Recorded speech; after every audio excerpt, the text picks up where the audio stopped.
Good evening, everyone. It's Friday night, June 20th, 2025, 10 p.m. Central Standard Time here in Champaign, Illinois. My name is Jesse, and you are watching Co-op for Two. You're joining me today for the first part of a playthrough of this right here, the Detective Box, Woodlock University. We'll talk about it in a minute, but I should say it's broken into 3 parts. It will take us at least 2 nights to play it, but if we're smart, we'll spread it over 3.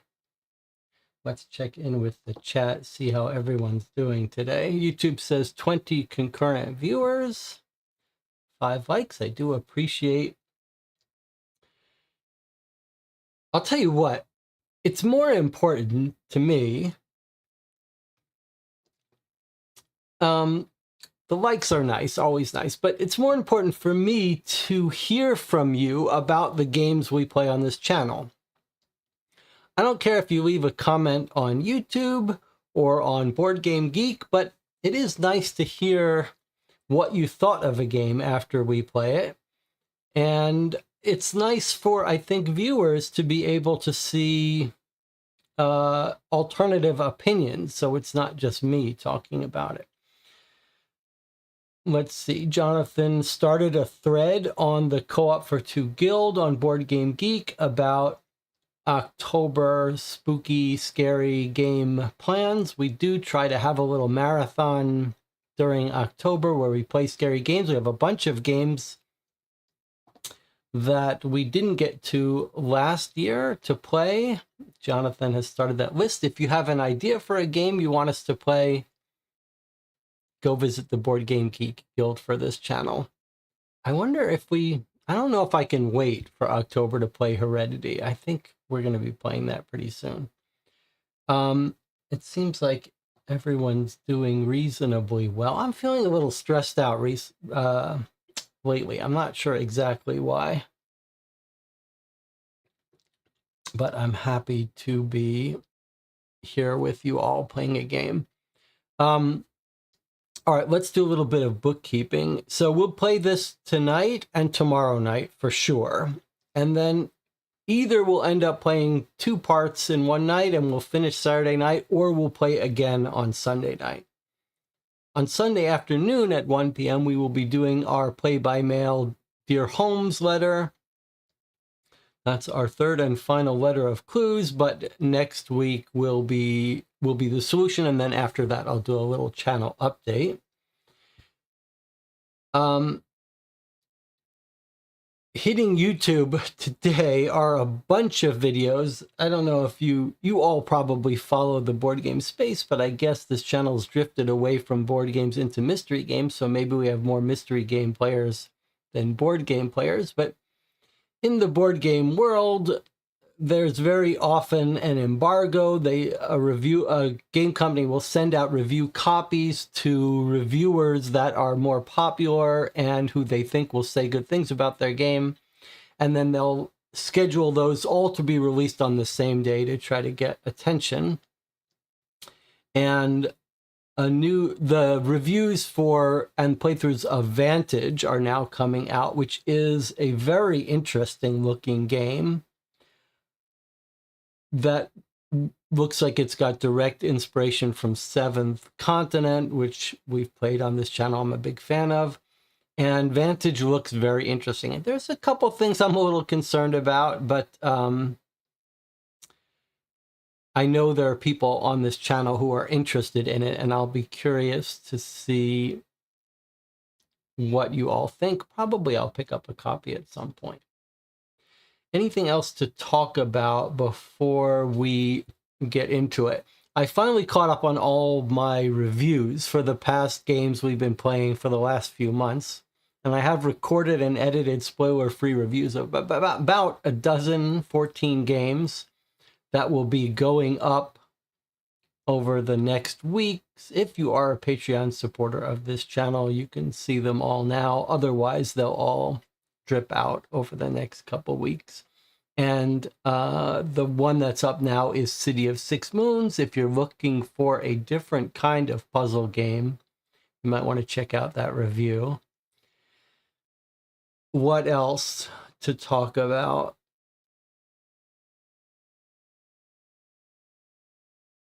Nothing else from the chat. Then we'll get started with this game here.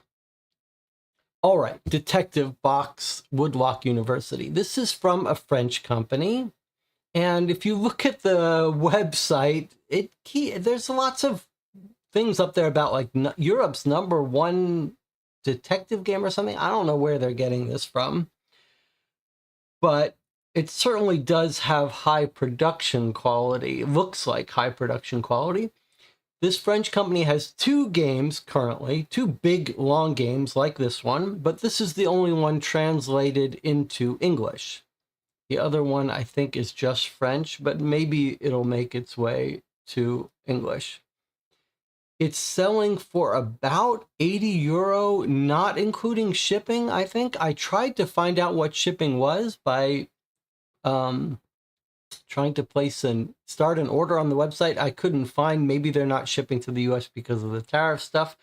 This box, however, was sent to me on loan by one of the viewers of this channel, Stacy, who is sort of a carnivorous.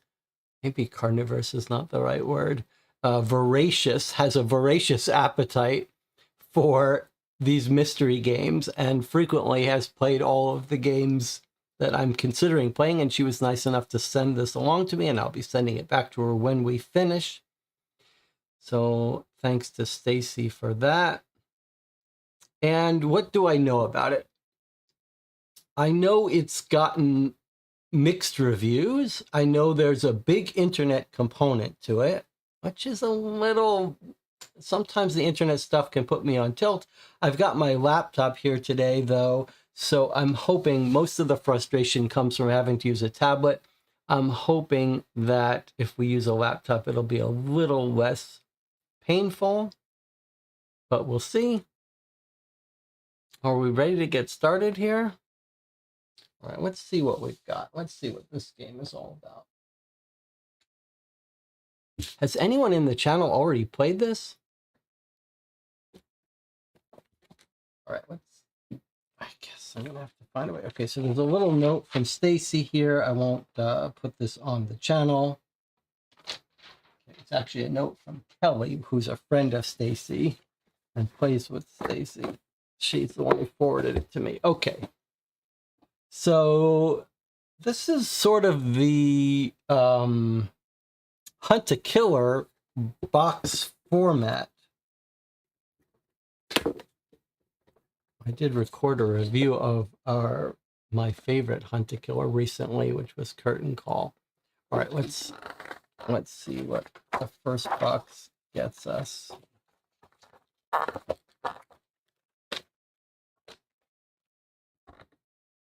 Looks like there's something here, maybe for us to decode at some point. Just says good luck. All right, I guess not. All right, let's start with our welcome letter here. October 18, 2012. Subject case assignment 27820. Welcome to the Detective Box Agency. We're a private bureau of investigators commissioned by law enforcement to recruit agents such as yourself to solve crimes around the world. We need your expertise to help solve the murder of Henry Coleman, a Woodlock University student whose body was discovered at the university boathouse late last night following an anonymous tip-off. As of yet, this is all the information we have. To help you get up to speed with the case, you will find a briefing video on the agency's portal. You can access it by visiting the following URL. Okay, so we'll be going there. Once you have been briefed, I would invite you to touch base with your fellow agents who will be working with you on this case. You can find their profiles on the back of your detective board. Rest assured, though, that we've assigned our very best to help you with your investigation. You can get to work right away using the materials provided in this box. Detective, please note our agency is counting on you to lead this major investigation and bring Henry Coleman's murderer to justice. Rafael Sanchez, Chief of the DBA Field Division. P.S. To access the agency's portal, please simply type appdetectivebox.com into your browser. For optimal use, we recommend using a desktop. Okay. All right, so here we go. It's going to be our first experience going to their website. We'll see how it goes for us. We'll see if everything is going to go smoothly. All right, let's try Firefox today.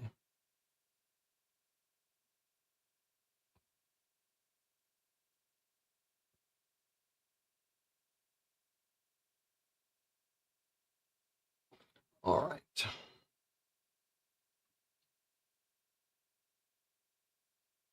So we've got our mouse, we've got our thing. You can see this full screen full screen if you want. Does it really want our email? Does it really want a password? Okay.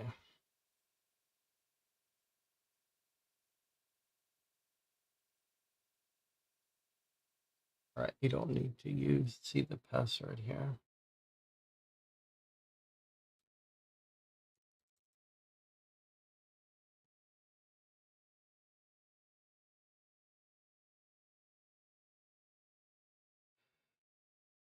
All right, so it wants our name.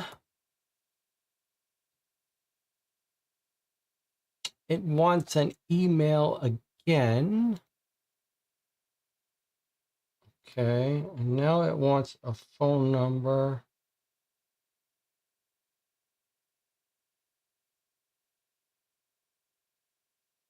Okay, why am I doing any of this? Guess we're gonna get emails. Okay. Well, let's just leave this and see what happens. Confirm. No, it wants a phone number. Okay.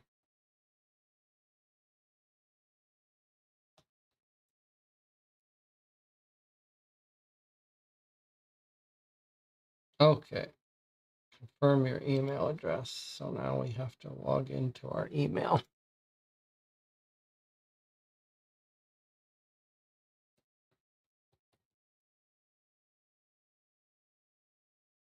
All right, this is just the nature of these things.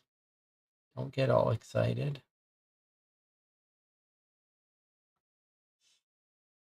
Okay.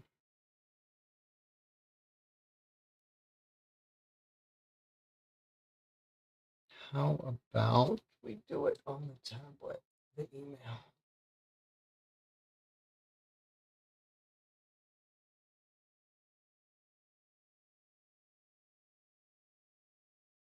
All right, so I've signed up. I've given them an email address.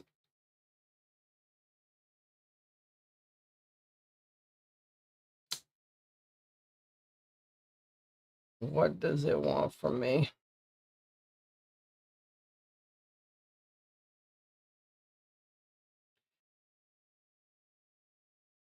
Let's just try to sign in. Please validate your email. Okay, they want me to validate my email, but the email they've sent me just says investigate now. How about this?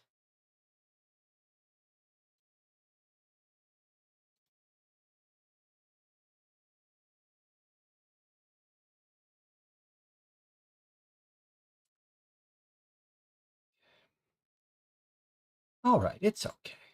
It's going to be fine. It's going to be fine.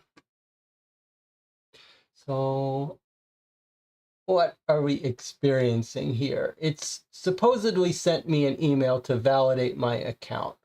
I've clicked on my email, which doesn't say validate your account. It just says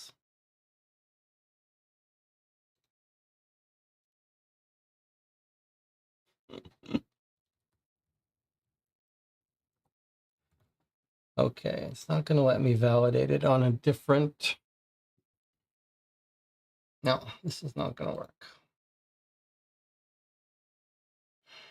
Okay.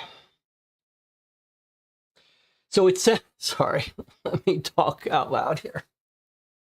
It's forcing me to sign up to an account.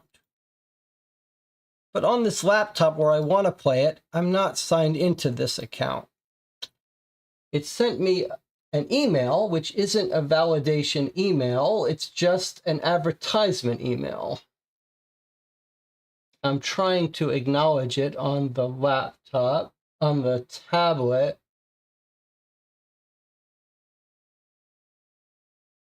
But that's not good enough. So I guess we're going to have to log in with the on the laptop.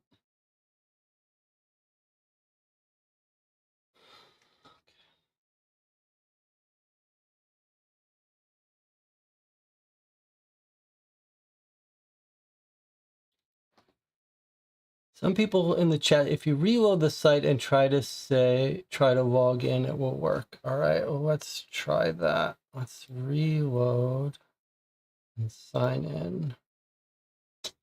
No, it just says, please validate your email, which I've tried to do, but it doesn't really work like that.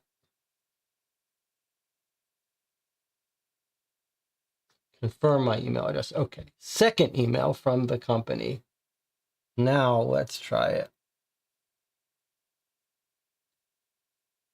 Okay. All right. So it sent two emails. The first email that didn't look like a validation wasn't a validation. It was an advert. And then a couple minutes later came the validation email. All right, here we are. Everything's fine. Everything's going to be okay. We're not going to get too frustrated. All right, start our investigation. All right. So it wants now a delivery note activation code. On the delivery note, how amusing would it be if we can't actually play this game because Stacy and Kelly didn't send us the delivery note? thing, whatever that is. What do you suppose this is? Delivery note.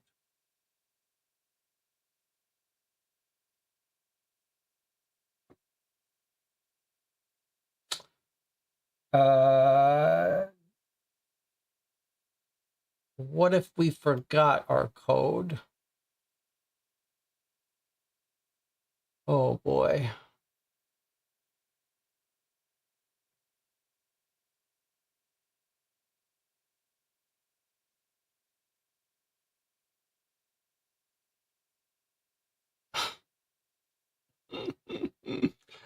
Oh boy. All right. Do we want to restart the adventure? Do we even need to do this? Does it think does it think we haven't played yet? It seems like it knows this is a new case. All right, we're just going to ignore that whole nonsense about code. Maybe that's just meant to let you continue the case from where you left off. Okay, this is a little bit of a rough start. That's all right. That's all right. All right, let's see if we can hear this together. This will be the last little hurdle we have to get over. Detective, I'm Samantha Grayson. I head the agency over here in the US. Raphael has had to see another case in Dublin, and so has put me in charge of this investigation with you. I will be your main point of contact, and will report. Stop. I've lost audio. We don't know why.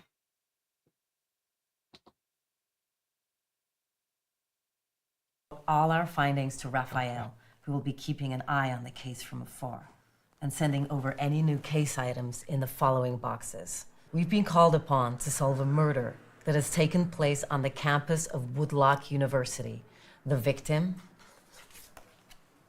Henry Coleman, was found stabbed in a secluded area of the campus. Given the university's reputation, this case has already sparked many theories. However, none have yet been confirmed. That's where we come in.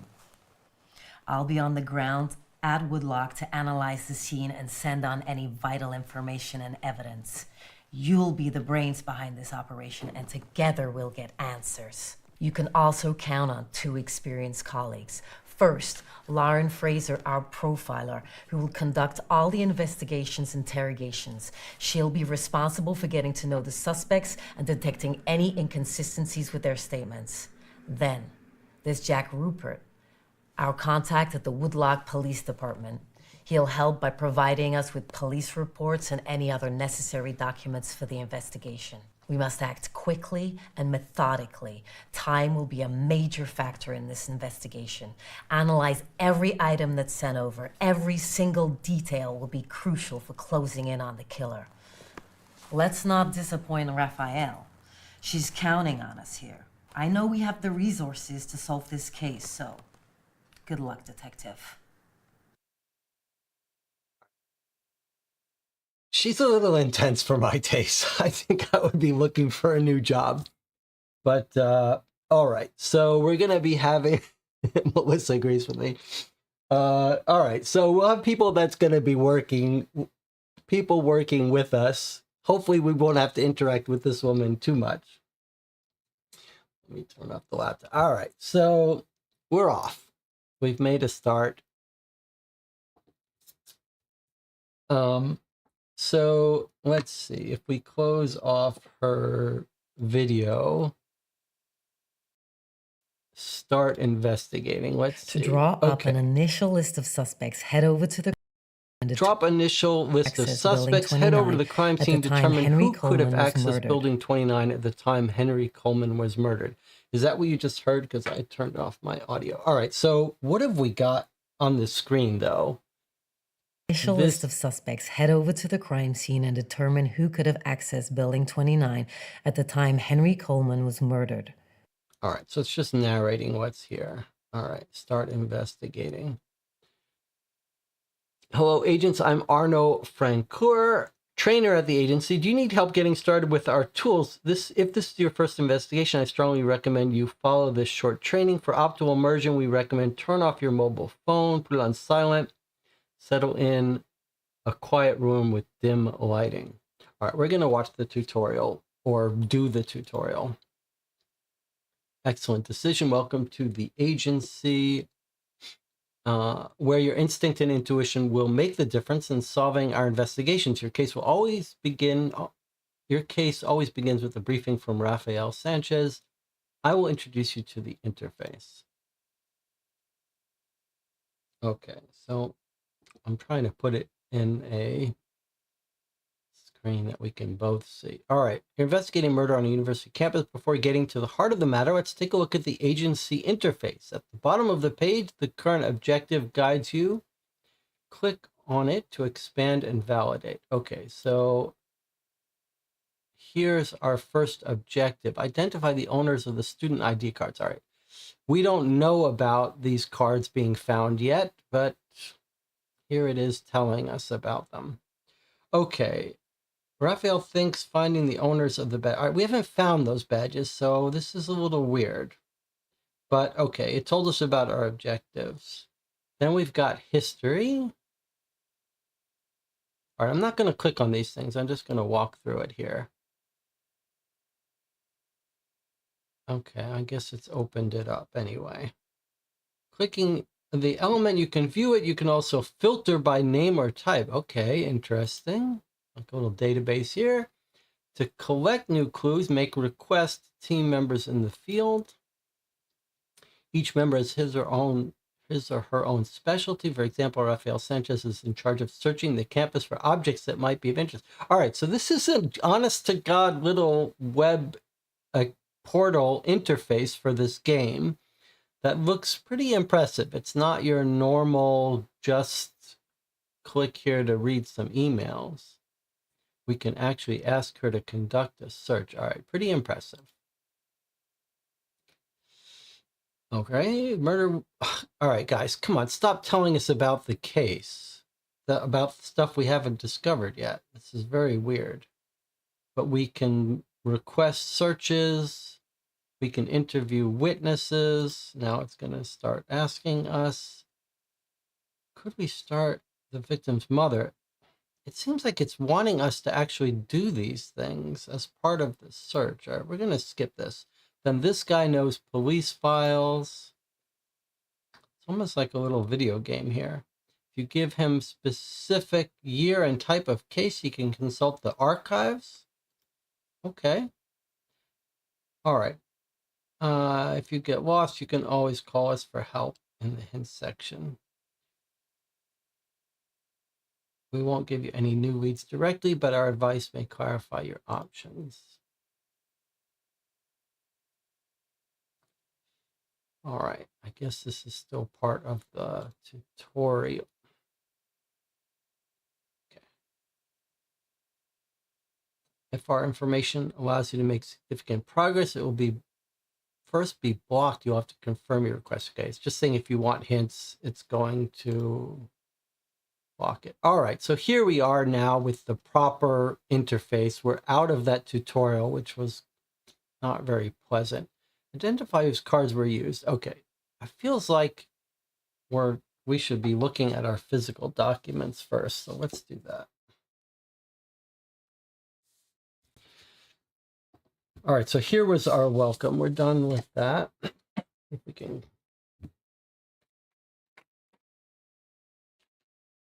All right, we've got a bag of evidence, a pen, and some shredded paper that surely we will reassemble. A detective kit. This looks like it's probably just going to be stuff that we could use to take notes. All right, it's just a Post-it pad and blank notepad for taking notes, and string if you wanted to make your own murder board and draw connections.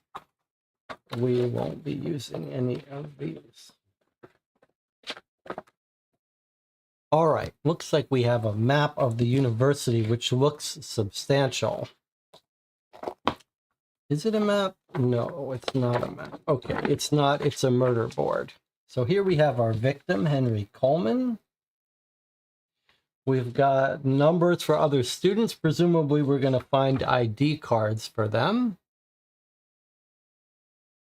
and have to put names on them. All right, that's not a bad idea. This is, we're having, the first experience we're having with this game is actually similar to what we just experienced with another game that I complained about, where it started talking about things that we hadn't encountered yet.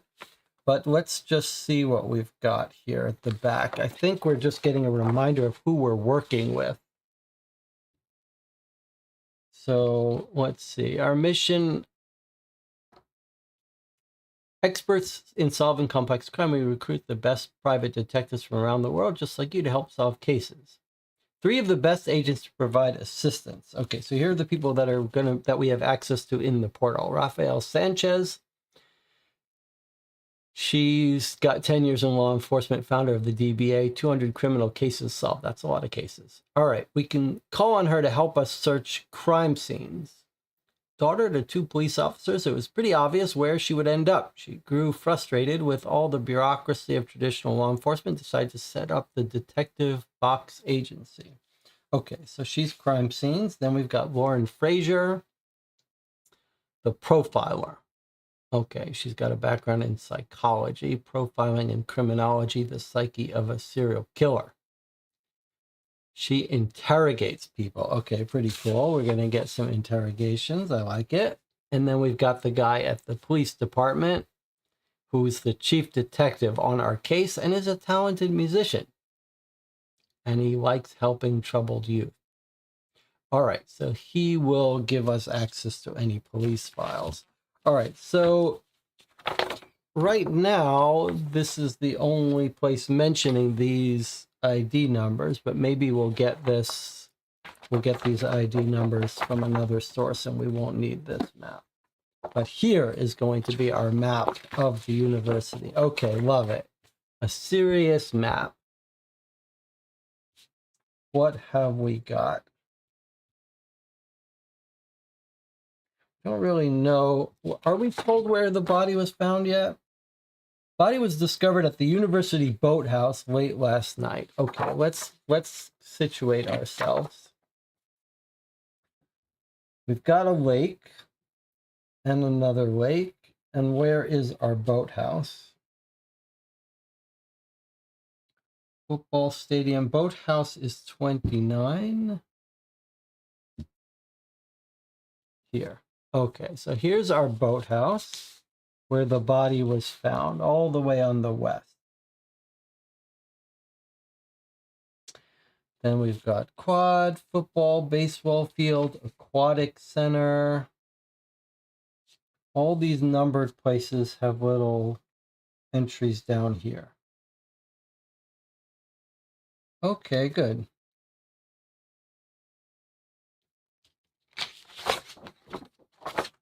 Let's keep this handy. Then we've got yearbook. All right, this is pretty substantial.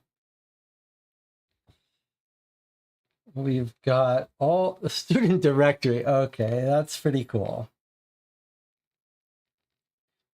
All right, alphabetical order. We've got a student directory, sophomore class. All right, where's our guy? Henry Coleman. Okay, so here he is. And someone has drawn on him, mustache and stuff. So maybe this is his yearbook. He's in the sophomore class. Look at all these people. Okay, this is pretty impressive. I'm not sure we've seen anything of this caliber before with this many potential people. And you can imagine with this web portal, we'll be able to request investigation or discussion with people that are involved. All right, so here we have names, but not their student IDs. Then we've got a list of faculty and staff.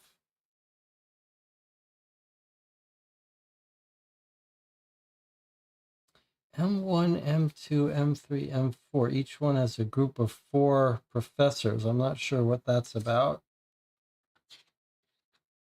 Is this some, like, what would M1 B. What would that be? Why would these 4 people be in M1? What does that mean that they're in M1? Okay, and then just a place to put notes.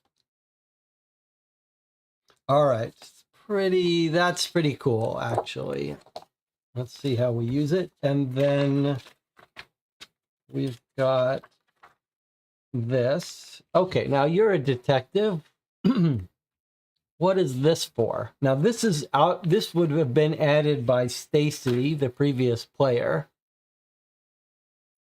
What do you think these are for? I can give you my prediction, my guess based on playing these games.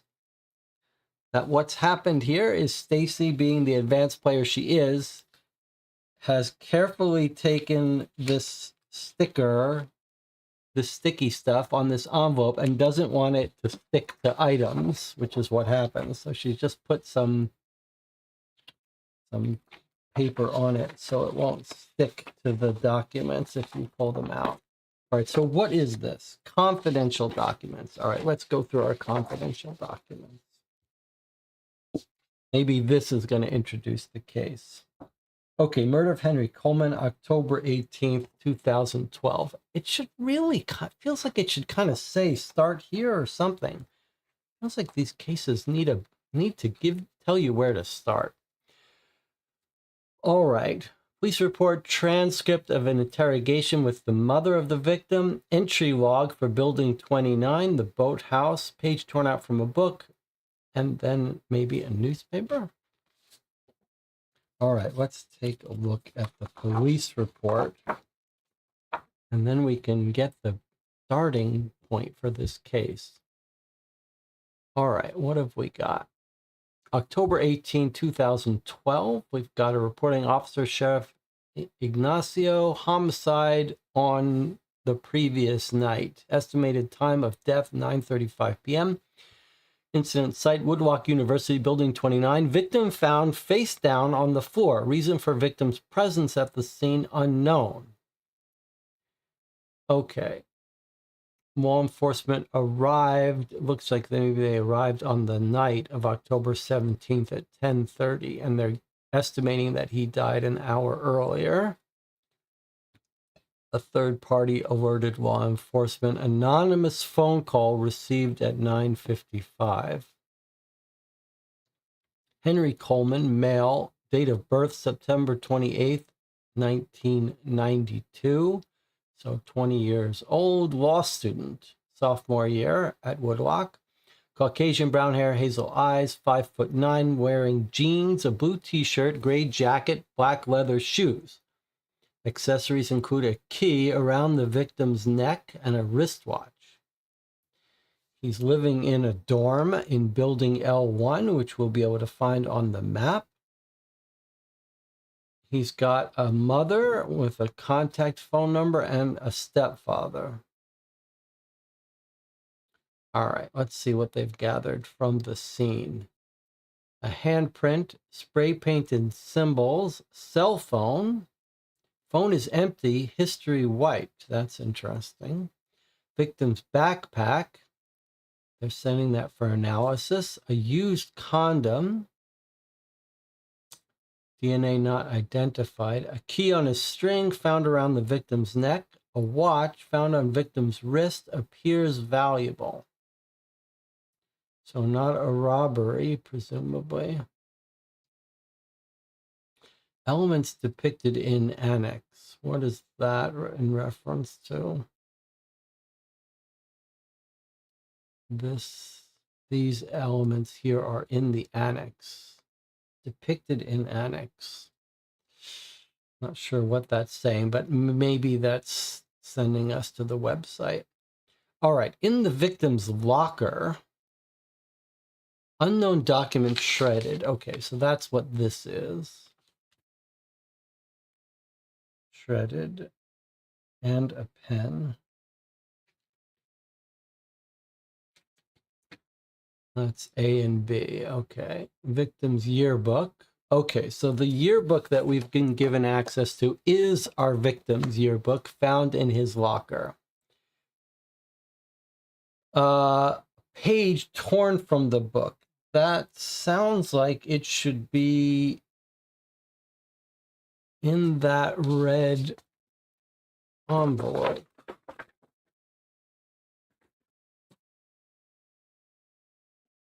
Oh, maybe it's in here. I think it's in here. I think it's this. Okay. Where was I? All right. So, victim's yearbook, page torn from a book. Treatise on cryptography. I see. We're going to get some codes here. Okay. Vingere square. All right. We've seen this cipher before. If the system itself is often considered infallible, the choice of a cipher keyword is critical. Studies show that more often than not, the author of these encryption uses a keyword of personal significance, proving that the vulnerability in this method is a human influence. Okay, so we can get out our code books to remind ourselves how the Vigenère square works. But basically, it's a Caesar cipher where the shift changes based on the key. So whatever the first letter of the key is, that's the first shift. It's more involved than a normal Caesar cipher. Okay, that's fine. So we've got that.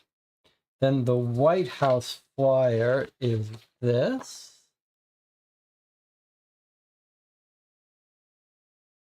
White House internship.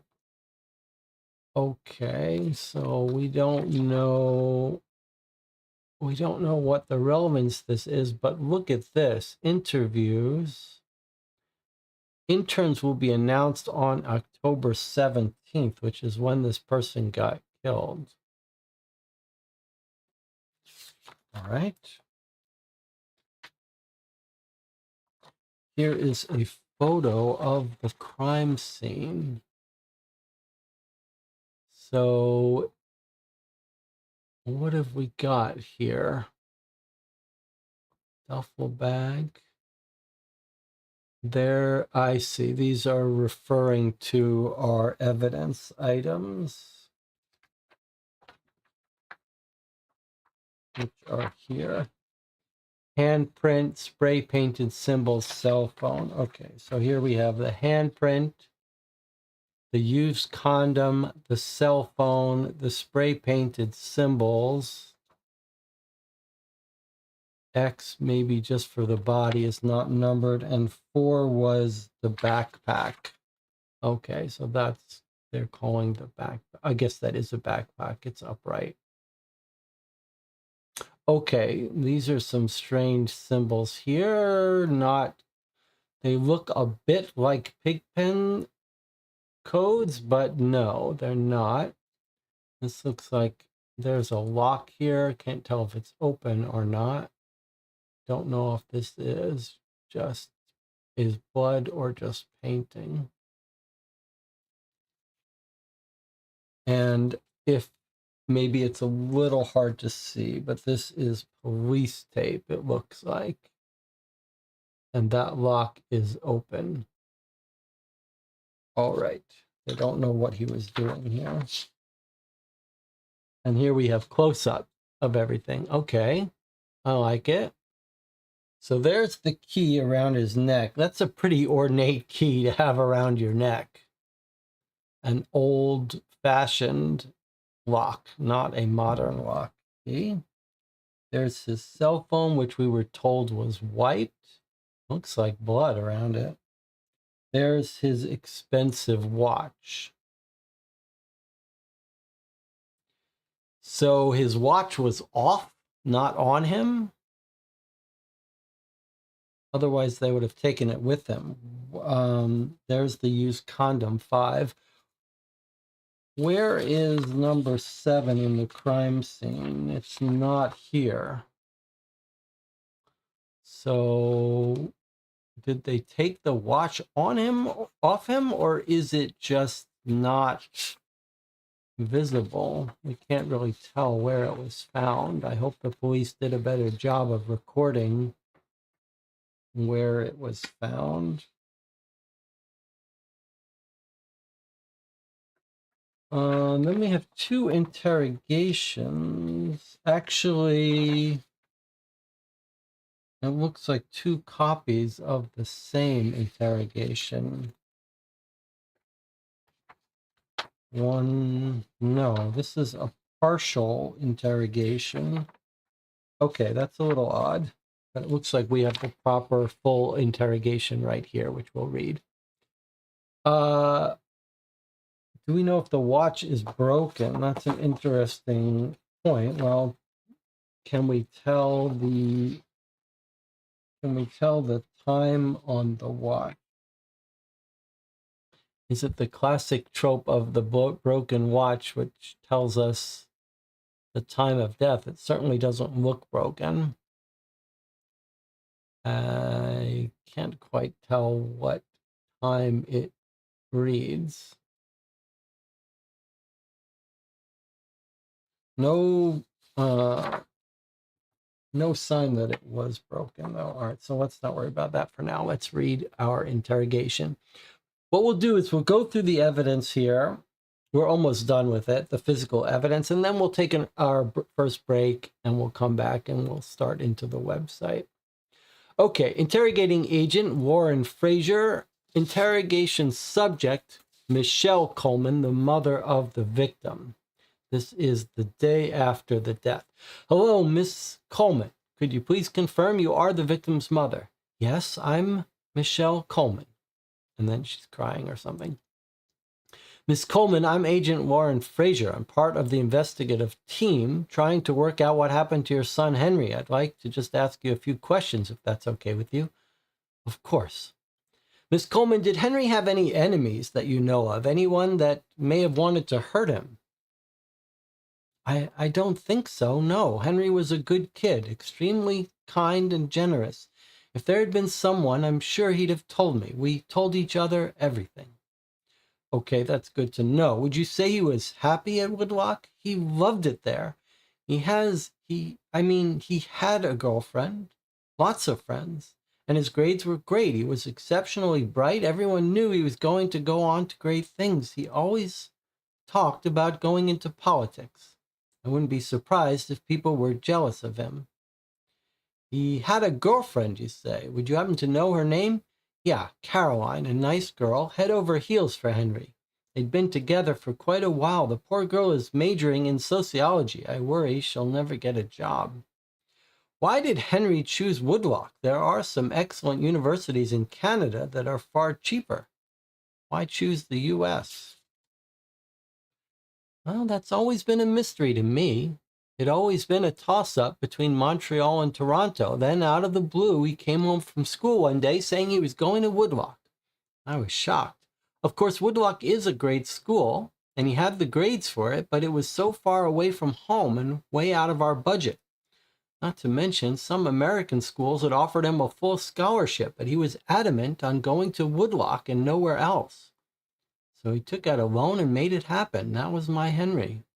I see. Henry was found wearing a copper key around his neck. Do you know anything about this? No, I have no idea. Okay, and could you tell me a bit about your family? Well, we're a family of 4. Nothing out of the ordinary. I raised Henry as a single mother, which wasn't always easy. His stepdad walked into our lives while Henry was still young. He raised him like his own son. Our daughter was born a few years later and was somewhat more difficult than Henry. They've always been very close, though, my 2 kids. Henry never had any issues with any of us. And his biological father? He wanted nothing to do with Henry, so I cut off all contact. Truth be told, I couldn't even tell you where he lives now. Henry never met him.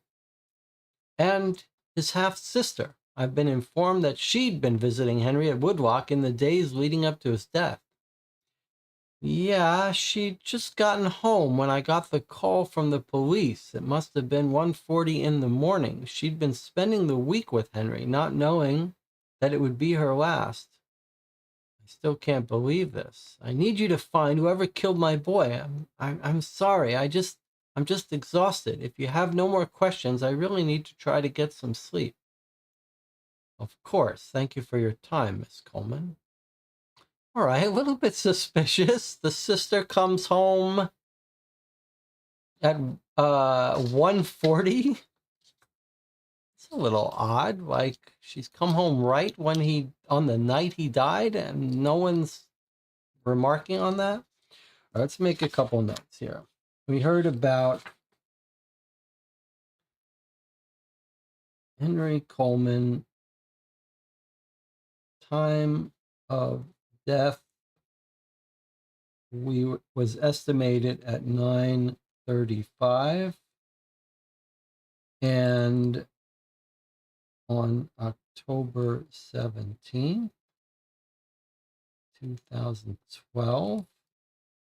We're now told he has an ex-girlfriend whose name is Caroline. And then his sister, half-sister. Don't know her name?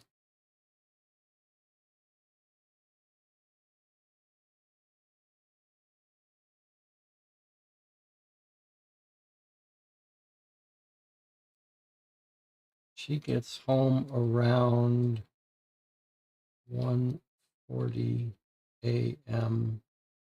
October 18, early morning.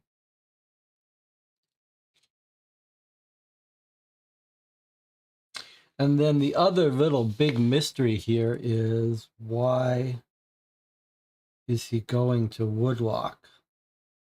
So Woodlock is a fictional university in the US. Sounds like they live in Canada. So why is he going to this fictional university? Why is he taking out a loan to get here? Is this some sort of spy story where he's going to this university to be recruited by CIA? Whenever I think of people going to universities that they shouldn't be going to, that's where my mind goes.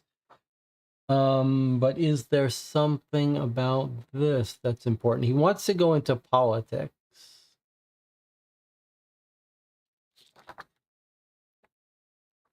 All right, so we've read the interview with the mother.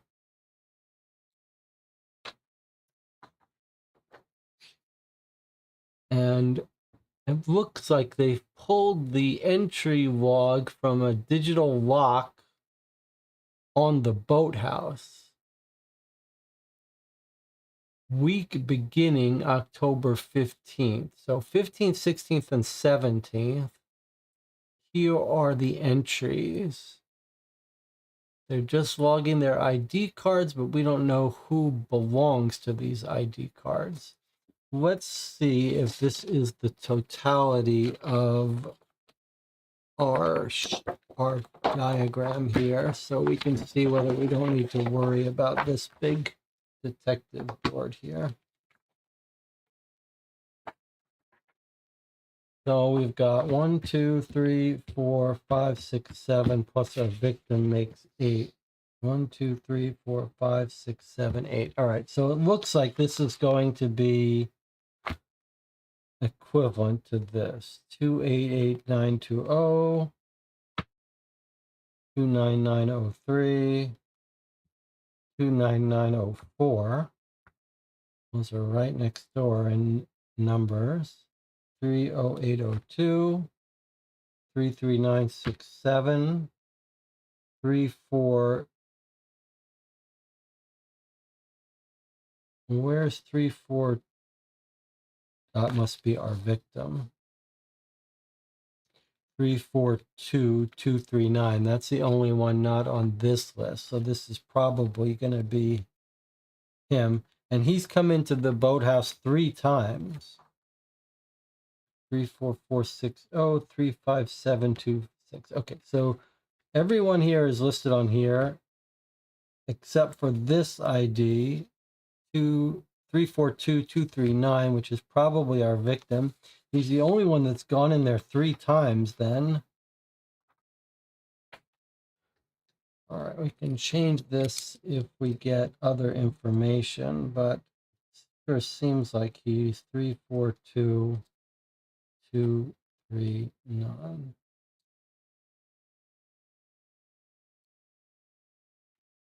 Why is he in there 3 times?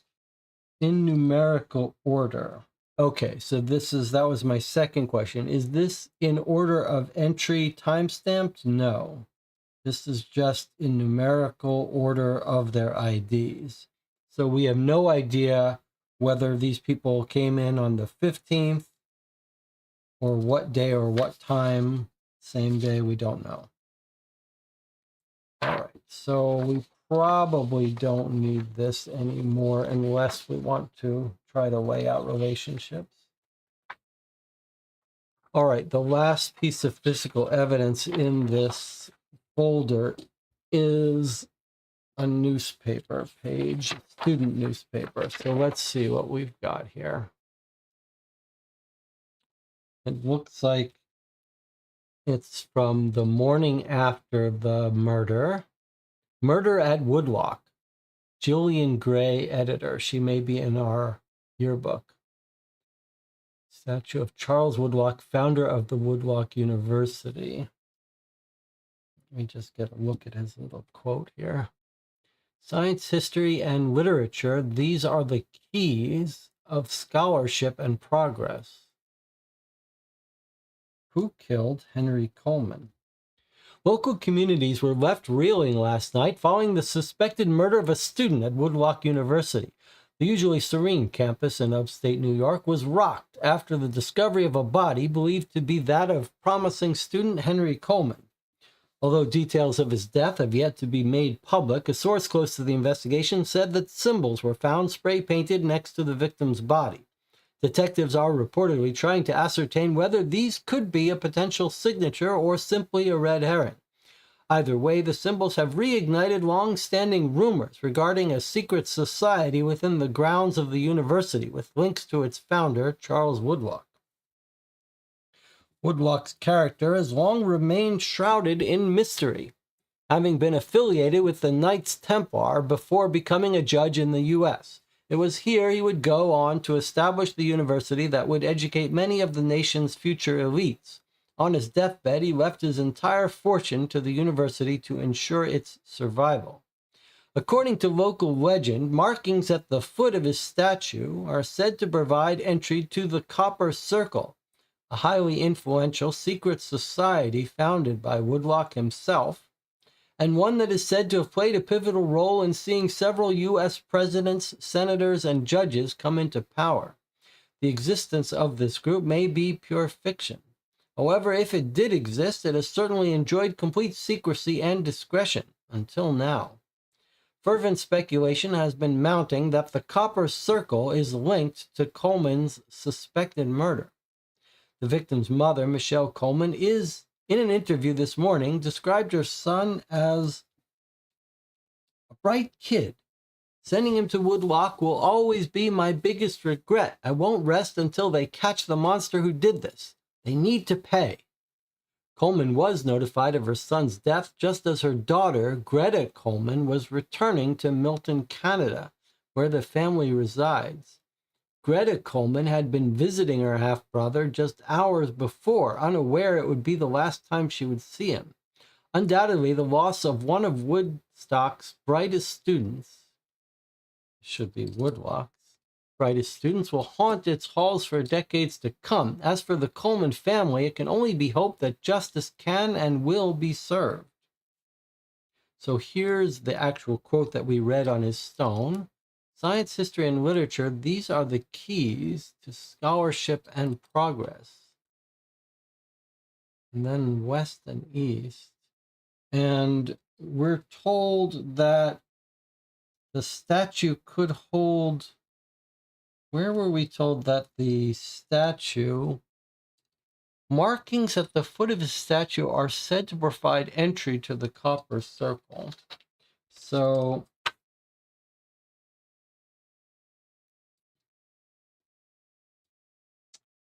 maybe there's something about this epitaph here that is a secret message that allows you to get in. What's with this compass rose here? Well, I mean, it just looks normal. West, east. Does it look normal? Yeah, kind of. Okay, so, but that's a little clue. I'm just going to make a little card for it. And we know this half-sister's name is Greta. If that's important for us, not a student. All right, let's look at the back of this. Obama versus Romney, the presidential debate. The final presidential debate will be broadcast live this Monday, October 22nd at 9 p.m. on the second floor of the library. After the screening, there will be discussion that will seek to answer Woodlock, bastion of dynasties, is family privilege and obstruction to meritocracy. We will discuss the power of family in an elitist educational system, the influence of Christian values within our institution, and the effects of affirmative action at Woodlock. Tryouts for this year's hockey season are nearly upon us. Want to join the team? Come and meet us at one of our October practice sessions. And then we've got a vigil in honor of Henry Coleman will take place on Monday, October 22nd, starting at 10 a.m. at Madrid Place. A 2-minute silence will be held at 11 a.m. in his memory. So I don't know how this case works, but I don't know if time is going to pass and we're going to have an opportunity to go to these places. I'm just going to write this down. Madrid Place. All right. Woodlock invests in the environment. ICO 2012, October 17th to 19th. Okay, so this conference started the day our guy was killed. Woodlock is proud to have several students representing us at the ICOE in Dublin, a prestigious event in the field of ocean energy. This year's theme centers on sustainable development and protecting the oceans. So if it's in Dublin, Ireland, this might give someone an out. We might be able to alibi someone who was there. Jack-o'-lantern jitters. Halloween's fast approaching. Sharpen your knives. Get out your witches' hats for our annual carving contest. Join us at the student office Tuesday through Thursday from 10 a.m. to 6 p.m. to carve your very own pumpkin. This year, the winner will receive a free meal for two at Ristorante Toscana. Okay, not sure why that's relevant to us. Tuesday through Thursday. Do we know the day of the week of October 18th, 2012? We don't. We might want to look that up at some point so we know.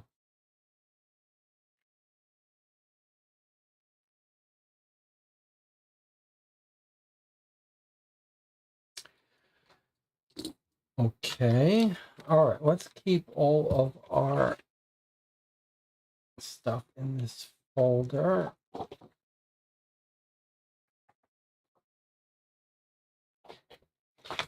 Then the other thing we didn't do this is that we know the week starts on the 15th. Good point. Well, I mean, this is a real date. Maybe if someone could look up for us what day of the week it was, because I hate to assume what day of the week starts. Do they mean Monday? Do they mean Sunday? All right, so I can see what this is right here. It's a black light. Can you see that okay? Yes, it's a black light. So it's a pen. It's actually a pen, I can see by the tip, that writes for a black light. That's pretty neat. So presumably, if we write something, you can't see it, but if we blacklight it, you can. Can you see that?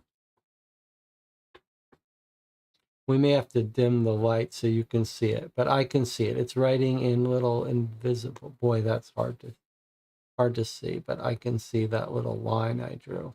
Okay, anyway, it means we'll have to use this to scan items to see if someone wrote in invisible ink. All right, now, this was found in his locker, huh? Okay, I guess we're going to reconstruct this, but why don't we take a break first? All right, we'll take our first break. When we come back, we'll assemble this and we'll check out the website. So far, not bad. A little bit of a rocky start, but definitely an intriguing setup. And I'm curious how we're going to be able to use the website. All right, I'll see you in 8 minutes.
All right, we're back. Everything's good. We're going to try to make sense of this torn up note, which is double-sided. And we're just going to have to do it. So let's see. Now, normally I would want to try to tape this together to keep it in place, but we don't want to damage this. So let's see. It is double-sided. It looks like it might be easier for us to assemble the back side first rather than have to line up the text. Now we do have a way to do this a little more efficiently once we get it basically figured out. We can put it in between sheets of a transparency, but there's probably some sticky material. We don't want it to be too sticky, but let's try to, it's not really laying flat is our problem here. Let's see if we can't. I don't know if this is going to work, but at least it will keep it flat. All right, let's get it basically lined up, right side up, and then maybe we'll put it.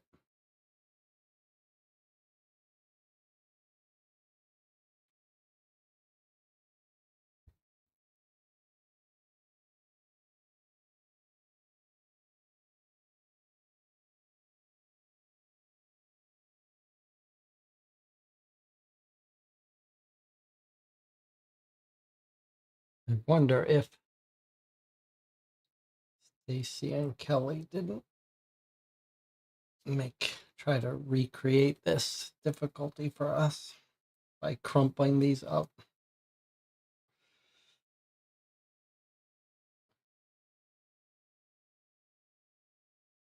All right, let's see if this works. Let's try to get these in here. We can at least get them flattened in here and then maybe make some sense of it. I don't know if this is going to work, but we'll give it a try.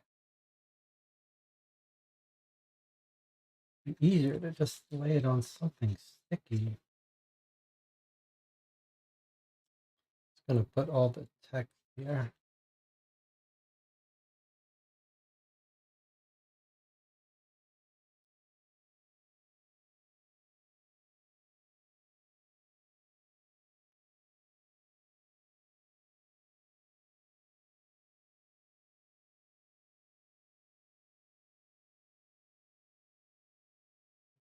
See if this is going to basically work. Or do I just need to flatten these before we even continue? I can see this is going to be a little more troublesome.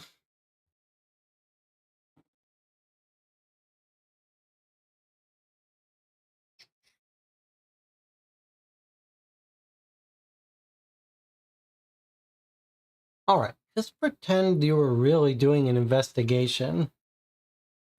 This wouldn't be too frustrating to do if you were doing a real investigation. You wouldn't be upset. Okay, all right. This is going to be one of these things where I start to get angry. All right, so we've torn the first one trying to straighten it. And God help us if we lose track of what it is.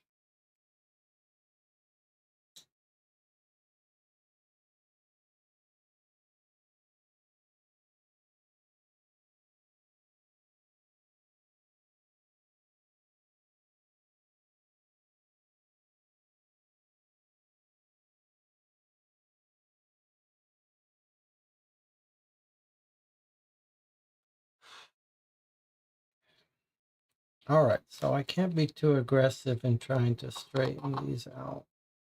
And yet they need to be straightened out. I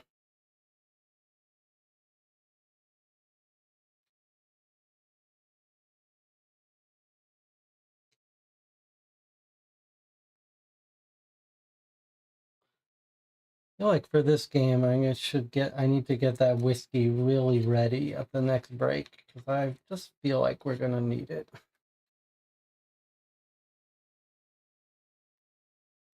I'd love to have these flattened out.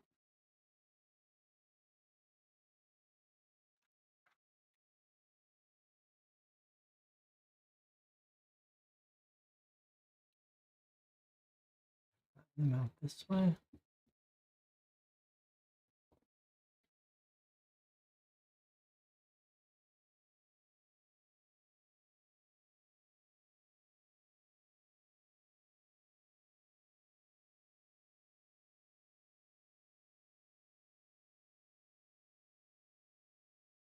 This is the way to flatten them out, to do this.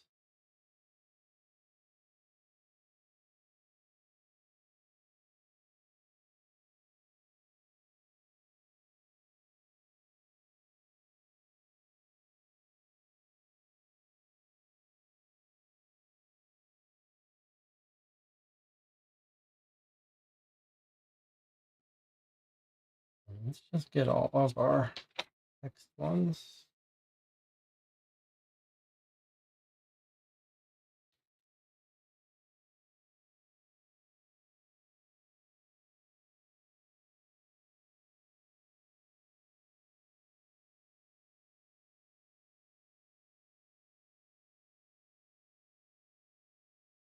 What is the,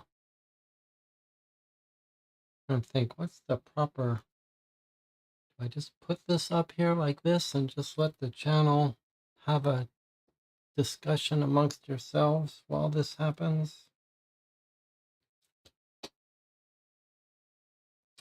What about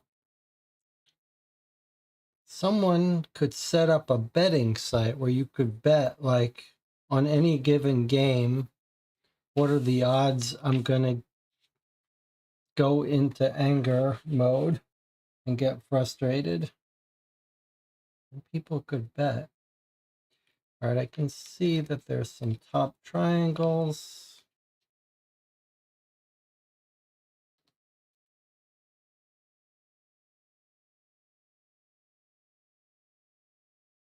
Let me get all the ones with letters, and we'll see if we can't at least start there.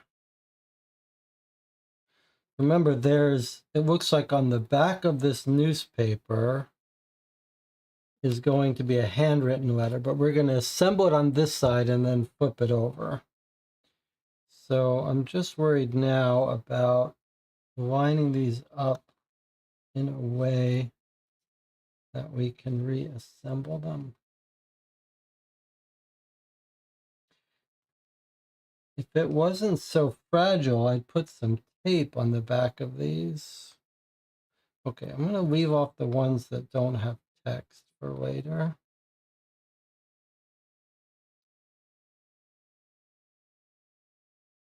This doesn't have red text. It has some text. Okay.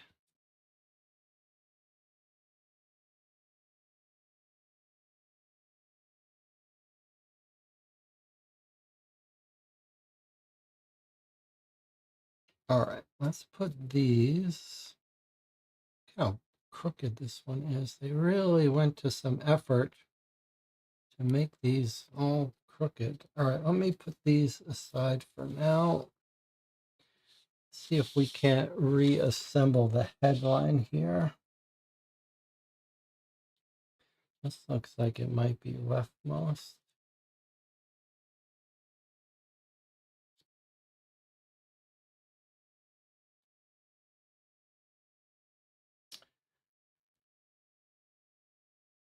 Okay.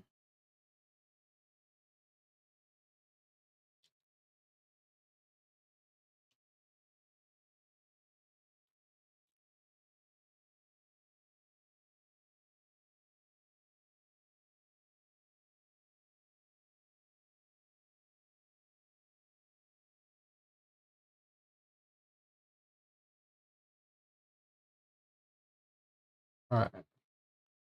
So just get it to stay. FR, and then we've got a word that is continuing. Is this some text here?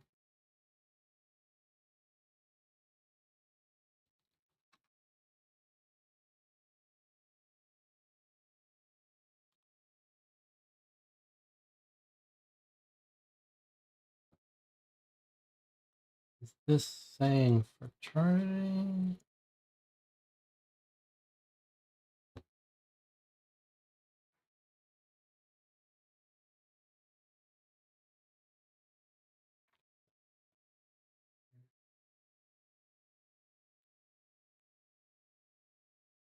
Hmm. So we want the end of a T. Feels like we might need one of these.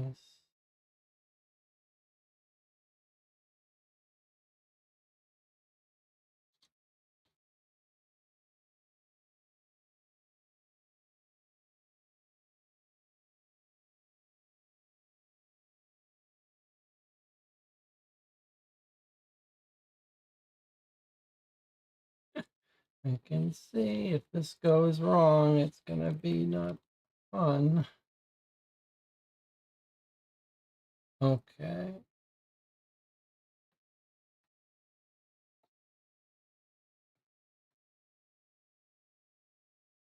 Some little weight on this would be nice.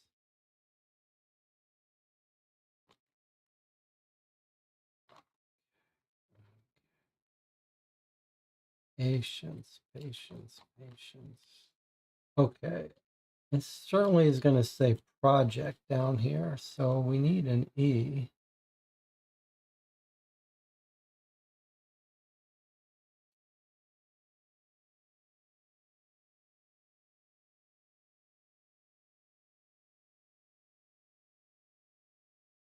Why are we not seeing?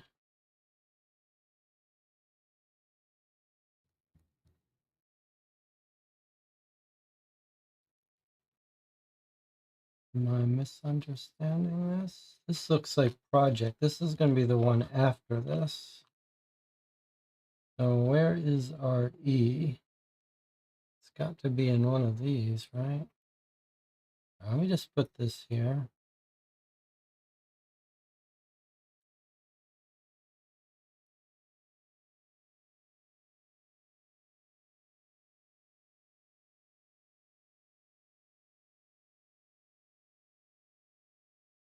This looks like that. Let me just.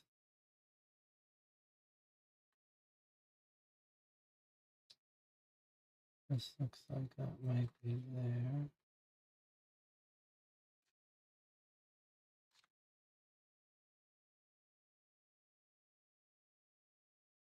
This might say party.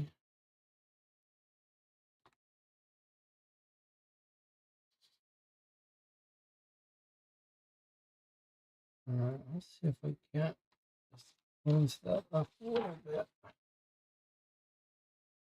I gotta say, this is not something I enjoy, but maybe if you really convince yourself that this is a real case, then this effort doesn't feel as painful. Just looking down for an hour. Why? Okay, so clearly that says frat party, but we're missing some. Let's see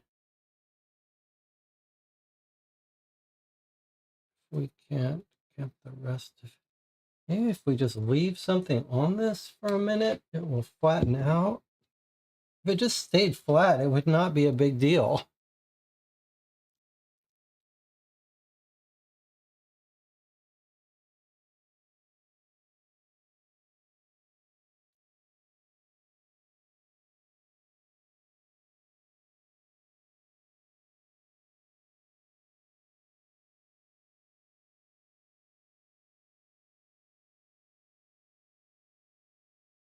Okay, there's our E.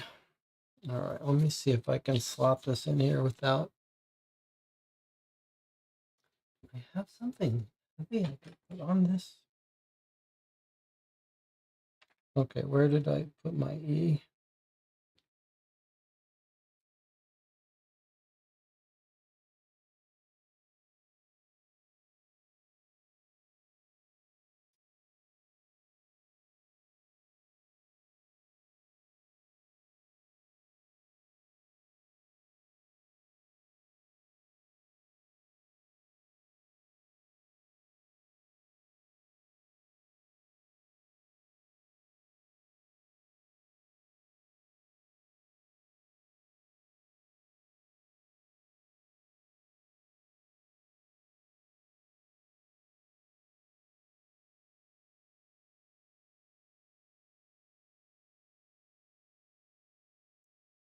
There are people in this world who are cut out for delicate work, and then there are people who are not. I'm afraid I am not one of those people cut out for delicate work.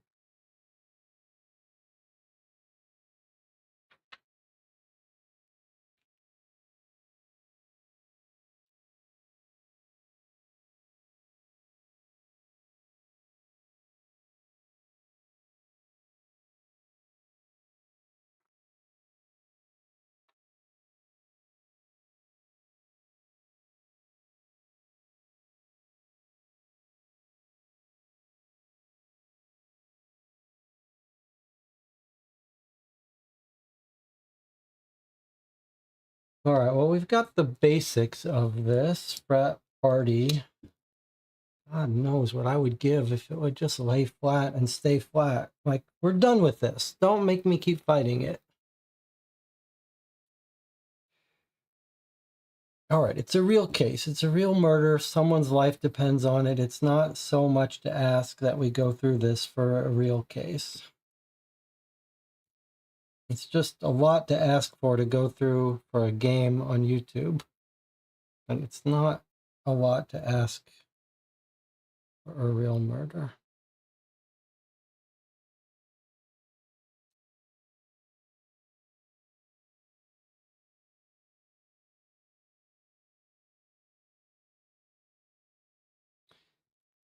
I wonder, you know, what would be interesting? Like, you know, they have these, they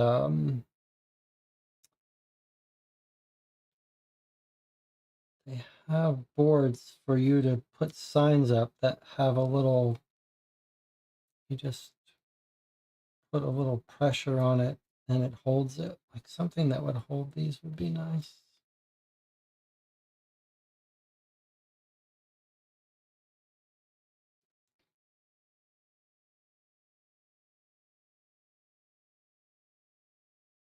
I want to mess with that. Do I have another one?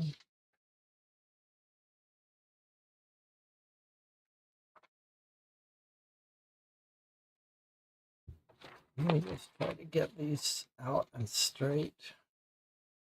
Feels like for these, we might be better off trying to line up the text at the bottom.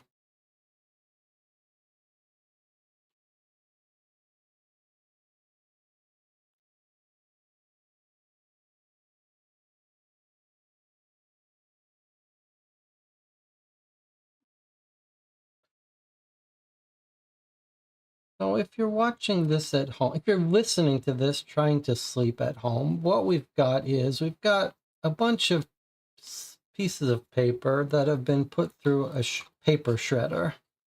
And we're trying to reassemble them. Now we have experienced this kind of puzzle many times over the years, but it is rarely this painful. And the reason is that it's rare that these strips are so insistent on staying bent. They are like almost made out of a springy wire. It's like this paper is some special wire that refuses to flatten out. So no matter how much I flatten it, they do not want to lay flat. It's making it very hard to keep them lined up. And I've already torn one of these trying to get it to stay flat. Maybe if we had like an iron or something, but we don't. Just almost like, it's almost like you'd have to special order. Like when you were ordering these parts, they probably got the first version of them back and they just laid flat like paper normally would. And they said, no, people will be able to solve that in like 15 minutes. Give us that stock of paper that can't be flattened so that it takes an hour of frustration. That's what we're going for. Don't make it. Don't let people concentrate on the puzzle of trying to assemble it. I want people to really have to suffer to try to keep these things straight. And make sure that you use that paper that tears easily. Let's have there constantly be a threat of the paper being torn, because that's what will make it fun.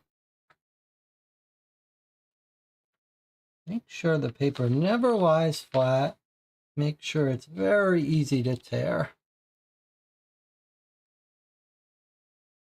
I don't care how much it costs. That's what we want.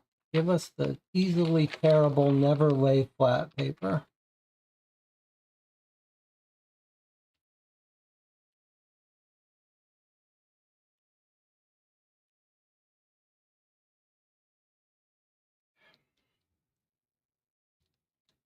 Just trying to hope against all hope that these things will flatten out a little bit. All right, well, I can see some letters here. Maybe we can try to make some sense out of.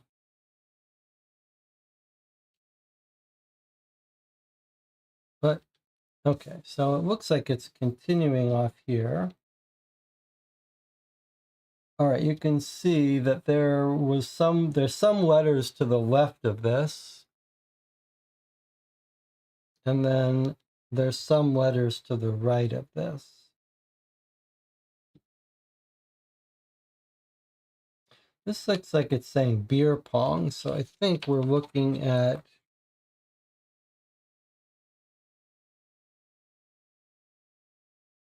that as our far left. And we need B, E, but that's not right.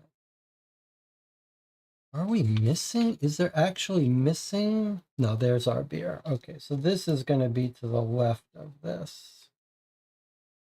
All right, let's see if we can get this in here without disrupting everything. I'd love to have some, what about a paper clip or something to hold these in? Is that going to work? Not really. All right.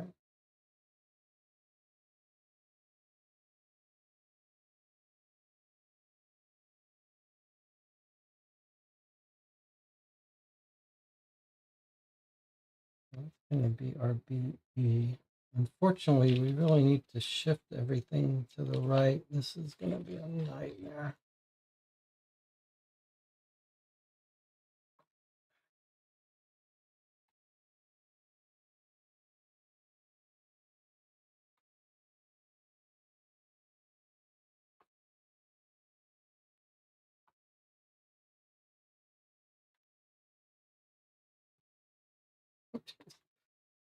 Okay. There's our B. Maybe I should have started this in the middle of the page anyway.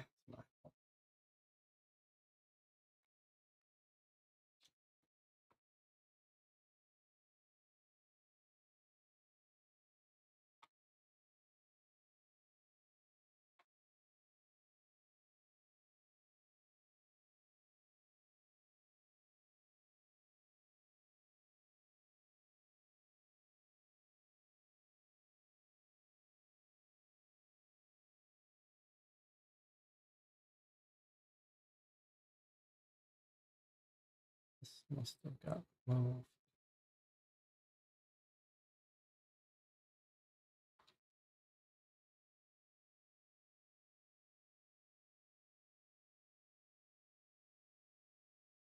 And where was this one from?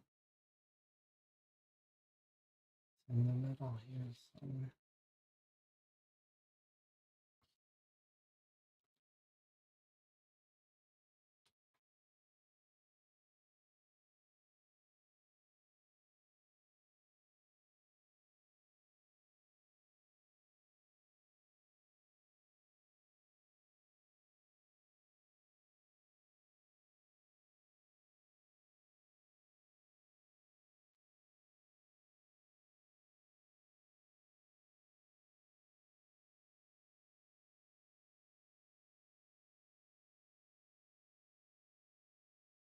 All right, let's just worry about getting it in the right basic order first. Then we'll worry about how easy it's going to be to read the back.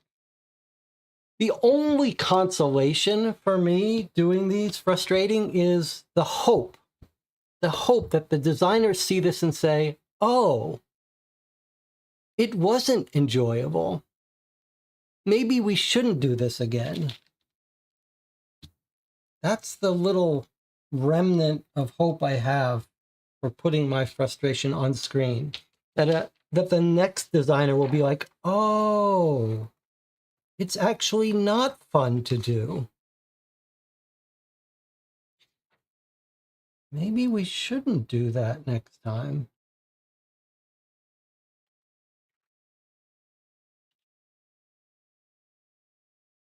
Maybe we shouldn't make the paper impossible to straighten out next time. All right, so this is going to try to re-scramble itself as much as it possibly can.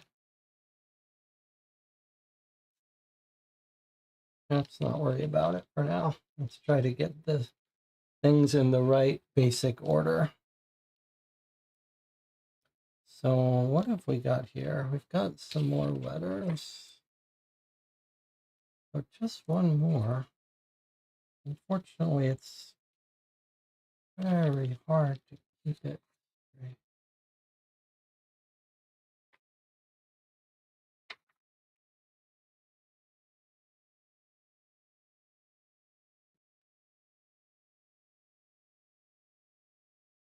So we've got frat party, open bar.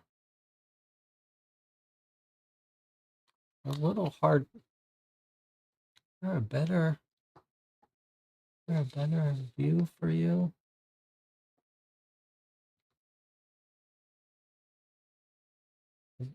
Bottom line says open bar. What is the top line says?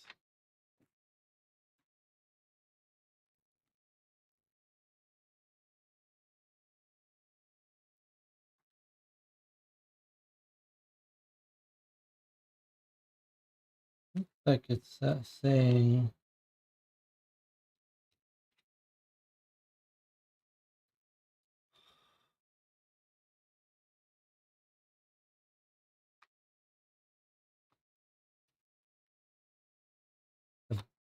the biggest fear is this is just all gonna fly apart and I'm gonna lose it.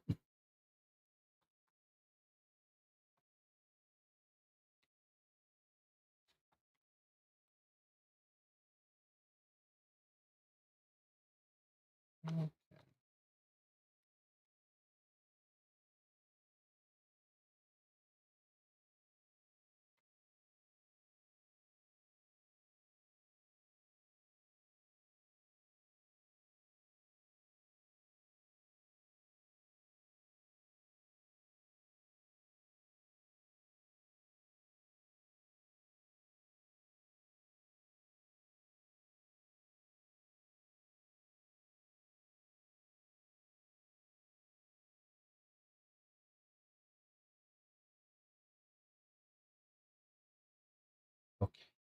Okay. So do we even care about any of these? There's no text on them. These ones to the right. There's no text on the back of these. Okay, but there is text on the back of this. Could this be the last thing here? Leader, yes. Okay. So it looks like this is our last important one. Assuming that we don't really care what this full thing says. Let's see if we can get these guys leaned up vertically at least.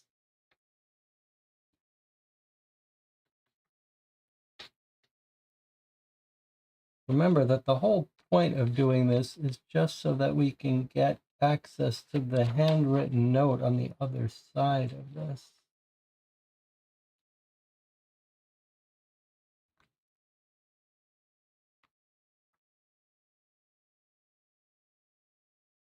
All right.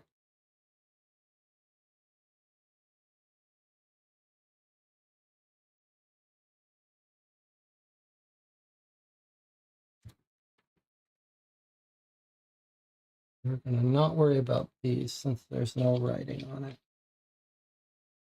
We're going to try to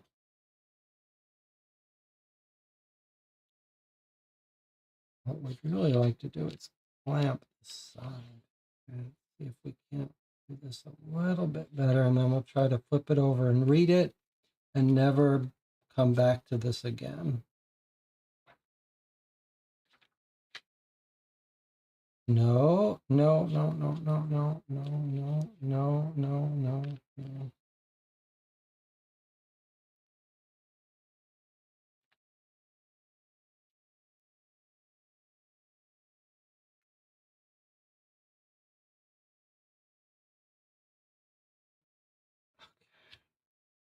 Now we want to flip this over without letting it move.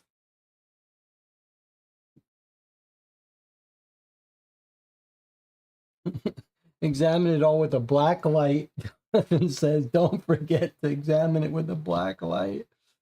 All right, Then maybe before we leave here, let's see if there's anything we should care about here. It says a frat party. Let's see if we can make sense of this. I really need to clamp this so that, God help me, if this moves. If these move, there's just going to be, the channel is going to end right here and never come back. All right, frat party, Project W. Let's just write our notes here so we never have to flip this over again. So it says alumni weekend, frat party. My guess is that this side of it won't matter. They're just writing on it, but we can't take that chance. Looks like it's Project W, Friday, November 11th. Doors open at, looks like 11 p.m. Doors close at 1 a.m. Alumni office.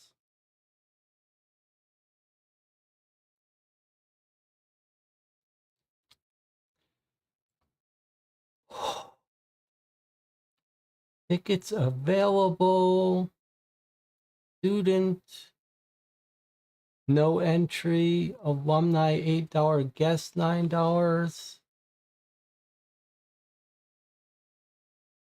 Come and welcome. This one doesn't look like it.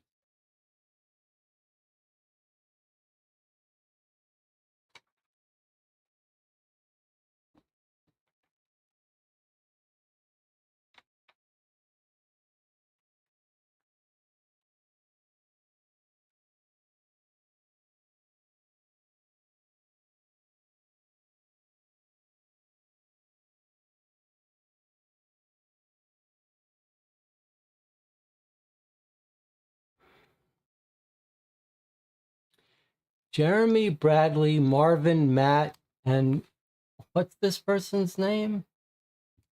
I don't really want to have to write this, but I can't take the chance that it's not useful. Because once I finish this, I'm never doing this again. Bradley, Marvin, Matt. What's this last name here? George. Okay. And it's 2011 recruits. Is that right? 2011 recruits. Does that mean this is an older one? Okay. So these two are in the wrong order. Let's see right now. I don't know how that happened. God help me.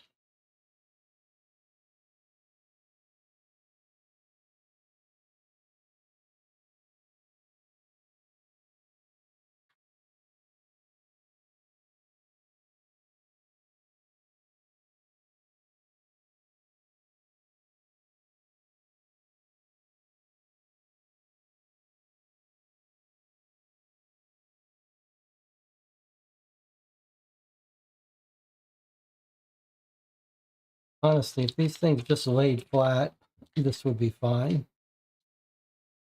No. Send it all back. The strips lie flat. I don't care what expense we have to pay.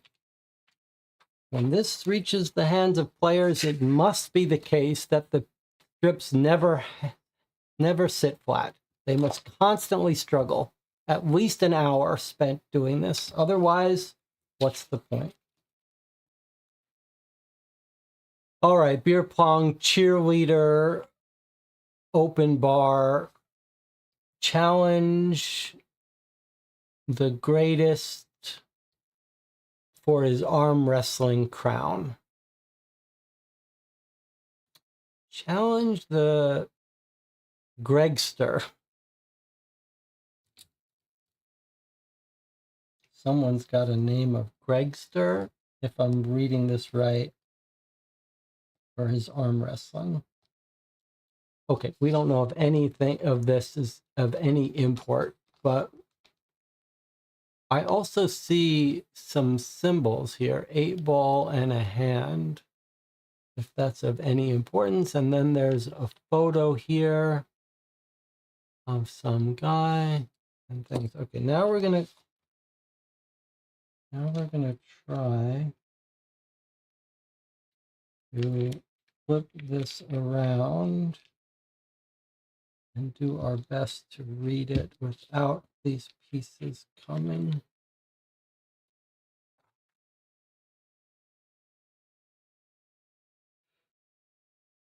Okay, let's see if we can read this.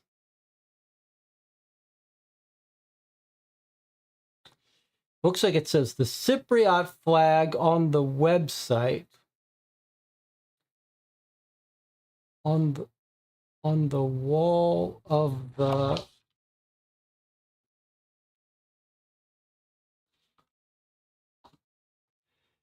PSWD on the wall of HQ. Okay, thanks, Matt. No worries. Just don't bring your dumb roommate to the party. All right, so what if we've got some... It feels like we're missing there. L. Oh, no, it's just an arrow. Okay, the arrow says the Cypriot flag on the website.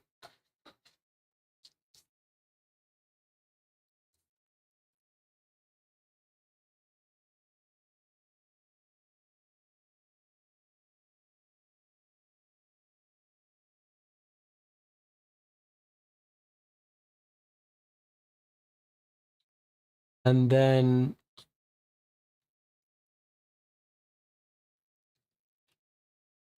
does that say PSWD on the wall of the...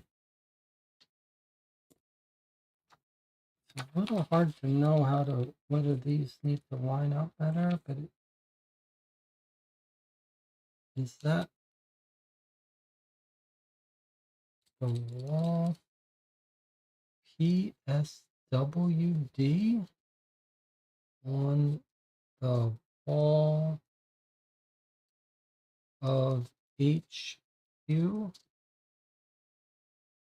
What is this?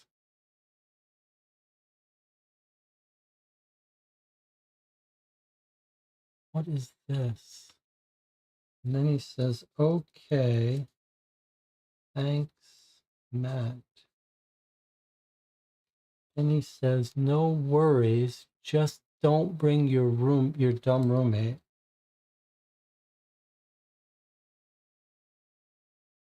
So this is two people's handwriting back and forth. It really looks like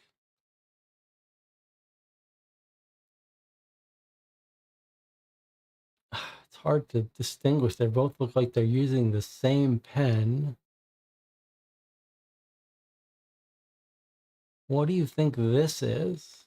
Okay, and then Jonathan says, don't forget the black light. All right. So let me see if I can see anything with black light. All right, there's no black light writing on this. So at least there's that.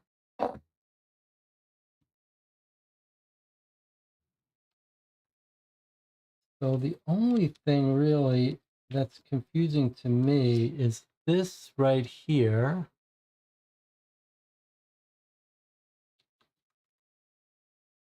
And then we think that seems certain that it's wall.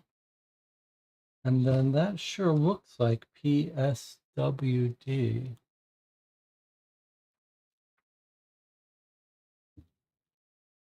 Any theories about this? You think it's an exclamation point? Well, an exclamation point would make sense grammatically. It's just, boy, that's a pretty ambiguous, not clear exclamation point. But Jonathan thinks PSWD might mean password. I like that idea. The Cypriot flag on the website, password on the wall of the HQ. Thanks, Matt. So this is Matt. And then this is someone else.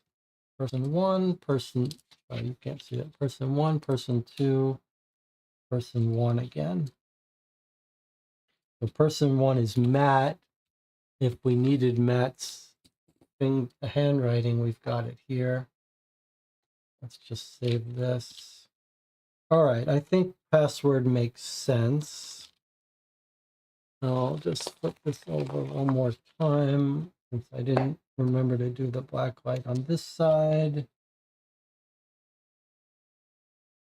No writing on this. All right. That was a solid 45 minutes. Okay. And then these we deduced we wouldn't need to use. Maybe some steam would make these easier to lay flat, or maybe it would destroy them. So I don't know how you're supposed to take a chance on that.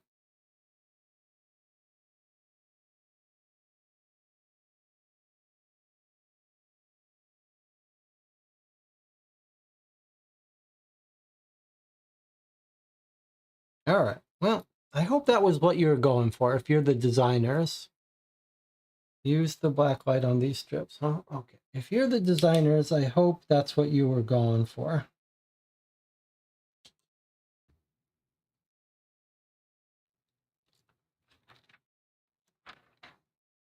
All right, let's just put these in here to help them lay a little bit flat.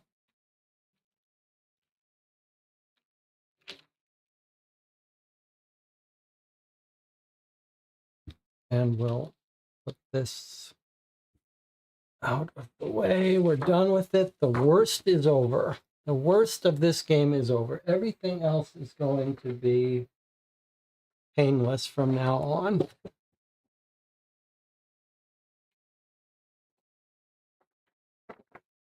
Everything's going to be enjoyable from now on. That was the little hazing. That was our little hazing. Now, this was found in his locker too. Maybe we should be looking on this for a black light. We can turn the light off and look at it if we find anything worth looking at. Nothing so far. All right. Everything's fine.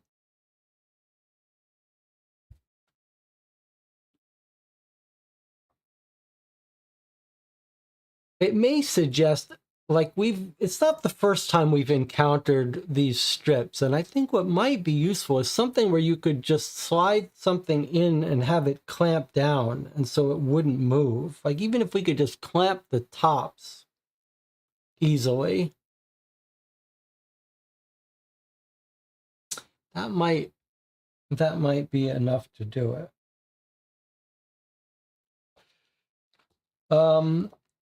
Yearbook. Okay, so the channel seems to be in this black light mood, but I don't think we should worry about the black light yet.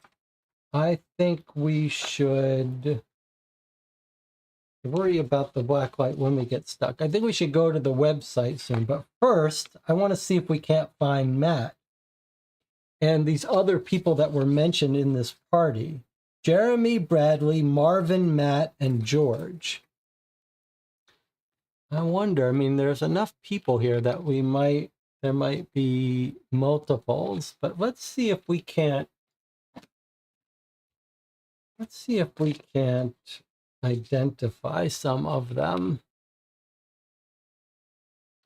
Jeremy, Bradley, Marvin, Matt, and George. Let's find people with those names. Jeremy, Bradley, Marvin, Matt, and George. These are going to be people in this fraternity. So there's our guy, Henry.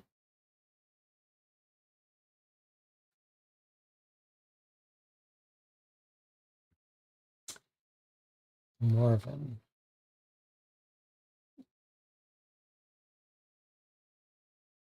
Maybe these are people from the previous year, though.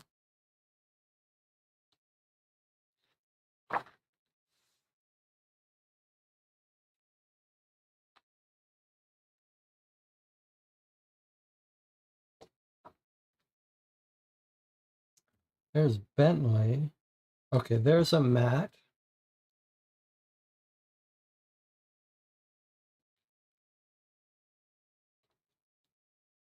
But that's it, huh? And it was Bradley, not Bentley, right?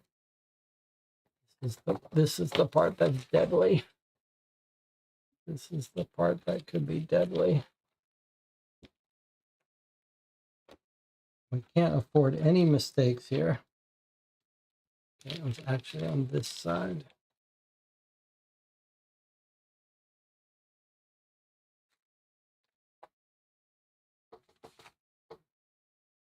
Bradley, no doubt about it. Bradley.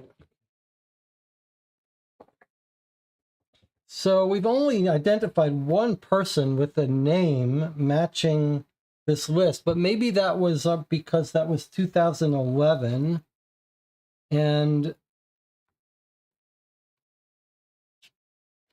that group of the fraternity is older. All right.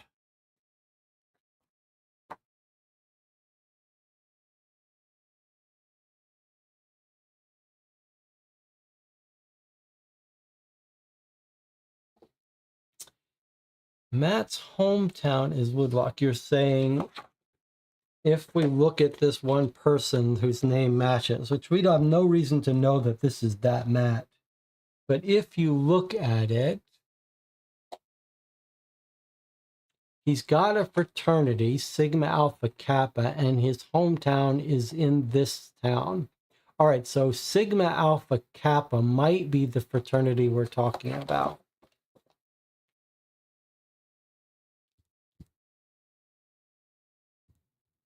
All right. What was the conclusion from the channel about days of the week? October 17th would be a Wednesday and the 18th would be Thursday. Okay, so Wednesday night he was killed.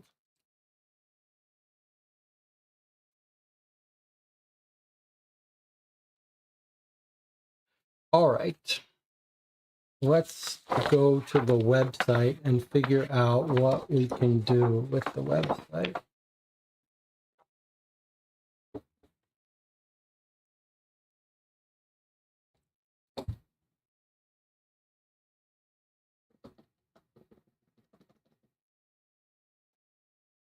Okay. So here's our website.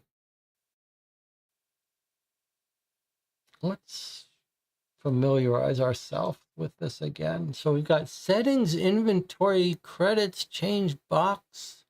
What is inventory? Here's an inventory. Okay, fine.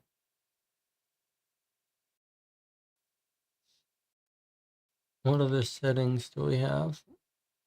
What is this nonsense? Okay.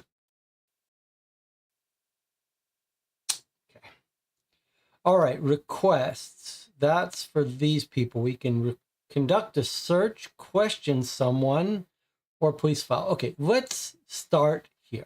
Let's see what happens. If we say question someone, first and last name. All right, this is pretty cool. So I am very curious about Greta Coleman.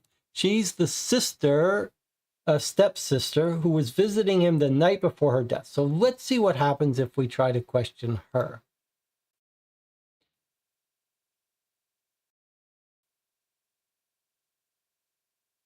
Greta, let's try again. This time we'll use caps because surely you can see the connection between this person and our case. Okay. All right. I'd like to request a new person. because it shouldn't be that difficult for this person to make the connection between Greta Coleman and Henry Coleman. That doesn't seem like you need a PhD for that. But all right. All right. Well, while we're talking to this person, since we think we may have made a connection to Matt, let's try asking her to talk to Matt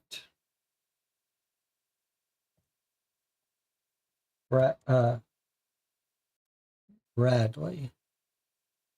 Let's see. This is more of a long shot, but let's see.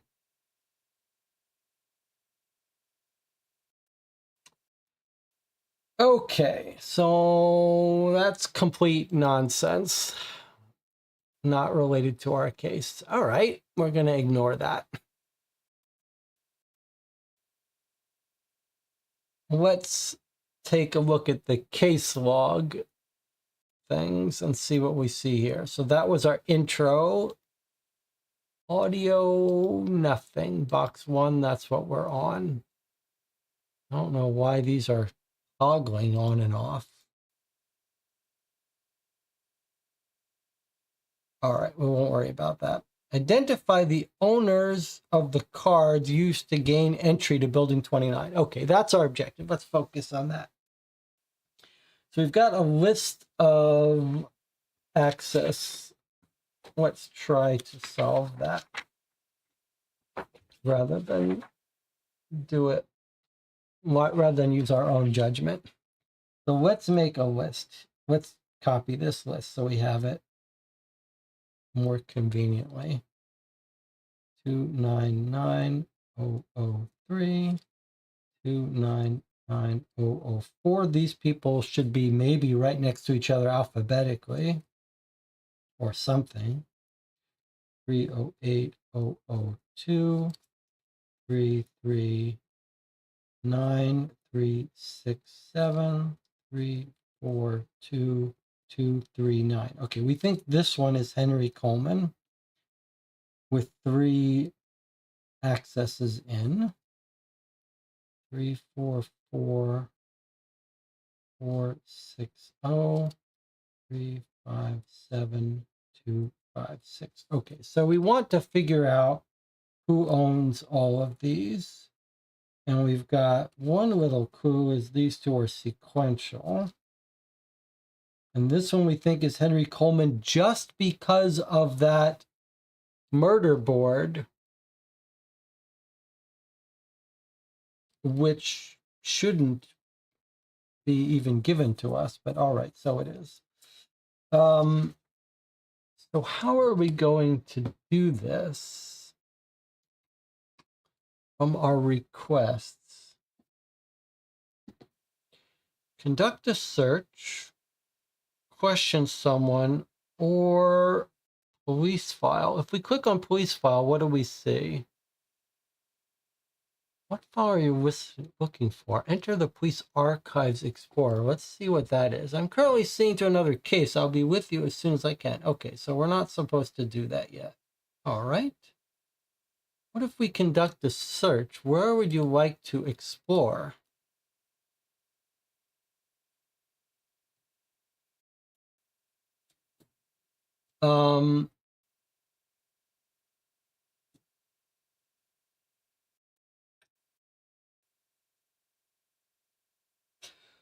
Where was our introduction? Okay, so our introduction case assignment is from October 18th. So presumably that's what it is today, October 18th, the day after the murder.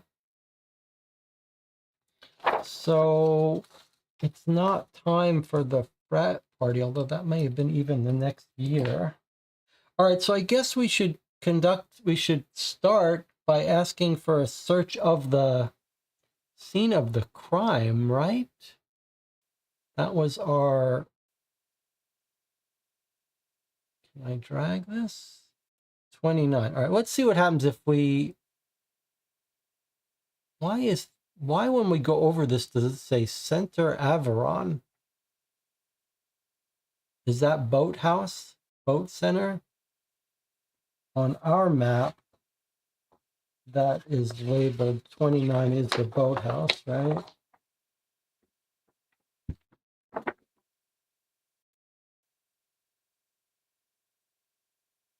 '29 is the boathouse. Okay, so let's just click there. Let's see what happens. What item are you looking for here? Okay, so I guess we have to have a specific item we're looking for.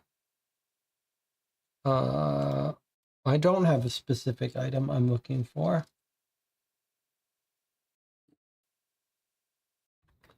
It feels like it's like we're missing something obvious about what to do.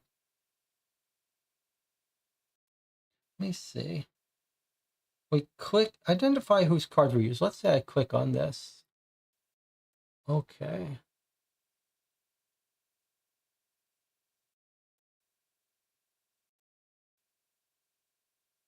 All right. I feel like we've been so messed with the start of this that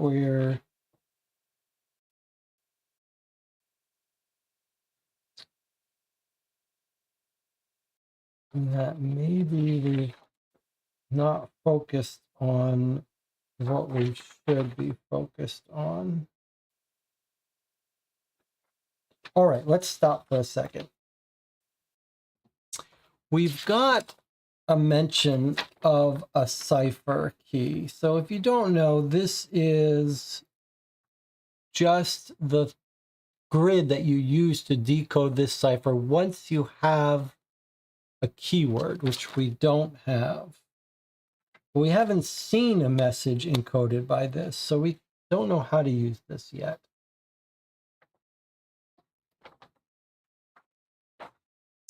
We have a newspaper suggesting that if we could get into that, this message would give us a clue to access the Copper Circle, a secret society.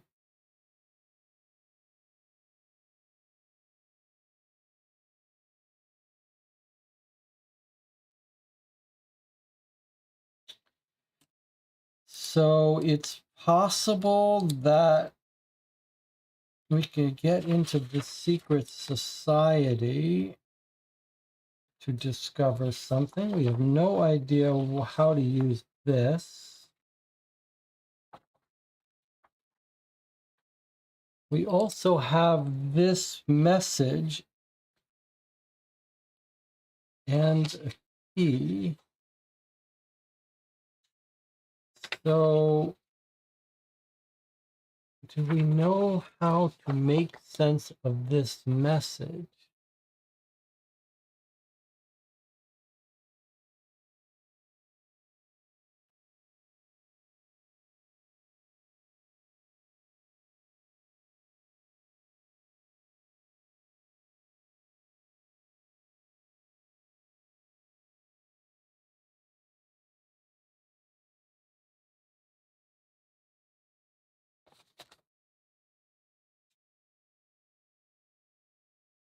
Or we could need to use the black light. It is odd that the black light was on in that envelope.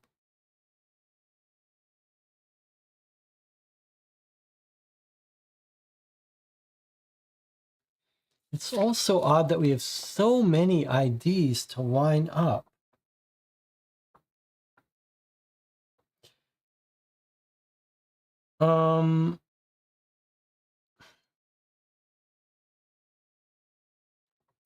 Let's pause. Let's look at this for a second. Okay,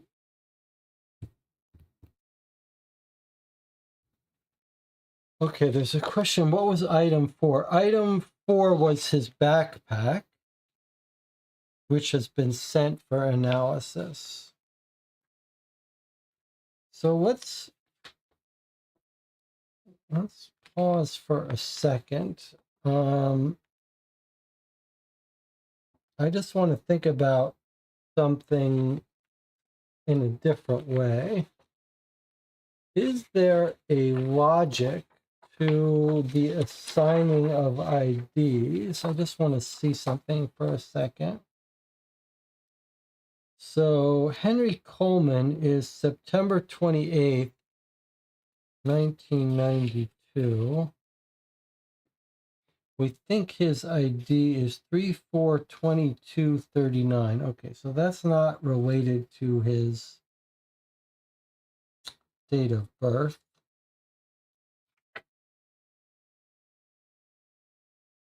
And we don't have any other numbers here.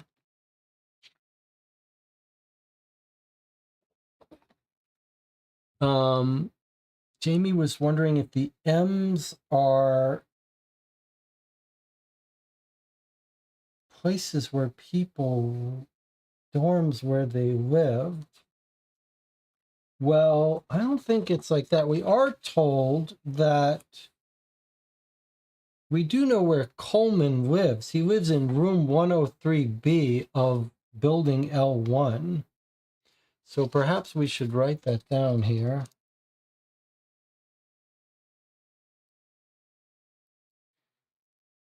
Building L1, room 103B.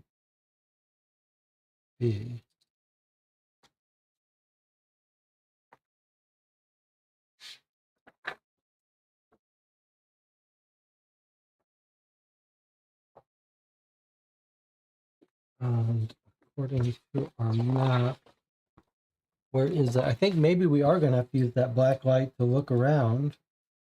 So it's in the annex. L1, residence is 100 to 199. So that's where Henry Coleman is. Now, is that on our map somewhere? Yes, here. Okay, so here's where they all live, on Residence Row. And Henry lives here in L1.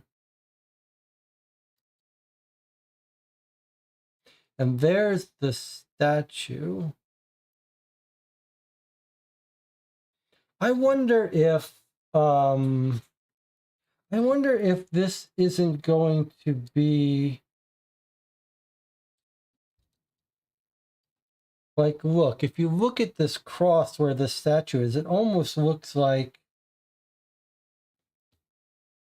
you might be able to follow directions to the copper circle.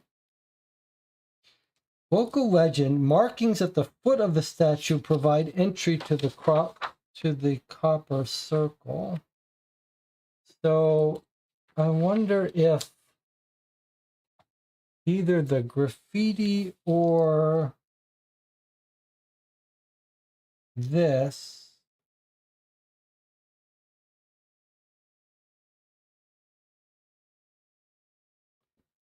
are going to give us directions that get us to where the copper circle is.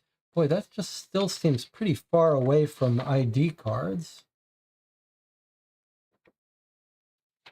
All right, let's use our black light and see if anything shows up. So this was the day after his death, so this shouldn't be anything on this. But everything else is fair game if it was found in his locker.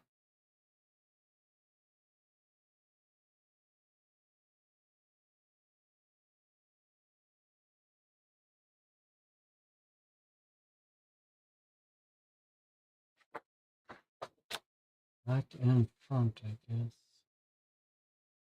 So I know you'll have a hard time seeing, but if we see something, we'll dim down the light, maybe.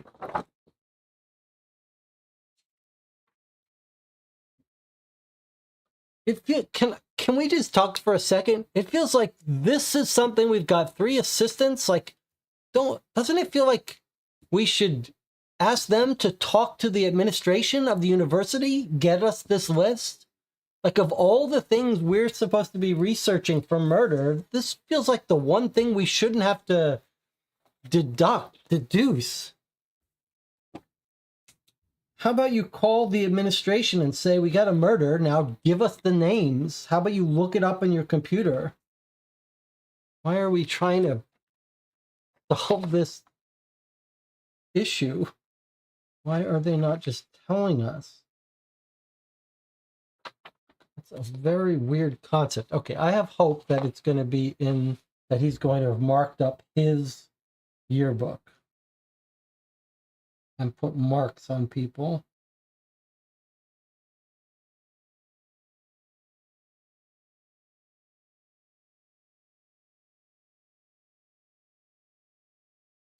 Do I have to turn off the lights? Let's see. So on him has been drawn like a pipe, a hat, a beard.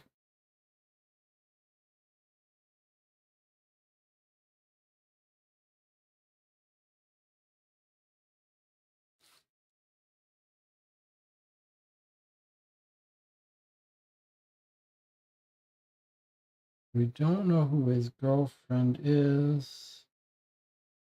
Do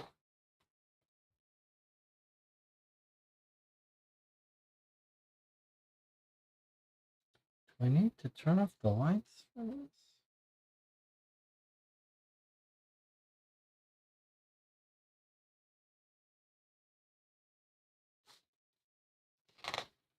It's a very weird situation to be in. We've got like a list of 20 ID numbers, and we're not really sure how to start. That's okay. That's not necessarily a bad feeling. Just a pretty weird situation to be spending the first 45 minutes putting together these strips and then have nothing.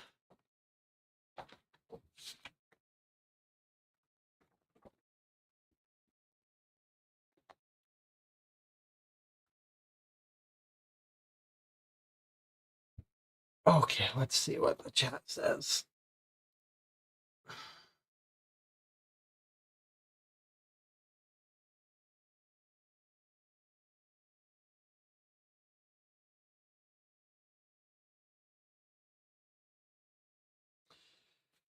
All right, we did learn that the chat is saying we did learn the girlfriend's name was Caroline, and you did see a Caroline, huh? Okay, let's start there then.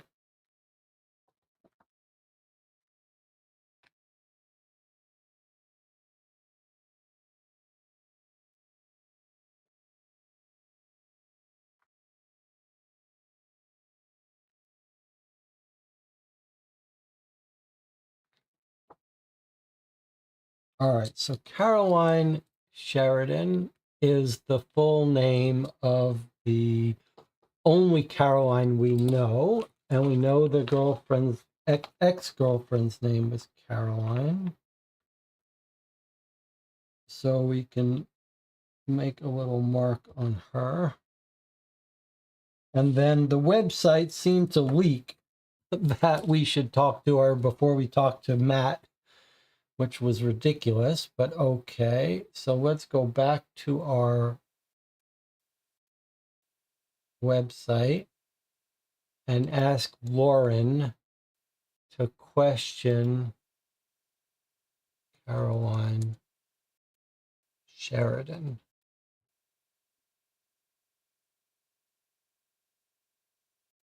Caroline Sheridan had a few interesting things to say. I'll let you listen for yourself. Okay, so we can see lots of audio, video. Let's see if I can hear it with you. Hello, Ms. Sheridan. My name's Lauren Frazier. I'm working on the Henry Coleman case. I'd like to ask you a few questions. I'm right in thinking you were Henry's girlfriend, aren't I? Yeah, that's right. For over a year. My sincerest condolences, but if you don't mind, I'd like to go straight to the issue at hand. Do you know what Henry was doing last night? He said he was going out. He wanted to celebrate being picked for the internship. What internship? The White House internship program. It was all anyone had been talking about since we got back. Henry had been revising for months and he got picked. so he said he wanted to go out to celebrate. That's all I know. His body was found at the boathouse. Was that where the party was? No, parties are never held there. I don't know what he was doing there. That's what we're trying to figure out. Could you please tell me what you were doing last night? Yes, I was with my friend Jenny Dunn. I missed our anthropology class on Monday, so I went over to copy up her notes. And were you with her the whole night? No, not exactly. I was a bit shaken, so we had a few vodka shots. I honestly don't remember much. Can you really not remember anything? This is important.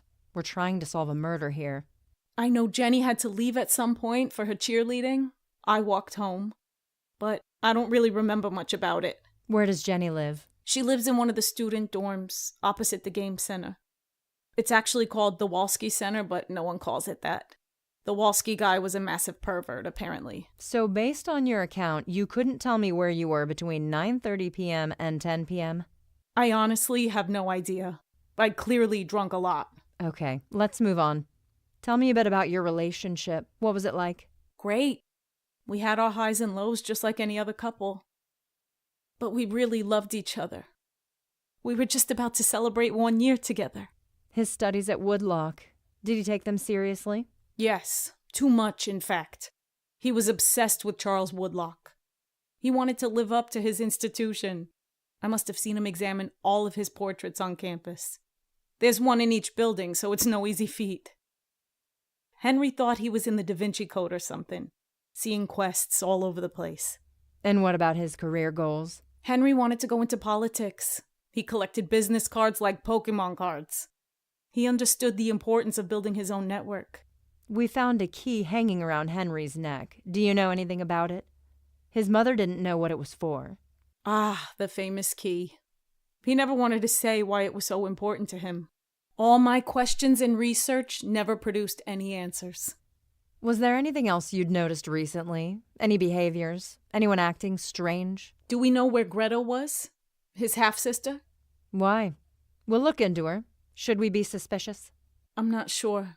But a bit of a coincidence, isn't it, that he was murdered the night she left? I heard them yelling at each other. I know when she came to Woodlock last year to visit him, that she'd been arrested for having drugs on her. Everyone knows how quickly that spirals into violence. I see. Do you know anyone who may have held a grudge with Henry? Yeah. Patrick. He hated him. Henry used to love winding him up with the nickname Pit Pat. The issue is now everyone calls him it, to the point no one actually knows his real name. I don't think Henry realized how much Patrick hated it. Everyone thought it would get out of hand at some point. Do you know his surname? I can't remember. It was some Irish-sounding name. I see.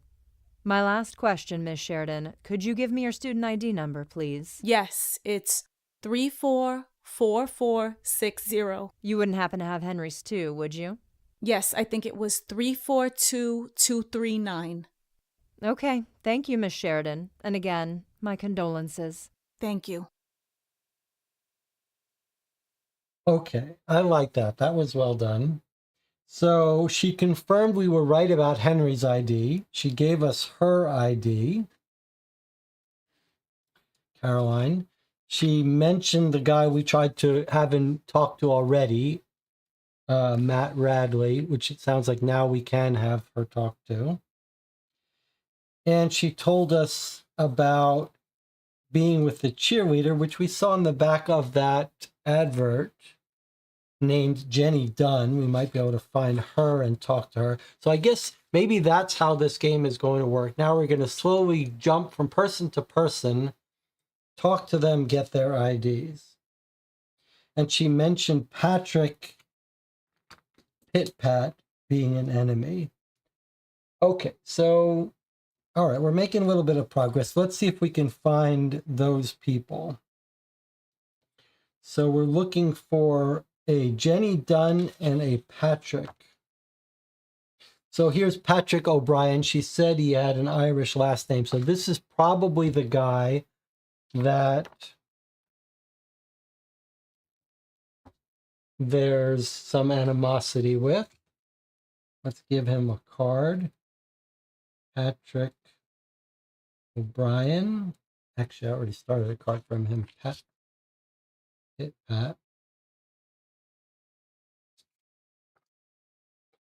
Okay, and then let's see if we can find our cheerleader.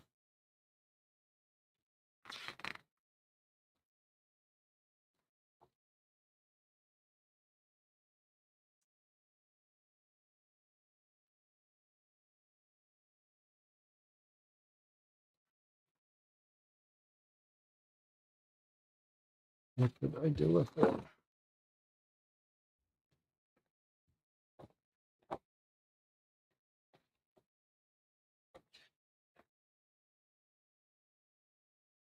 Jenny Dunn is the cheerleader we're looking for. Here she is, right here.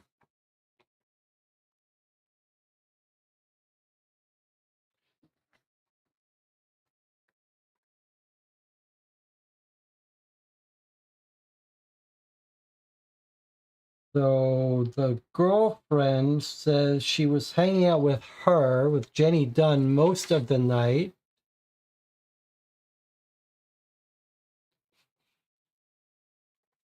But that Jenny Dunn left to go to cheerleading practice or something while Carolyn passed out drunk on vodka. And where does she live? She lives opposite the game center or the Wolski Center. Did Caroline say where she lived?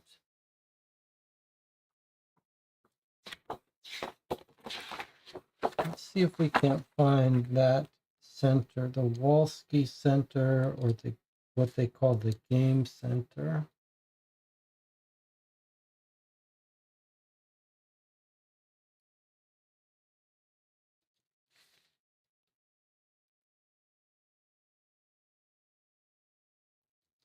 Not listed here, but there's the Wolski Center.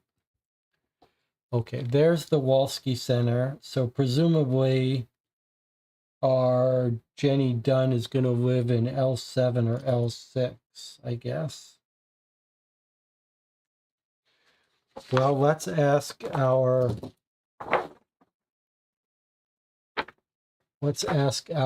person to. Okay, so here's the transcript. He got the internship. He was out celebrating. Where were you? I was with my friend Jenny Dunn. They were going to celebrate, but they wouldn't celebrate at the boathouse. She doesn't know why he would go to the boathouse, but she passed out drunk. Where does Jenny Dunn live? She lives opposite the game center called the Wolski Center. So if someone mentions game center, we know where that is. She says she can't remember.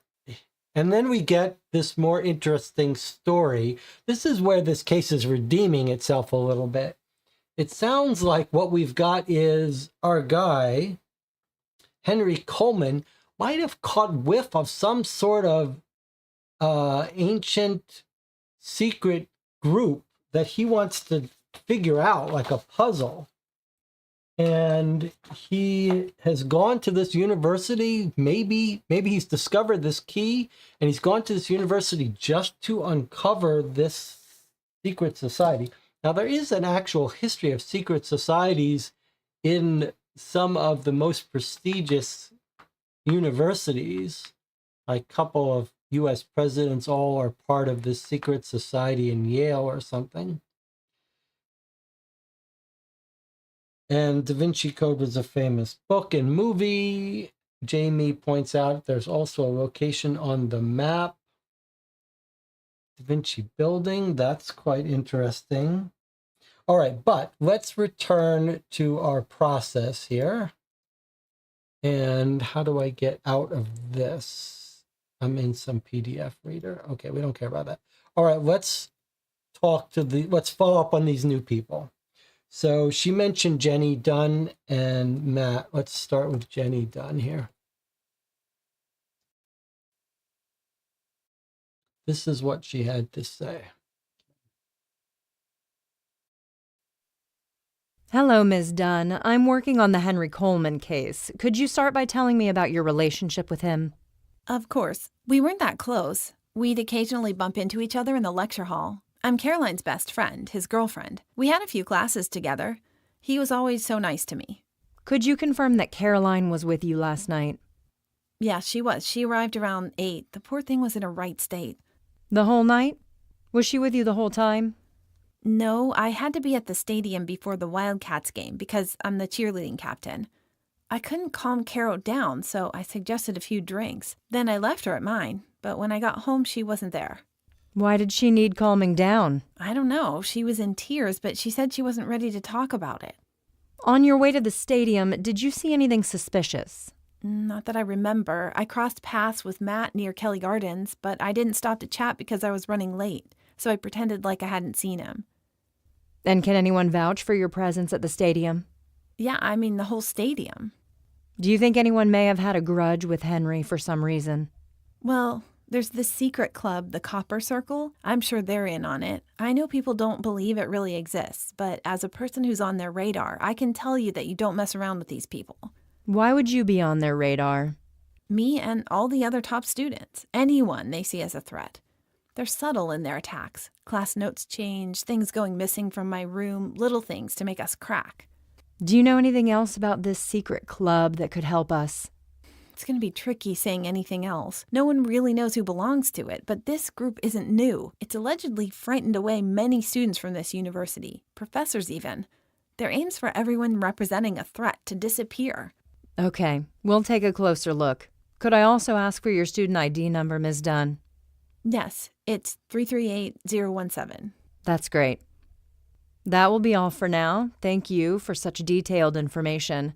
We'll be in touch if we have any other questions. All right, so she tells us she gives us her alibi. She says, everyone will know at the stadium that I was there at 9. That would be a strong alibi. She was with Caroline till 9. Then she leaves Caroline alone. So Caroline doesn't have an alibi, but that's what Caroline told us. I just want to see. She was upset. Why was she upset? She arrived at 8. She was upset. Why? Did Caroline tell us why she was so upset? It sounds like maybe Henry broke up with her that night. She's the cheerleading captain. She tells us the Copper Club doesn't like her. And then she says she ran into Matt, and I didn't catch where.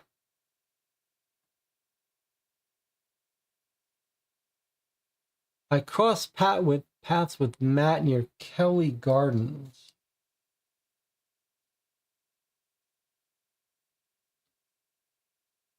So this is sort of interesting because we can retrace her path then.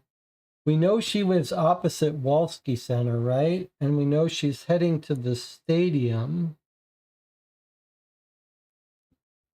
When she says stadium, she must mean the football field here. Football stadium, soccer stadium.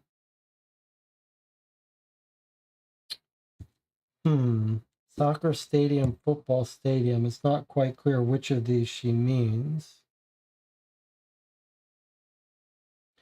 However, if she ran into Matt at the Kelly building, where is that?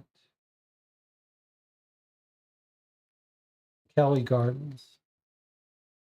Okay, so if she lives here, she must have been heading here, this way, to run into our guy at Kelly Gardens 31, which isn't down here. All right, so maybe she comes this way. She runs into him here. Where he's going, we don't know. But if she was going down here, she wouldn't have any reason to go here. So she must have been heading to the football stadium.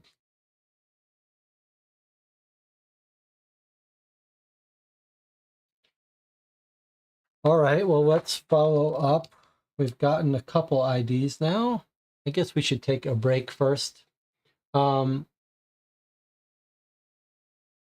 see you in 8 minutes.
All right, some very good ideas from the chat.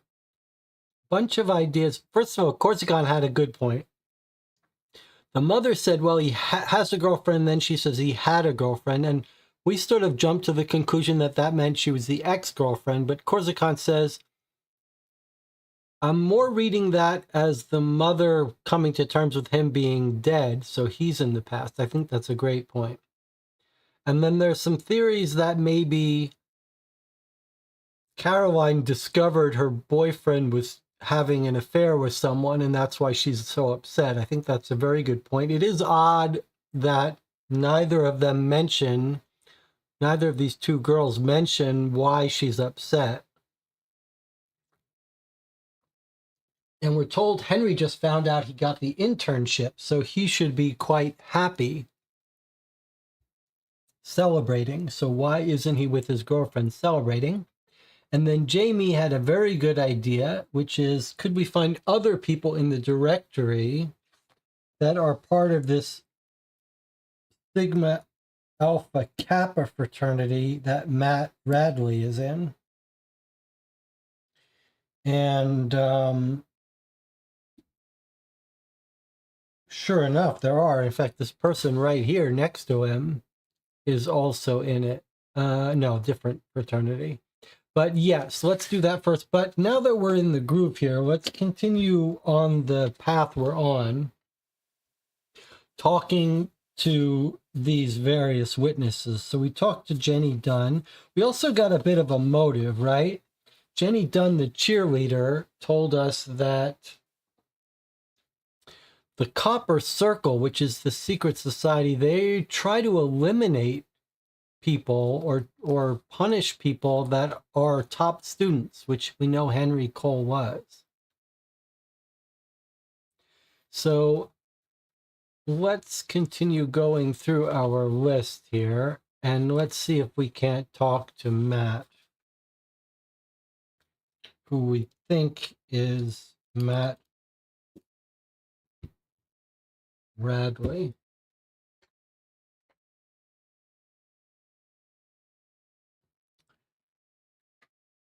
Really?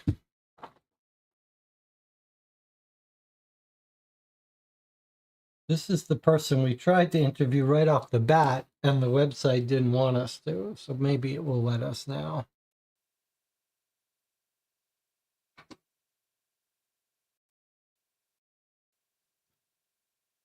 All right, let's talk to Matt Radley.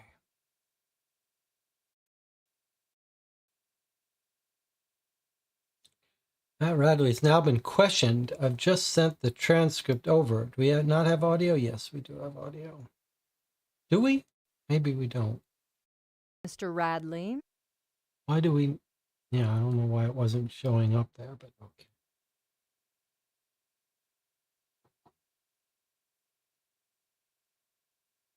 Hello, Mr. Radley. Could you tell me a bit about your relationship with Henry? Hello. Yes. Henry was my best friend here. Had been since the very first day here. I didn't have any other required books, so Henry volunteered to lend me his. We did everything together. I just can't understand who would do this. Henry was such a harmless guy. Things won't be the same without him. Do you know what he was doing last night? Why he was in Building 29? I have no idea. He told me he was going to meet Caroline. Maybe they were meeting there for some privacy? It's the only reason people go there. Could you tell me your student ID number, Mr. Radley? Of course. It's 357256. So no one goes there. Were you there recently? No, I wasn't. Lying won't help you here. As I was saying, people often have sex there, away from prying eyes. Okay, maybe I went there with my girlfriend, but earlier in the week. What's your girlfriend's name? Marie Grace. Okay, we'll check that out. Caroline told us that Henry had gone out to celebrate being selected for the White House internships. Was that not with you? No, he told me he was going to spend the night with her. Maybe he went to see someone else? To be honest, I think he was hiding things from Caroline. He'd always be sneaking out. Was he cheating on her? Yeah, rumor had it he was getting laid elsewhere. The rowing team would often see him around the boathouse, Building 29. Some thought it was with Katrina, one of Henry's friends. In fact, Greg, her boyfriend, supposedly asked Henry to stop hanging out with her because of the rumors. What's this Greg's surname? No idea. He's a junior. He's also a member of my fraternity, but we call him Gregster. He's absolutely huge, head of the rowing team. Not a fan of Henry at all. Where could we find his surname? There was a race this weekend. They may have mentioned him in the race report. Okay. But if Henry wasn't with you, where were you last night? I was studying in the common room of Building L2. We have exams soon, and it's easier to study there than in my room. I stayed there all evening and went back to my parents' house around 10:30 p.m. Could someone vouch for your presence in Building L2? I bumped into a blonde girl as I was walking into the building around 7 p.m., but I don't know who she is. Apart from her, I was completely alone. I can't really concentrate with people around. Okay, so you live with your parents? Yeah, I'm lucky. We're really close, so no need to pay rent. Do you know of anyone else who may have held a grudge with Henry? There was some major tension between him and Alex, his sweet mate, but that doesn't surprise me seeing how crazy she is. Rumor has it she drove her little brother to suicide. You should check out her room. I'm sure you won't be disappointed. And, secondly, if Caro had heard the cheating rumors, that can't have been pretty. She's quite the jealous type. Okay. Thank you, Mr. Radley. Okay. So lots of intertwining alibis. We got a lot of interesting stuff from this guy. First of all, he says there's a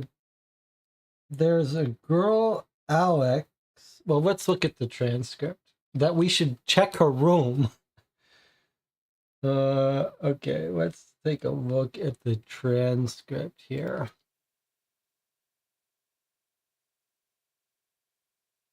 So he's Henry's best friend. He says, okay, yes, I was in Building 29. People go there for sex. I was there with my girlfriend. He gives us his girlfriend's name, who's Maria Grace, who we need a card on. Marie Grace. Marie Grace is the girlfriend of Matt Radley. All right. And then he says Henry went to go hang out with his girlfriend, Caroline, but maybe went to see someone else. He does say, yes, he was cheating on Caroline.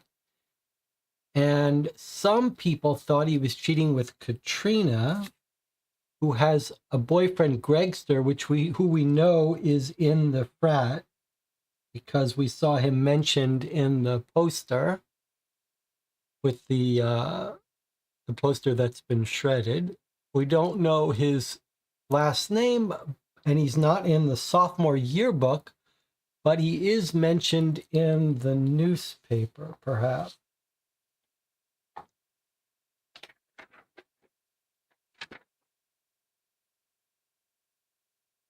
Is it the newspaper? A rowing team. There was a race this weekend. They may have mentioned him in the race report. I don't think we have a race report. Okay, maybe we can get that online.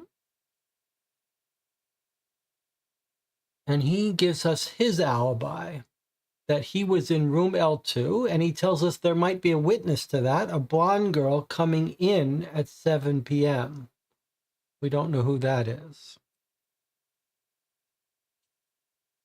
I'm going to make a little card for this blonde girl.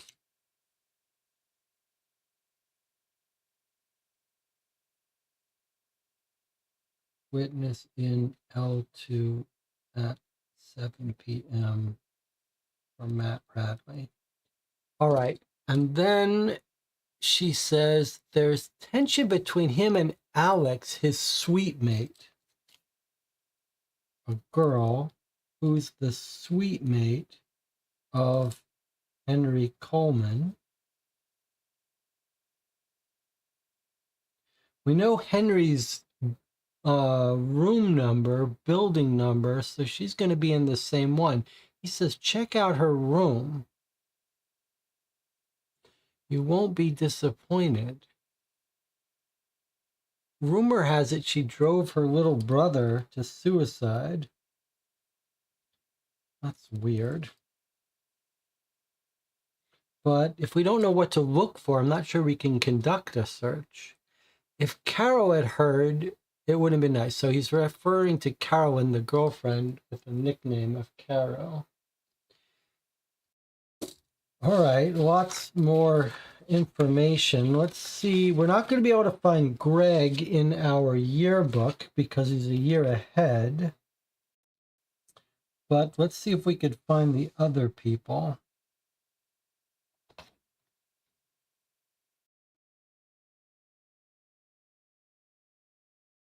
There's Alex. Here's the girl that apparently drove her brother to suicide. Also on the cheerleading team, Alex Park.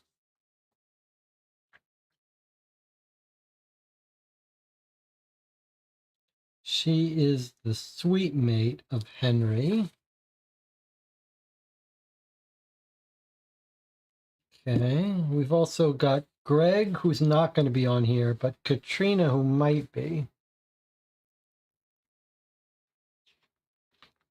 Katrina McDouglas on the rowing team. That's going to be her. She's another Woodlock local. So Katrina McDouglas.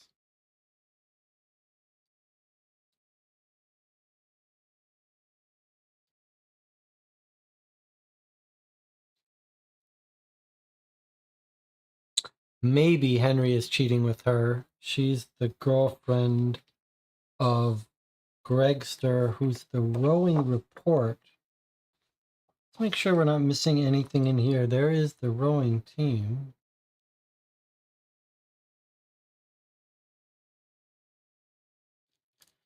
Here's something interesting. Look at this.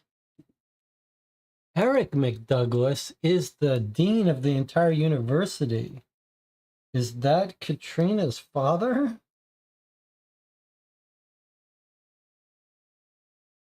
That's interesting. And we're looking for a rowing report. report, but we're not sure where we would find that.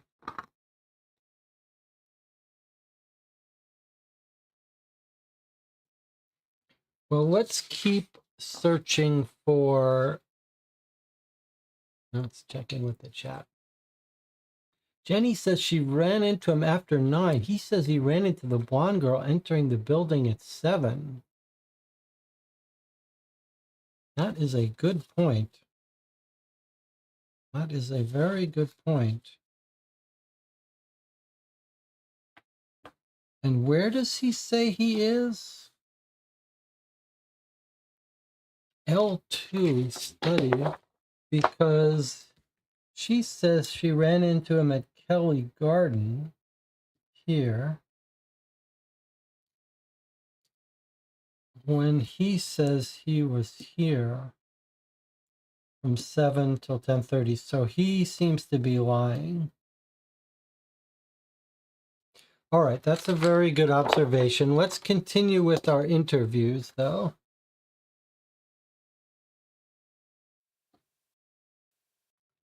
Yeah, let's go interview Greta, the sister, right now.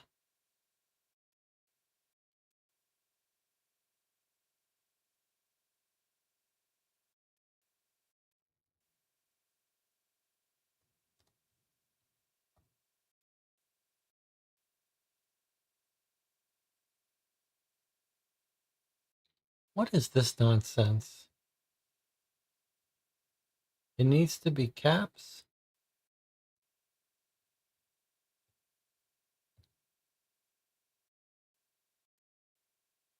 What's happening here?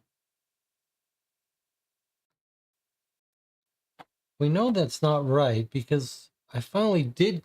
No, it doesn't. It doesn't want to interview her. That's weird. All right, so it does list the people we've talked to before. That's pretty convenient. That's pretty cool. All right, so this lady doesn't like talking to people that aren't students for some reason. Doesn't matter. We've got other people to talk about first. Let's try Alex. Alex Park, the sweet mate.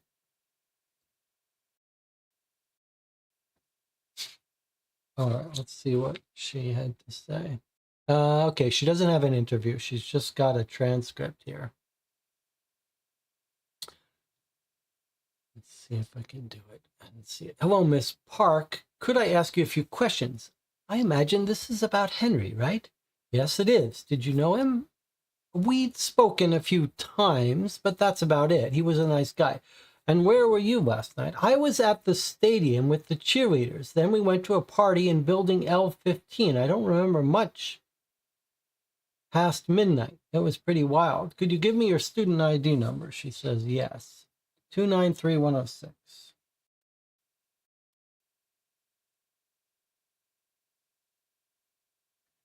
Okay, so she gives us her alibi. She was at a party at L15 stadium and party in L15. And that's it. Nothing major.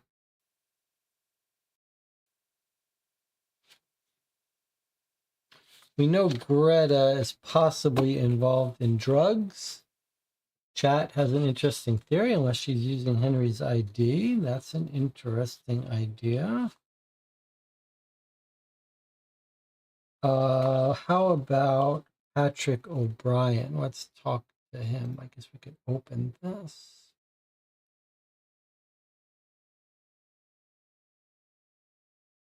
Let's talk to Patrick O'Brien.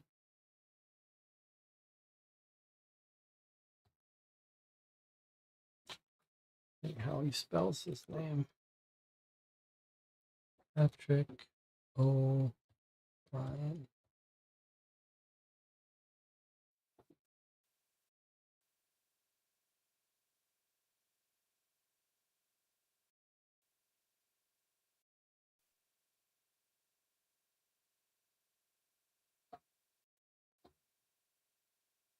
Hello? Hello, Mr. O'Brien. We'd like to ask you a few questions about Henry Coleman. Okay. I've got nothing to do with all that. All I can say is that guy was a jerk. If you want to talk, you'll need to come back when I've got a lawyer. Not even a couple of questions? Like where you were last night, for example? Not at the boathouse, that's for sure. I never go there. You should maybe speak to Greg. He looked all ruffled up at the Wildcats game, and last week he was that close from kicking Henry's ass. Now, please leave me alone.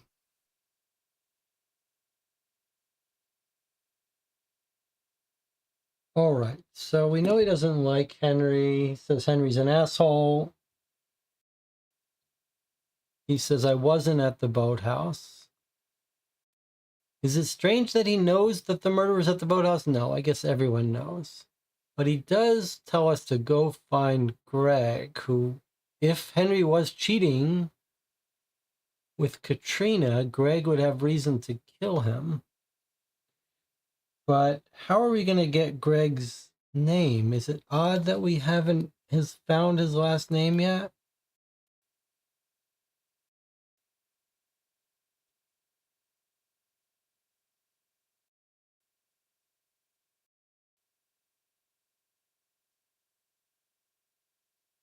How are we doing on our IDs? Let's get our list out. Patrick didn't give us his ID, did he? All right, we have Henry's ID. Marie Grace we haven't talked to yet. And I guess we haven't, I thought we did talk to Katrina, but I guess we didn't. Okay, let's put in the names, let's put in the IDs we know so we know where we stand here. Matt Radley is this one.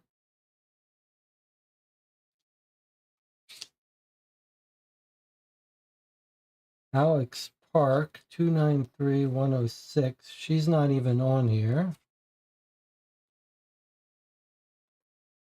Caroline Sheridan, 344460. This is Caroline.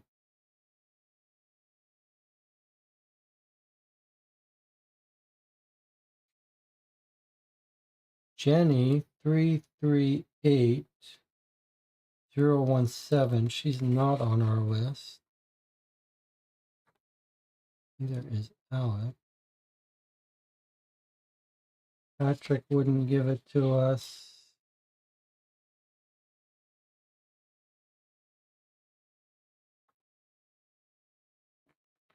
Okay, so we've gotten a few of them, but there's a lot we still don't have.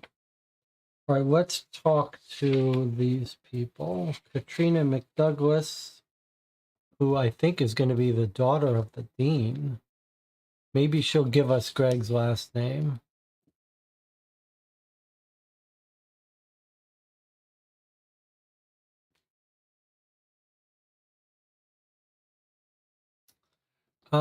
Search the boathouse for the rolling report. I don't think we can just search. I don't think we should just search. I feel like they would have found it. Let's talk to Katrina first before we start searching random places for things.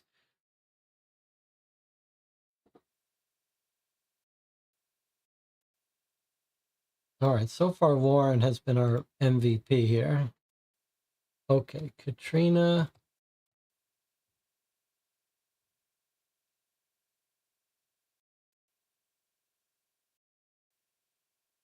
She's out of town. Huh, I'll try again later. Okay, I like it. Out of town. I'm a little bit suspicious of her. Can we try to interview the dean? Eric McDouglas. I want to see what happens. New request. Eric. I want to talk to the father. Too busy with the press to speak to me. Okay, fair enough. Let's try Maria Grace now. Marie Grace.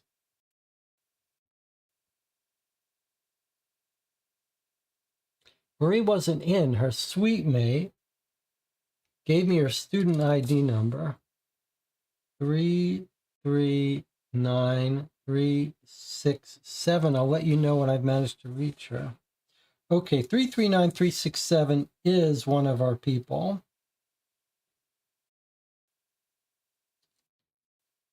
So she did enter the boathouse. She's the girlfriend of Matt, so it makes sense that she and Matt went there to make out. He said people go there to make out. He was there 3 times. So we think one of these is going to be Katrina, and he's going to, and Henry would have been going there to sleep with her, to have sex with her. And maybe another time, well, I don't know. All right.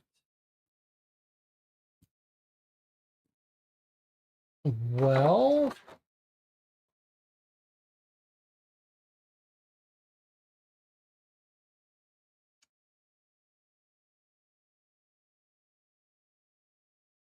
so we still need to find Greg. Katrina's out. Jenny Dunn we talked to.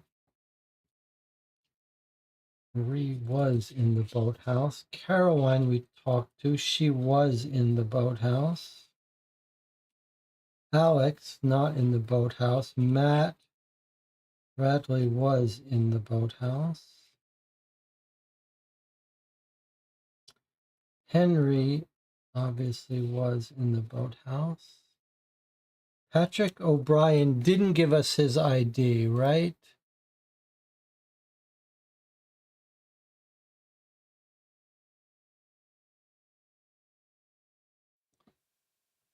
I just want to make sure he doesn't give us his ID. Yes, he's refusing to give us his ID.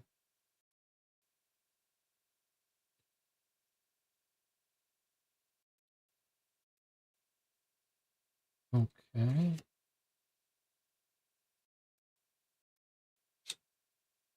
We don't know who the blonde girl is.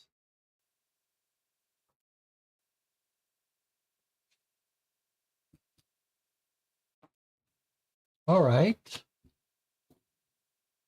Let's see here.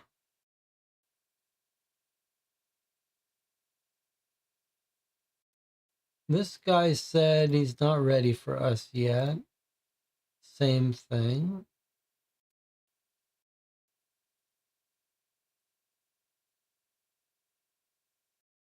We could request a search of a specific place. Don't feel like we have enough to do that yet. Hmm.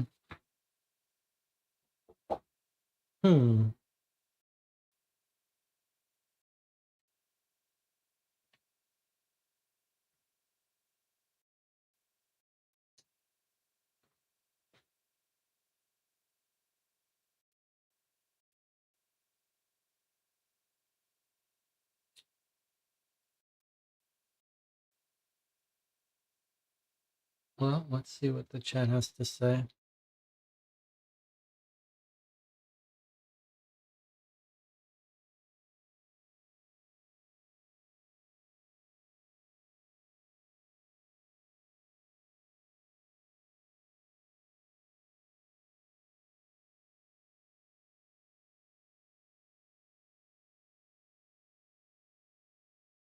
The group wants to search the boathouse for the rowing report.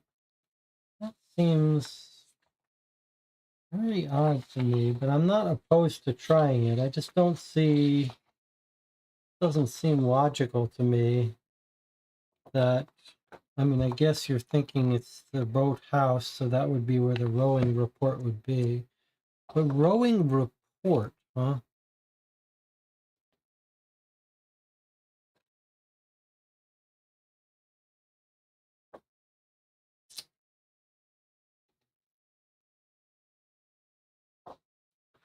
Okay, before we do that, let's just quickly look and see if we can find more people in the frat.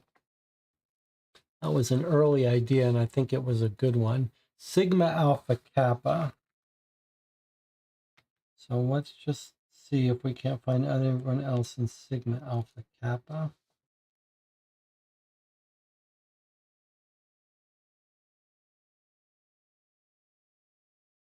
We could also look for Blondies that may have run into him.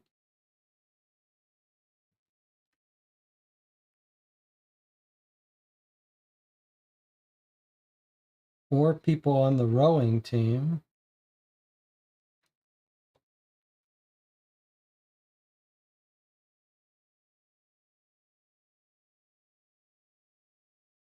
Okay, so here's someone else in Sigma Alpha Kappa. Evan Dyer. Let's see if we can talk to him. I'm curious. Just because he's in the same frat. Let's see if they'll let us talk to him. No. All right, so much for that idea. And then we've got Dixon Chase, who's also in the frat, but if we don't have a connection to him, we can't do it. All right. And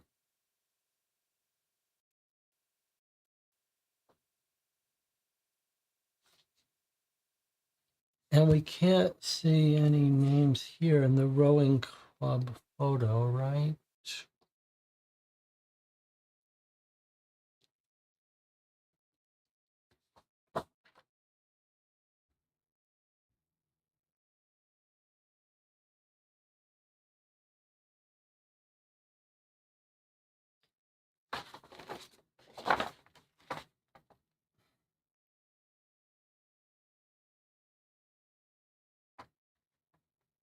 We are told about the Cypriot flag. Oh, that was on the website.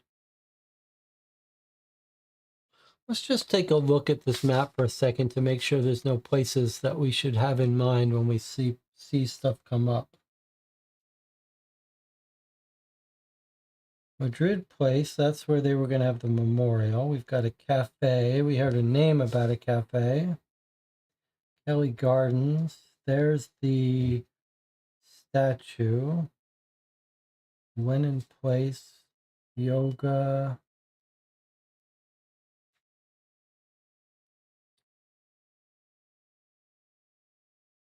Esperanto Workshop Attic Lounge. There's the restaurant that was mentioned. What were we told about the alumni office? What was it that told us about the alumni office? Do you remember? Was that our note?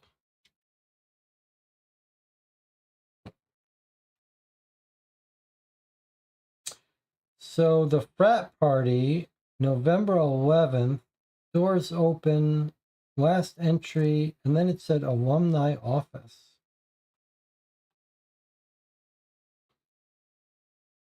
And then arm wrestling champion. One of these said Gregster.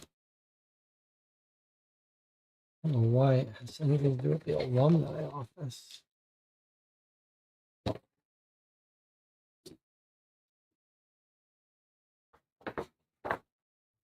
All right, let me see what the chat wants to do.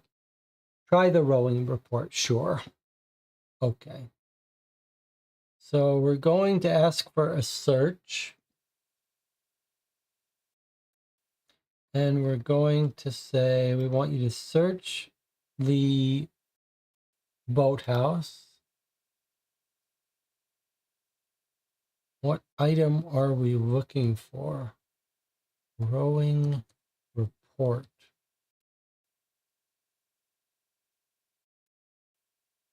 No. Okay.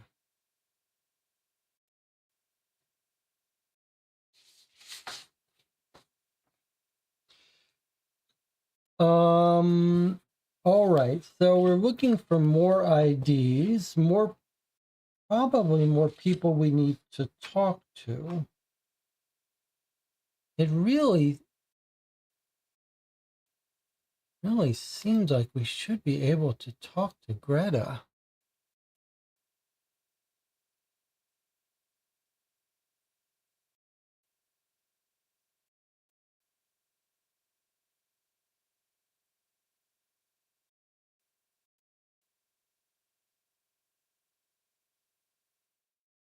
Is that the exact phrase that Matt called it?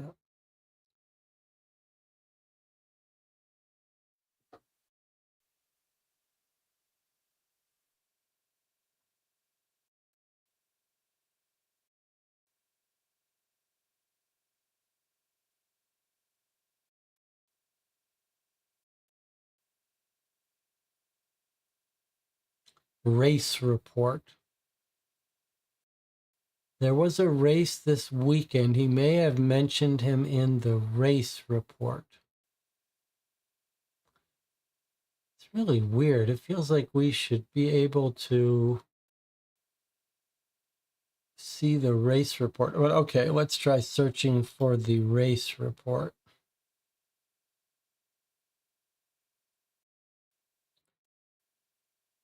To me, this is just bizarre that we're saying search here, and if we don't type race report, they don't find it. But if we type race report, they do find it. Seems awfully weird, but let's try it. No.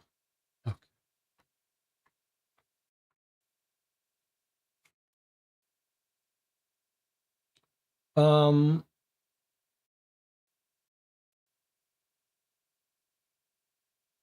I mean, we have his room. Feels like we should be able to search his room. We can't talk to the sister.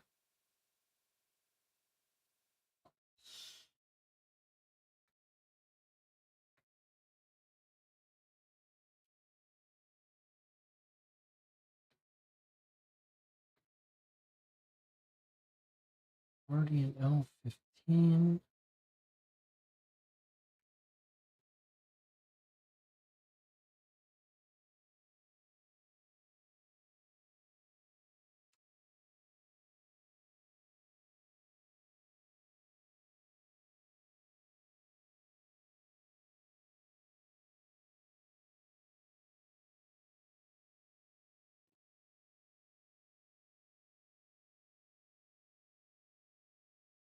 So we haven't explored the statue.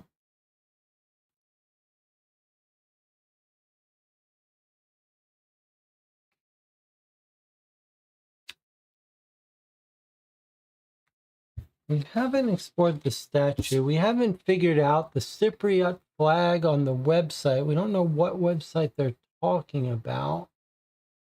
We don't know where the headquarters is.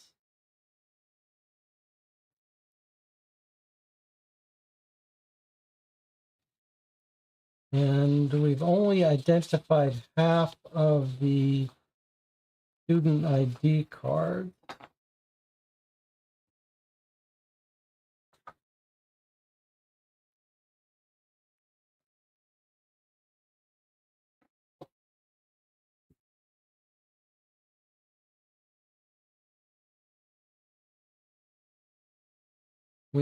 We aren't looking for a specific item yet. So let's not worry about items.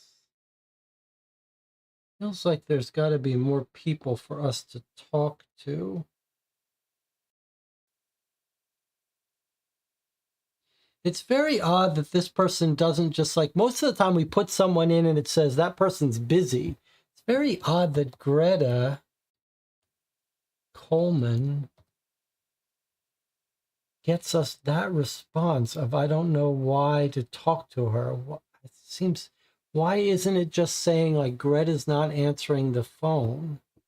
Why is it trying to tell us like,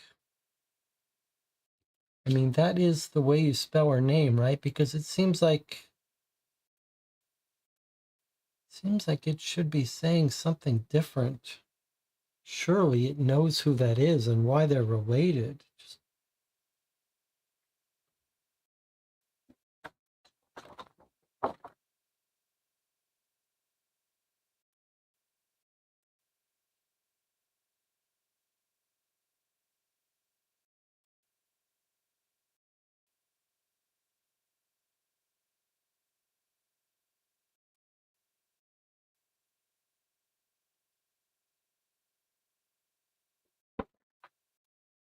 All right, let's make a little list of things to do that we haven't resolved yet. So we've got the graffiti codes.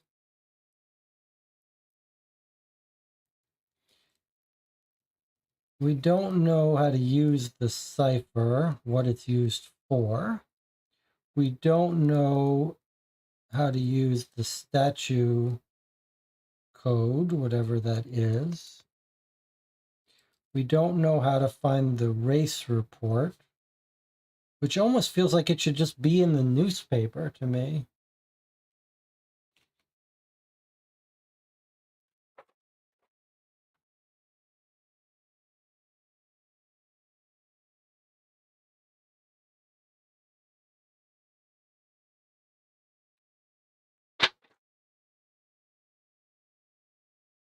In ice hockey,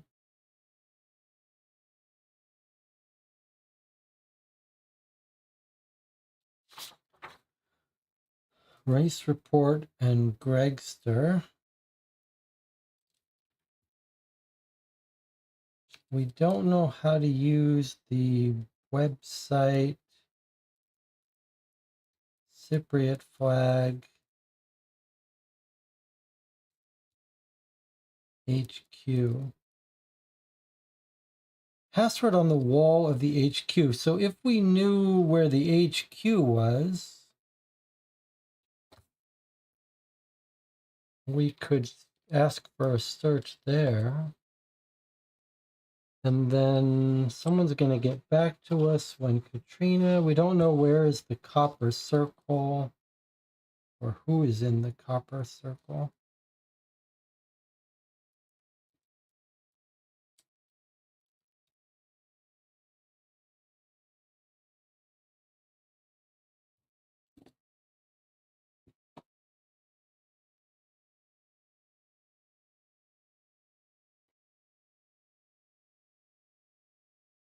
The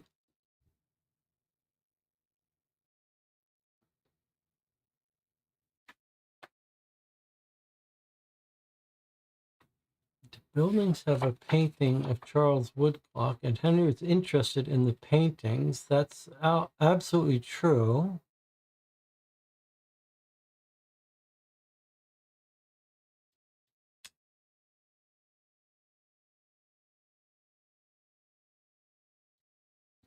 Let's see what happens.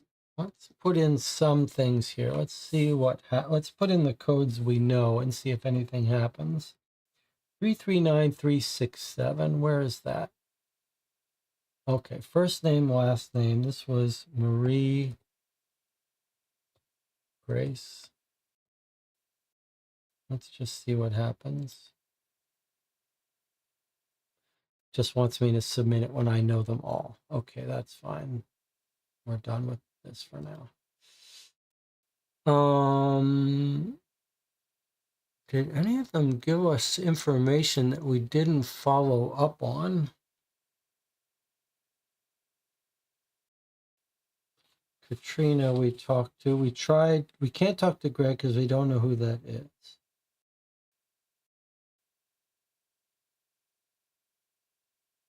We can't talk to the blonde girl in L2. We don't know who that is. We talked to Jenny Dunn. We talked to Carol. We talked to Alice. We talked to Matt. We talked to Patrick.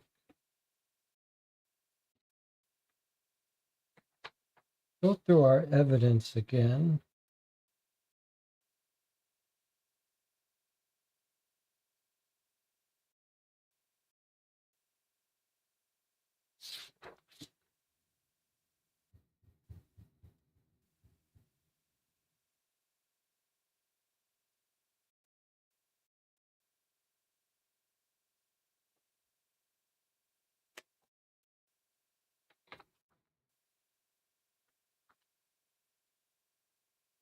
We haven't found anything to use the black light on yet either, which is kind of strange.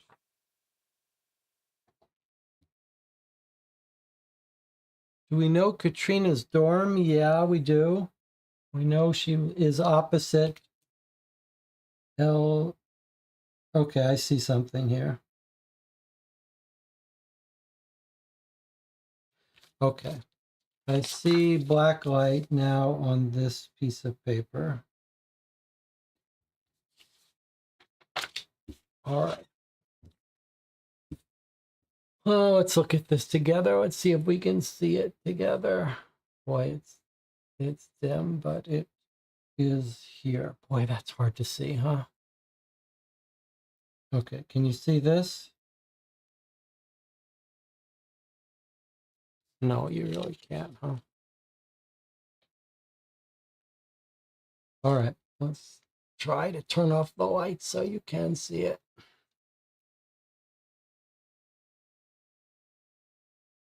Okay, you can see that word, right? Woodlock. So I think that is the key.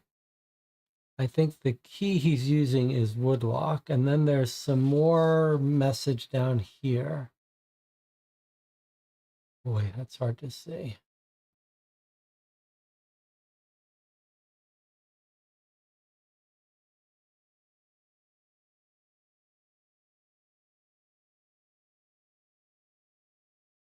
Okay, it says W to Z to D, and this one says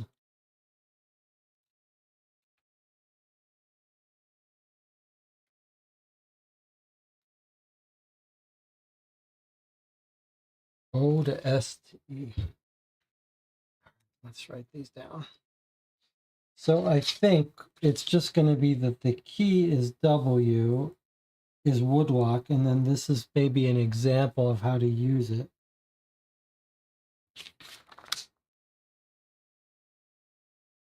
This looks like W, E to D.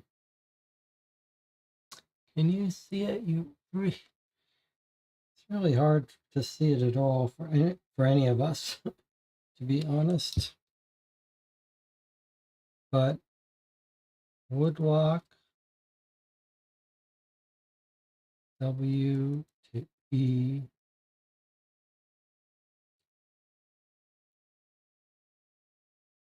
To D. And it looks like O to S to O, S, E. Actually, that's a Z. W to Z to D.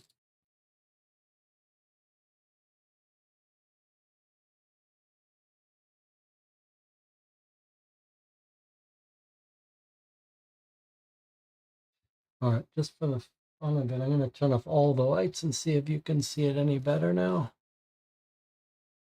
Okay. Boy, that's just difficult to see, though, isn't it?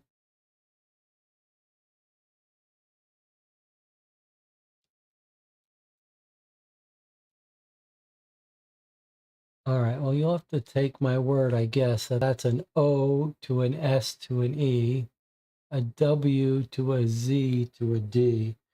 I don't know how better to do it so you can see it. But yeah, that's unpleasant. But what can I tell you? That's the nature of the blacklight stuff. Is it easier with the pen? I don't think so, but maybe. Maybe it will be.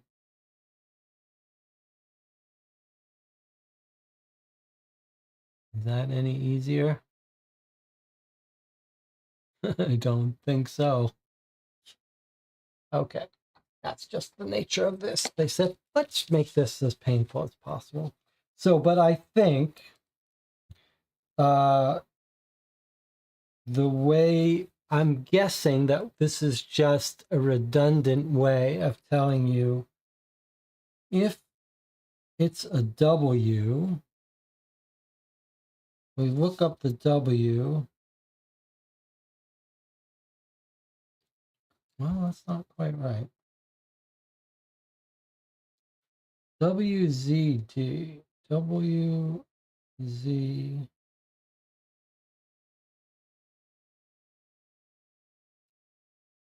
So what is it doing if that's not what it's doing?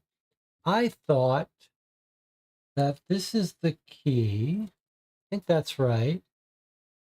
And I thought this was going to be an example. Like First you do the W, then you do the O, the D, and the L. And if you do the W, you should see Z turn into D.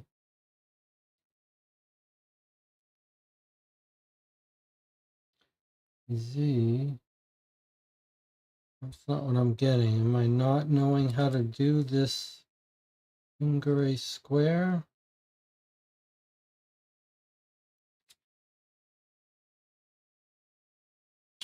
Where's my cipher book? I mean, we don't know. All right, well, let's stop for a second. I thought the way you did this is, hold on, let's not guess. Let's just get it out.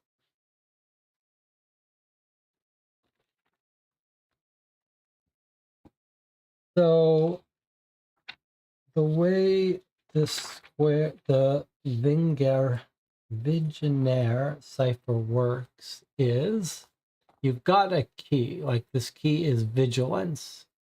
So you repeat the key over and over again above the message.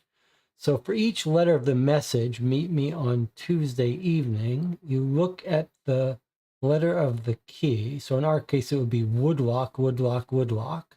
So then you have a W and then a key. Then you find here's the part that's easy to get wrong. The column that's headed by the key. And then the row headed by the message. So that's why I thought this was trying to tell us column W, row Z. So column W, row Z is a V, not a D. I thought this was going to be giving us an example of what to do. But this should tell us that if we looked up column W, row Z, we should see a D if that's indeed giving us an answer. Example. Let's try this OSE. So if we were in Woodlock, O, and we were to look up the S, here I get a G.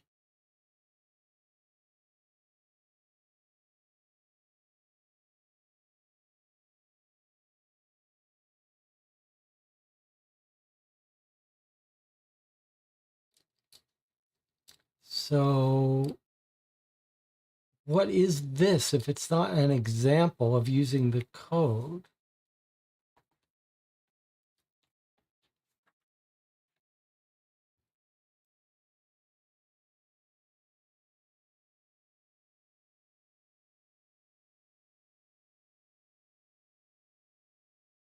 To decipher, let's see about to decipher, a slightly different procedure.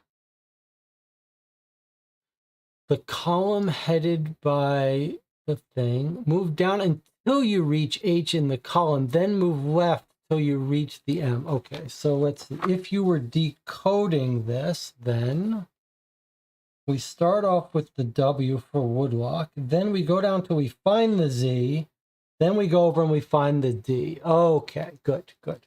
So this is an example of decoding. All right. So it is an example, and it was testing my ability to decode, and I was thinking this was the symmetric one, but it's not symmetric. Okay, so here's our second example. If the encrypted message had an S, then we would go to the O, second letter of Woodlock. We go down till we find the S. Then we go left and we get an E, which is an E. Okay. So now we know the code key phrase, keyword is Woodlock. And this is the procedure to decode. You go to the column of the key, you move down until you find the encrypted letter, and you move to the left to get the decrypted original. Now, the question is this the encrypted message? No, probably not. right? We can try it, but it's probably not.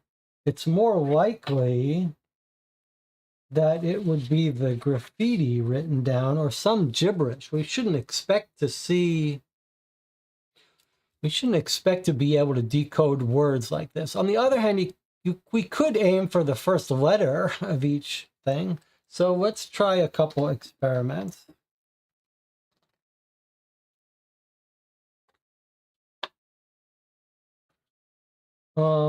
Because we are expecting this to be some secret message somehow, although it seems like it should be directions. But let's just try.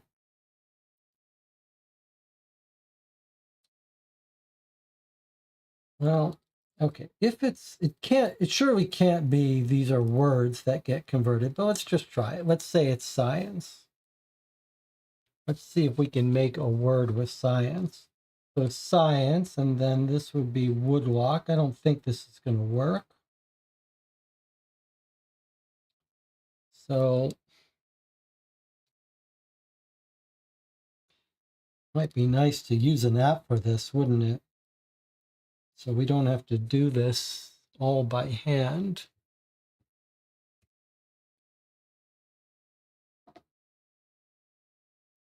I guess we can do the first one. W goes to S, goes to V, O goes to C, which is an O.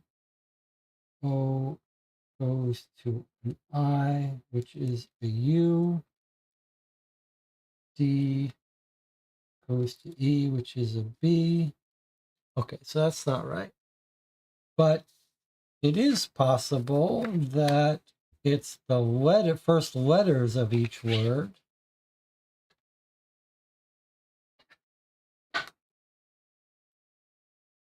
S, H, A, L, T. I don't actually think this is right, but K, T, S.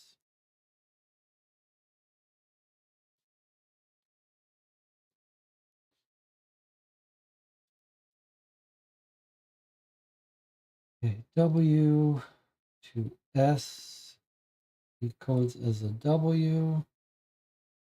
O to H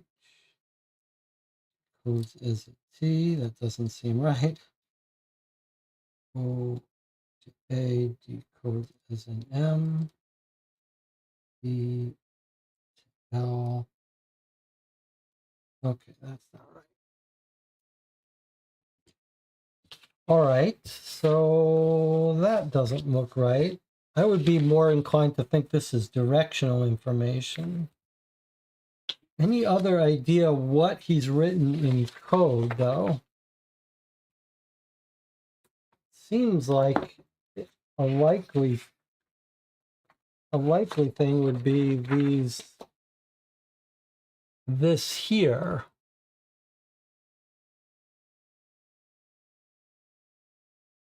But how do we make sense of that?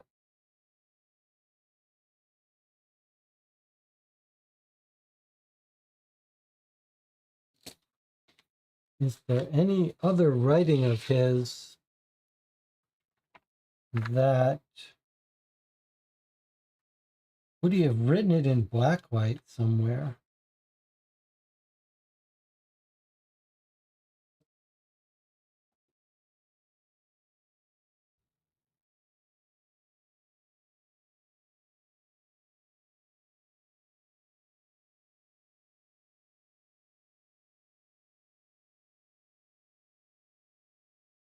There's a quote in the yearbook, doesn't say who it is. What's his quote in the yearbook? Henry Coleman. Student organization is hockey. Hockey, it doesn't help us. Written similar to statute method. Shredded paper versus cryptogram. Okay, don't know what that means. I'm guessing encrypted message would not be readable. I agree with you. Could it be VCAAXD? You're saying, could this encrypted message be that Do we even have reason to believe that this is right way up? Is it just as likely that it would be this way?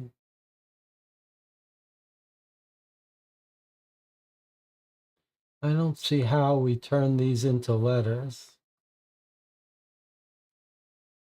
without more information.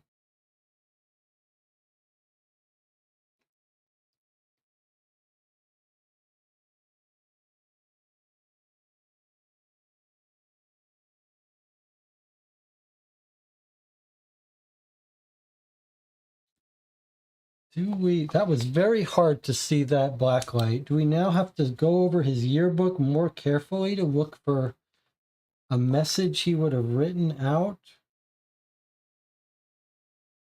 Because it is his yearbook.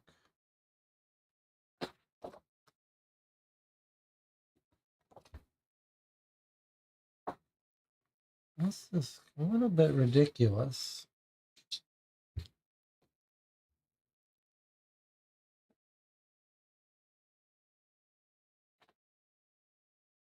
Personal notes. Let's see if he's written. Let's look at this more carefully.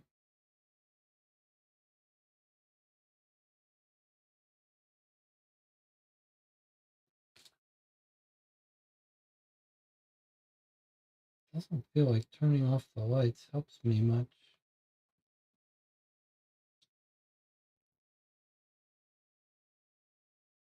So here's the motto, Docendo Discimus. Could that be code message? Hey, we got a website. We've been looking for a website with the flag. This is what we should be doing. We should be going to the website of the university. That's going to be the key. Let's go to the website of the university. Woodlock University. Surely this is going to be a big part of it. Yes, okay.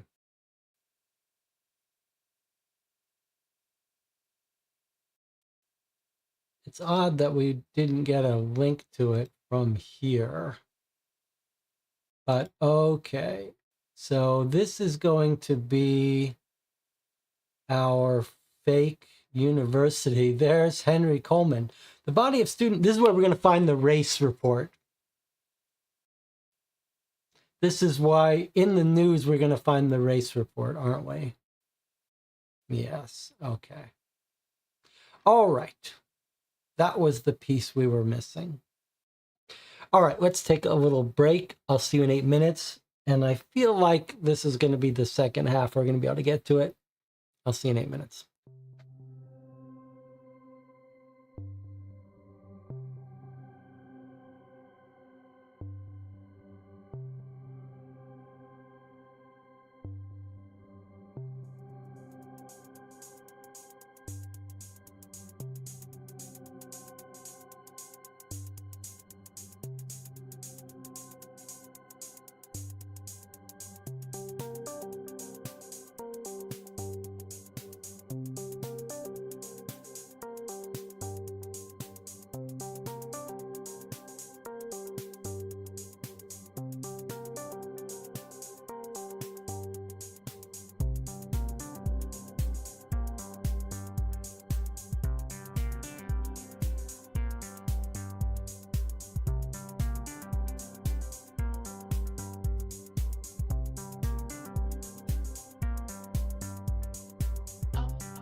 All right. So I feel like we're in the home stretch of this first box here. 4 hours in. We haven't been playing at our top quality. We haven't been playing at our best, but we did finally realize there's a website listed at the back of this yearbook, and here we are.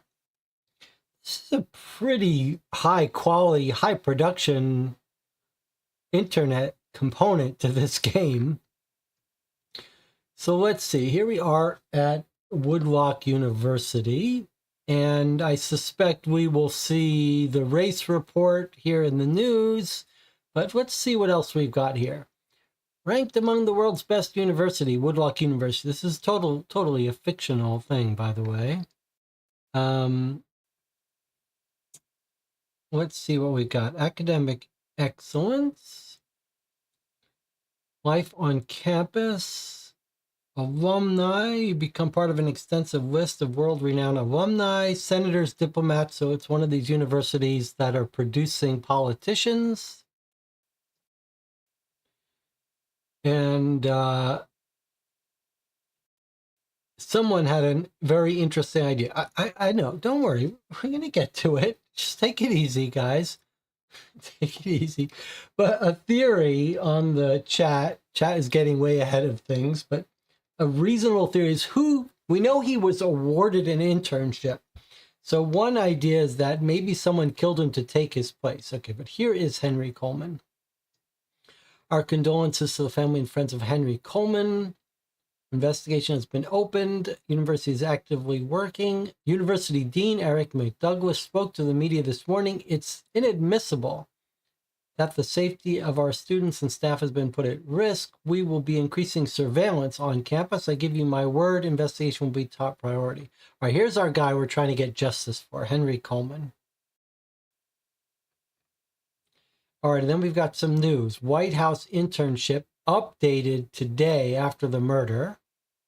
Then we've got football results, rowing results, and Roman Egyptian thing. Okay, now let's look at this search. Undergoing maintenance. We apologize for any inconvenience. So I guess it's just we can't actually doing this. Search courses, but if we had a course, looks like if we have a course, we could search for it. You can't search for the rest, but it seems like if we have a course, we could search for it. And here's flags. Remember, we decoded that. We saw that message that said Cypriot flag. Okay, which is the Cypriot flag? Does anyone know? I know which ones it isn't. This could be Cypriot. This could be Cypriot. This could be Cypriot. Maybe this one, but if I had to guess, this one, says the channel, says the chat. All right, let's click on this and see what happens.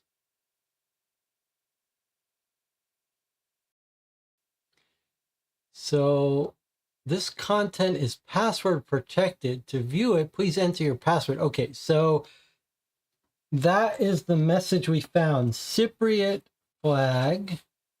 And then he said the password is on the wall of the HQ. So we're going to have to figure out where the HQ is to get the password. Jonathan was right that EWSD is password. Okay, so, and here's this quote again. Docendo discimus, protected, science, history, and literature are the keys to scholarship and progress. So that is matching the quote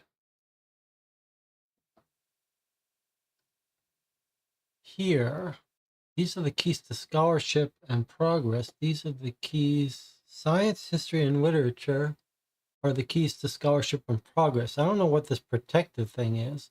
Now, that was when we clicked on one of the flags. If we click on other flags, do we get the same thing? No, every other flag you click on, you just see, I see, you see an image of the flag. Let's just look at this for a second. So all of the flags, some of them French flag, you just see the image.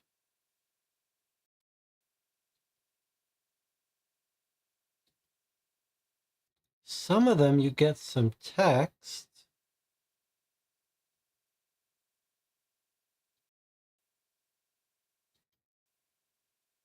There's Brazil, Canada, Israel, Italy. Don't know what country this is. Looks like a satanic country, but you'll correct me. That's going to be China, Italy. I don't know. This is an Islamic country, Morocco, Spain, Japan. All right, we're circling back. So these are the ones that they're images of. Which one is this? Which country is this? These people have really gone for it. All right. So those are the flags. This is Egypt here. Okay, anyway, but this is the secret one that you need the password. Morocco. Okay. Sorry for saying that it's satanic. It just looks a little weird with the green and red. Anyway, okay, so we need the password for this. So we'll come back for that later. All right, and then if we knew a course ID number, presumably it looks like we could actually search for it. Maybe not. Maybe. All right, so that's that. Does seem like we could search for courses if we could do it. Now, in addition to this homepage, we have our history and news from campus. Is this the same thing as news from campus? Yes. Okay, so news from campus. Here we go. Updated list for the White House internship. Let's see who took Henry Coleman's spot. Look at this photograph they've got. Intern 1, Alex. Intern 2, Arthur McDouglas. Okay, so Alex is the suite mate who he was having trouble with, and Arthur McDouglas is the replacement. Okay. So Arthur McDouglas, who's a son of the dean and maybe a brother to Katrina, is the replacement. So that person is right up at the top of our motives list. Arthur McDouglas. We should see if Warren can talk to him. So he's the person who's replaced Henry Coleman. Red with green star is Morocco. Thank you to Jamie for doing this thing where repeat what I say, like so I know. You could see if I ask a question and I get different answers because of the delay. So it's really great when you give me a reply that's full sentence. John says, anyone think it's significant Henry isn't wearing the key in this photo? Probably not important, but thought Carolyn acted like he always wore it. That's interesting. That's an interesting point. Look at this photo. I guess AI is going to make generating photos like this a lot easier, but boy, you had to put in a lot of work to get this photo just for this game. That's a lot of people. Do we recognize any of our suspects here? Doesn't matter. All right, let's go back to news from campus. Now, one of our people went to the football game. Let's see, maybe we can see her in a photo. Wednesday night saw both the football team and soccer team pounce to victory in their respective games. Sporting night started 7:15. Wildcat soccer team putting the Vermont Lions through their paces came out on top with 1-0 win. Okay, that's a soccer team. That's a soccer score, 1-0. Then at 7:45, the football team took on the Arizona Cobras, delayed by 15 minutes due to a fight in the stands. That sounds like it could be relevant to us.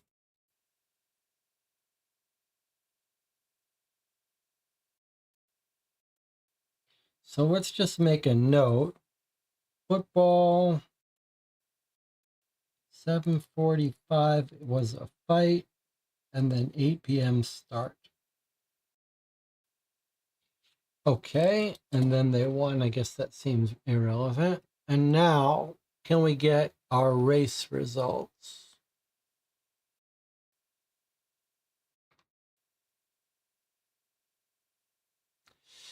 Annual Aaron's Cup saw several university rowing teams take part in the annual friendly, which was blessed once again with fine weather, calm waters, and great camaraderie.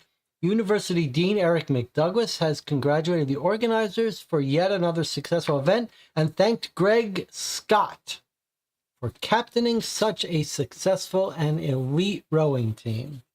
There we go, as expected, Greg Scott.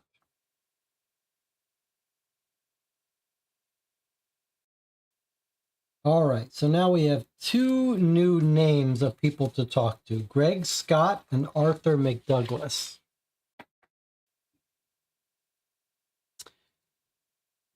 Okay, let's see. We didn't look at this Egyptian thing. Let's take a look at this. Portraits of the deceased attached to mummies from Roman Egypt have long been shrouded in mystery, but thanks to new technology, these mysteries are now starting to be unraveled. A brand new exhibition in the Arts Hall, Funerary Portraits from Roman Egypt, examines what studying these portraits scientifically can tell us about life and death in Egypt 2,000 years ago. Many of these panels, plaster masks, and burial shrouds, known as the mummy portraits, entered museums through the antiques market. Few details are known about their place of burial and excavation. Help of special cameras, researchers are now discovering new clues. It wouldn't be surprising if something isn't hidden in here, that we're going to have to go to this art exhibit to look for something being hidden. But we're going to need to know what to look for. So just remember that in the Arts Hall, things could be hidden in here.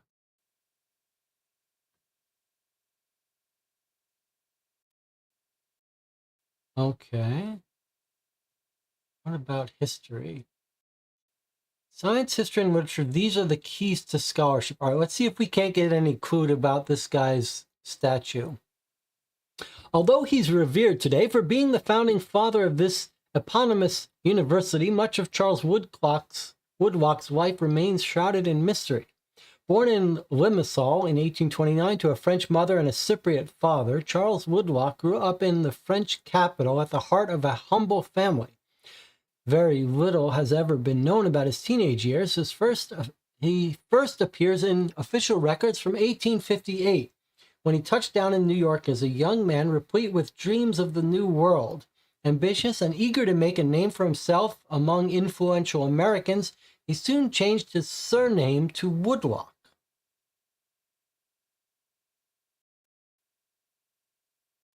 What was his surname before?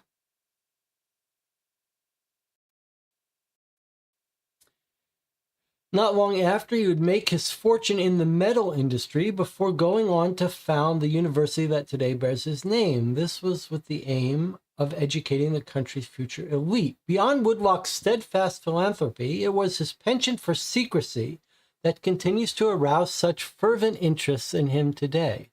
A puzzle enthusiast and accomplished linguist, he was also a keen cryptographer, following in the footsteps of his ancestors, among whom was said to be humanist Cornelia Agrippa.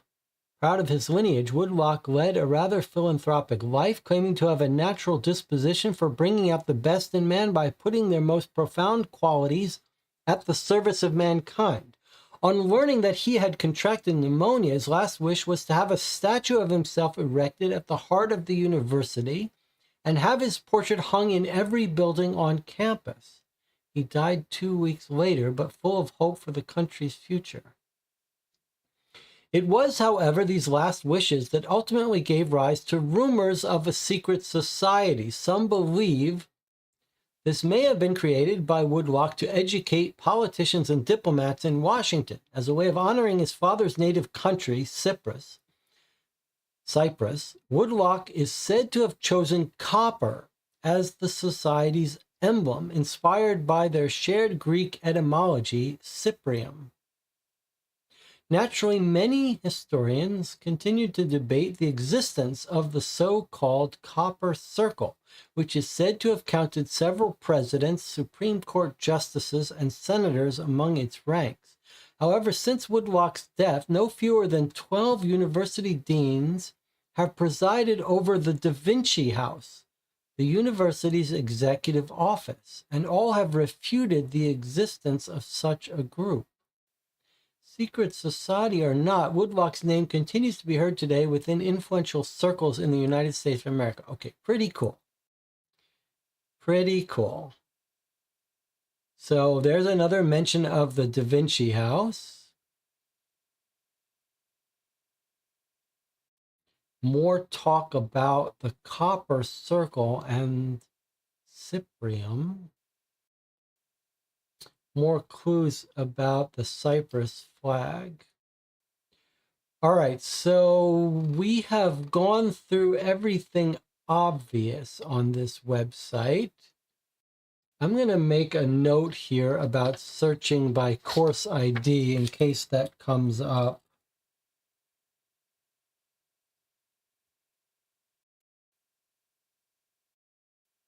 And we have the password on the Cypriot flag. Okay, but the next obvious thing for us to do is to try to get information about these two more people.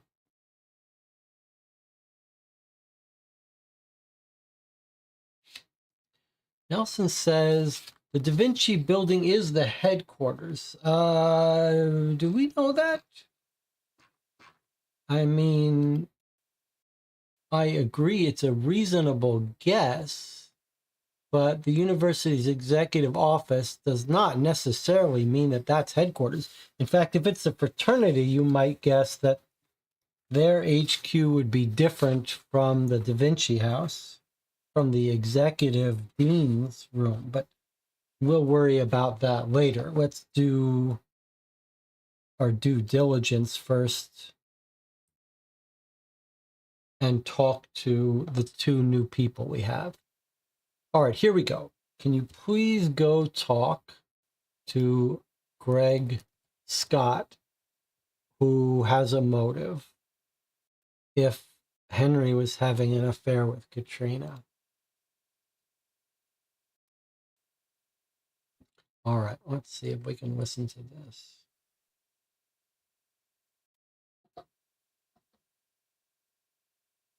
Hello, Mr. Scott. We have a few questions we'd like to ask you about Henry Coleman. Do you have a few minutes? Of course.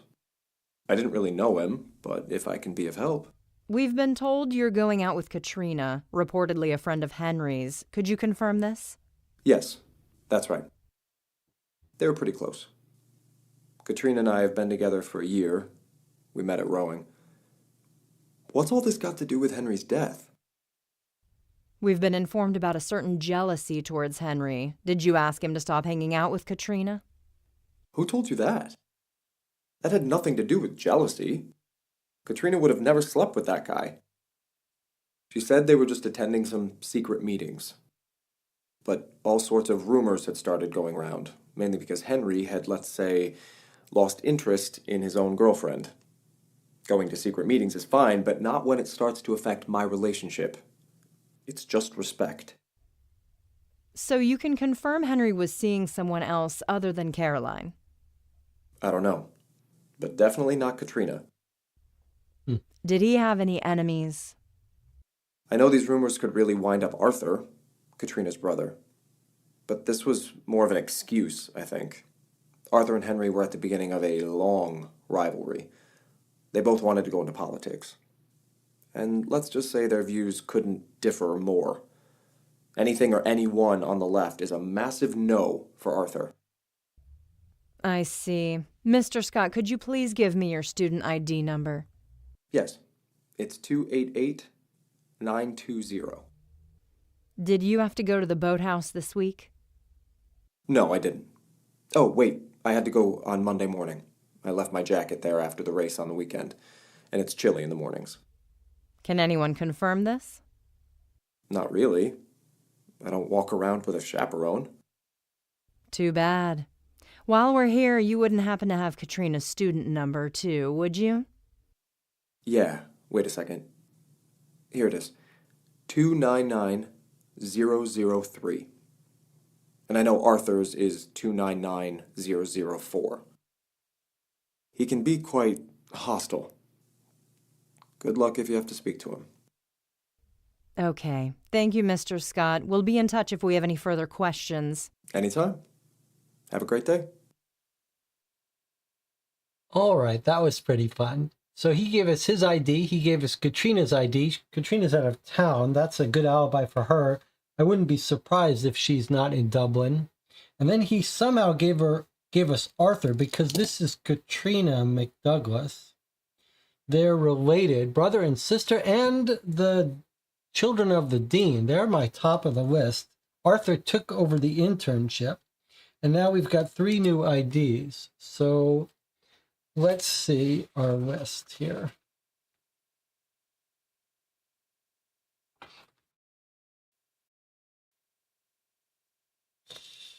So this is Arthur McDouglas, who we're going to try to talk to now. And then Katrina, the sister.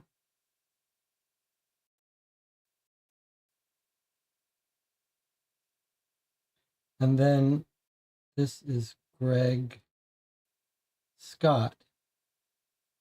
Now, according to our records, we're still missing someone. Is that an oversight on our part, or are we really missing someone?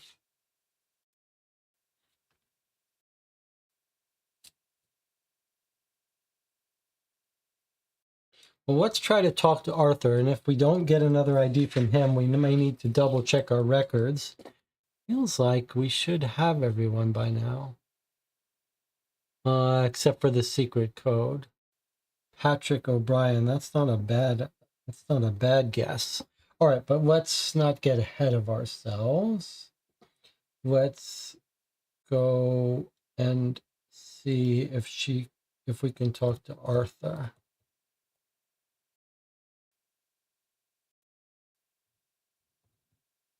Maybe he'll give us Patrick's information.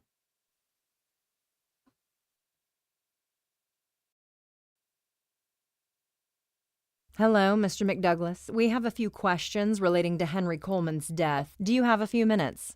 I'm quite busy, so if you could make it brief. When did you see him last? Yesterday. We had a first aid course in the afternoon. And was there any tension between you? I don't hang out with him. Do you know anyone who may have held a grudge with Henry? Well, Greg, to start with. He thought Henry had been hooking up with my sister. It wouldn't surprise me if he lashed out. You can imagine this isn't my favorite topic of discussion. Yes, I'd like to resolve matters. Any other notable tensions? His sweet mate is far from the goody two-shoes she makes herself out to be. But what do I know? I barely know them. Anything else? Yes, one other thing. Where were you last night? Why do you want to know? This guy's death doesn't interest me in the slightest.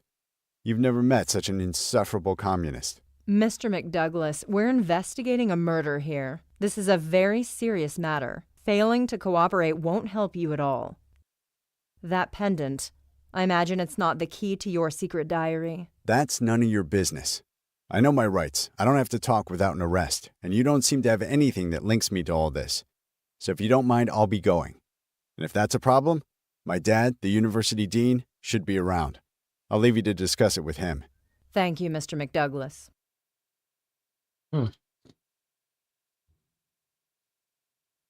All right. He's got some sort of pendant.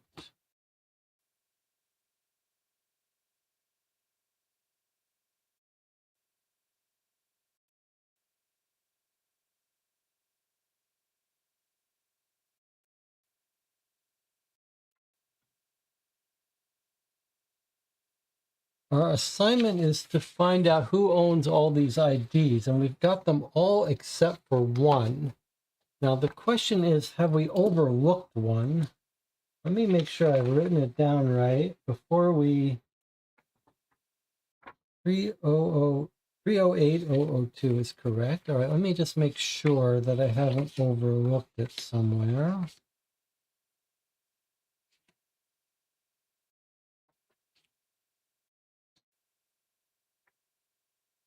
It's possible I failed to write it down, but it's not in our list of people. All right, so assuming we are missing one,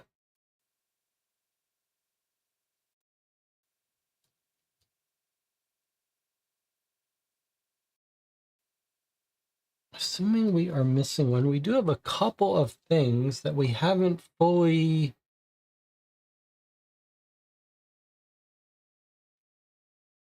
Can we talk to Alice, the other internship? That's our person. That's Alex. Isn't that not Alex? That's Alex. That's our girl that we already talked to. Alex Park. Are you saying it's a different person? That's the intern? Did I just jump to a conclusion? That can't be a different person named Alix.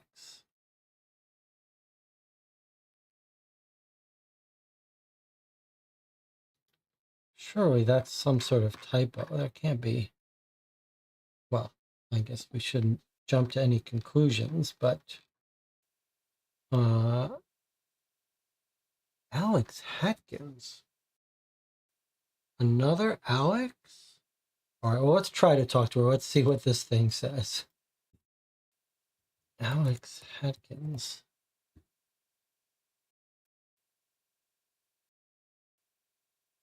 Okay, I guess it is a different person. Wow, Alix is not a normal name in English. It's very rare, but okay. Let's listen to this. Good catch. Hello, Miss Hadkins. Thank you for your time. You were living with Henry, is that right? Yes, I'm in 103A and he was in 103B. Could you tell me where you were last night?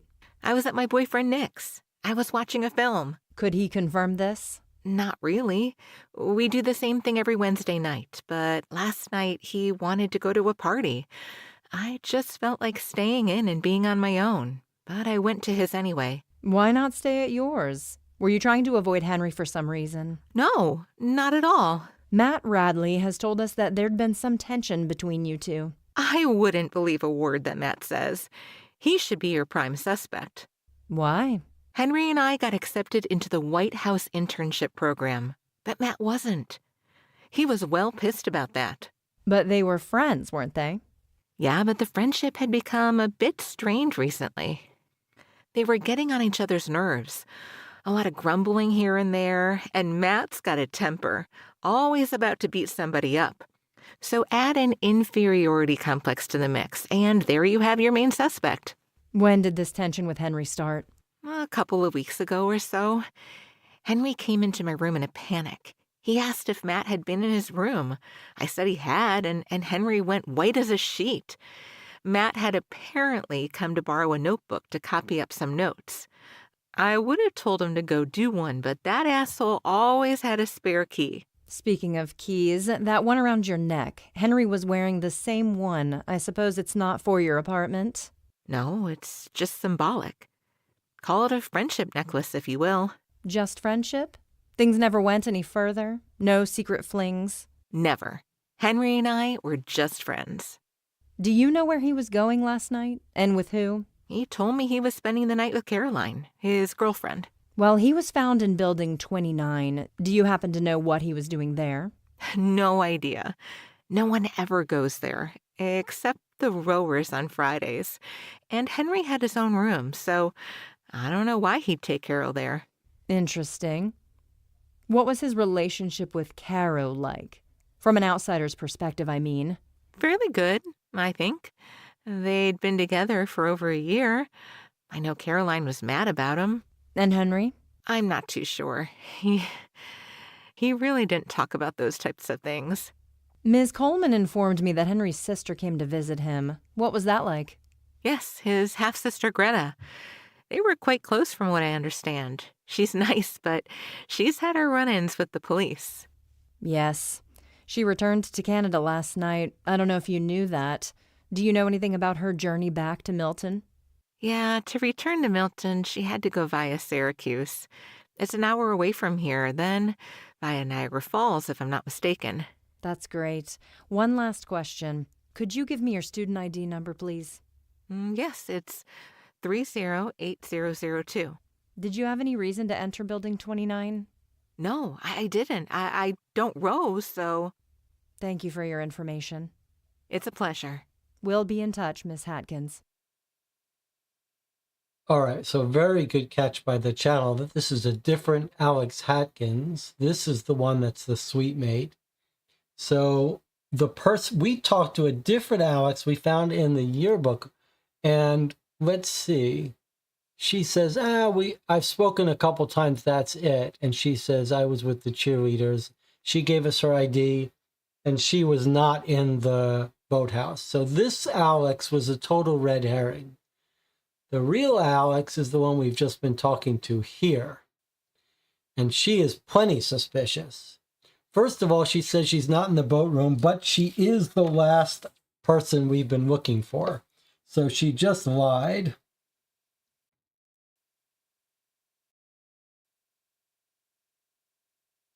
So we've just found her lying, and she's got the same key around her neck as our guy.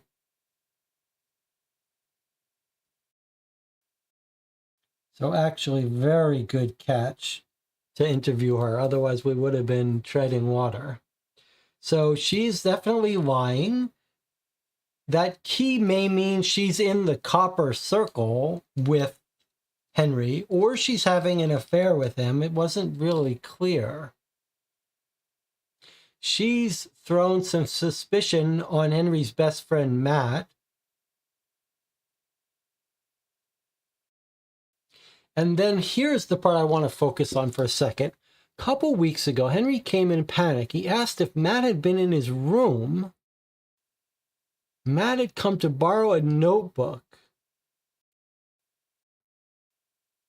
I would have told him to go do one, but he always had a spare key. So what we're being told here is that Matt has a key to Henry's room.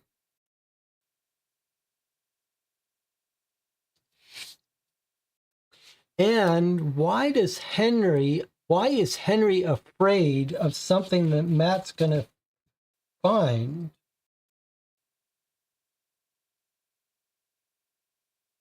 He's afraid Matt has found something. Maybe a secret message, secret information.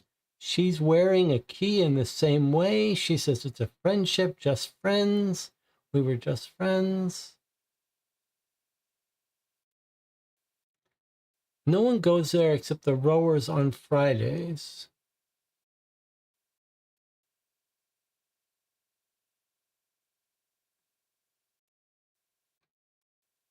And then there's this whole description of the sister. She returned to Canada. We asked her about getting back. She says she had to go via Syracuse. It's an hour away from here, then via Niagara Falls, if I'm not mistaken. Sounds like maybe that could be giving us some timeline information, but I don't think she gets back at 2 a.m. 11, 12, 1, 2, that's a 4 hours. I don't know if that helps us. And then she says she doesn't go into the building. All right, so it sounds like we have all of the information to answer the first set of the first objective for this box.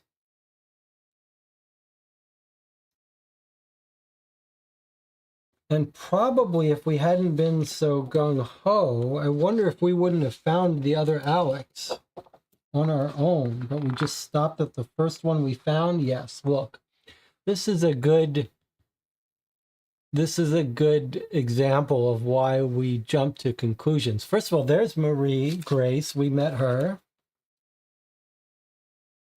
But we also skipped over this Alex just because we found a different Alex first. So actually, Alice Park is not even involved in our story. We just stumbled on her early and got tricked.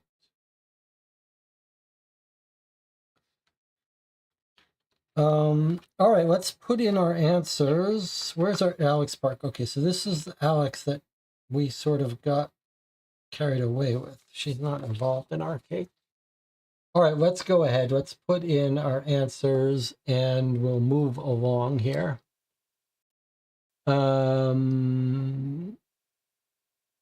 Could we ask to search his room for notebook or something, or the wall poster for the password? We could, but it seems like because we can do this, we should be able to do this.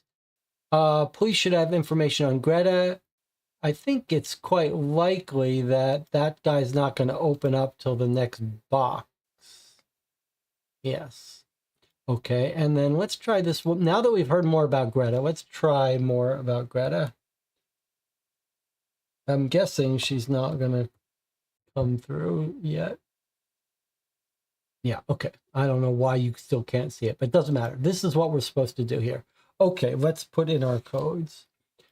Did it remember the name that I put in before? No, it just wants them all at once. Okay, so this is Greg Scott. Let's do this together. Okay, this is Katrina McDouglas. I don't think it cares about caps. This is Arthur Douglas. What's the? Isn't there a better way for me to have this on screen side by side?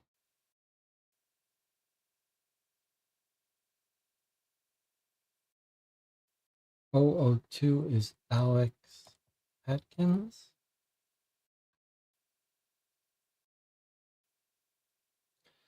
367 is Marie Grace.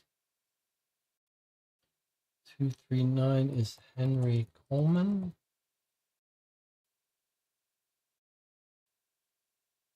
This is Sheridan. I better make sure we spelled that right.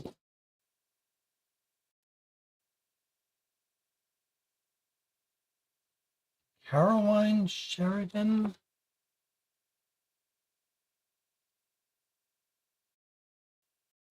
Surely it'll give me a way to correct these. If I've spelled any of them wrong. Surely it won't clear them, right? It'll just say I've done something wrong. Okay, now that you have an initial list of suspects, focus on this secret society, trying to find proof of its existence.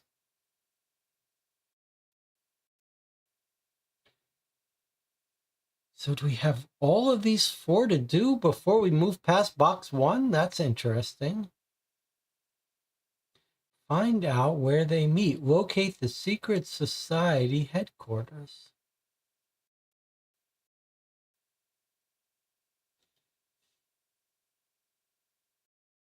So we've answered the first objective. I'm assuming it's going to tell us when we should open the next box, right?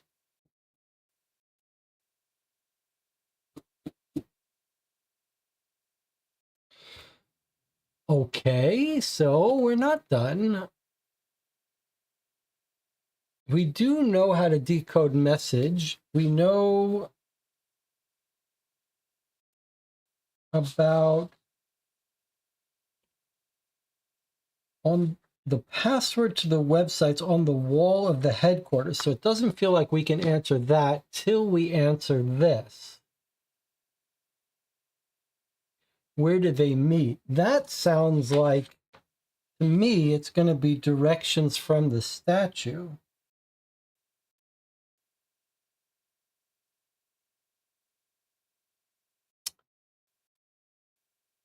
Let me just see here, though. I want to make sure this guy's not ready to give us information. No.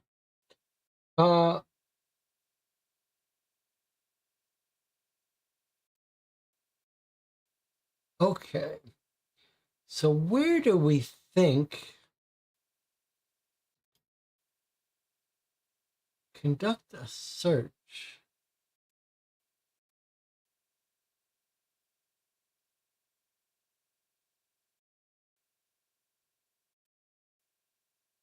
I wonder if we shouldn't be searching Matt's room for the notebook he borrowed.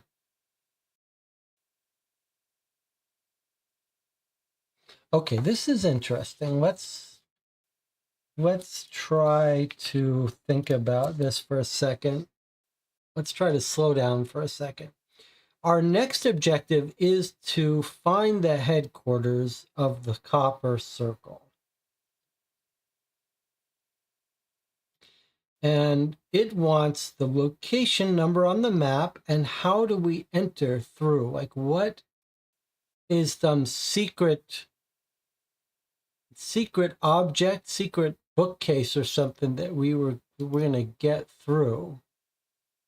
So it seems to me like maybe we're going to find some document that's going to describe that. And I'm thinking it has to do with that last thing we learned about from Alex Hatkins. I'm thinking that it may be this thing, like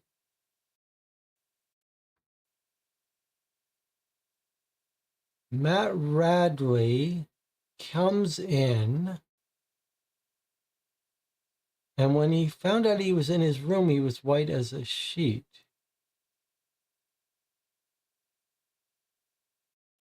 So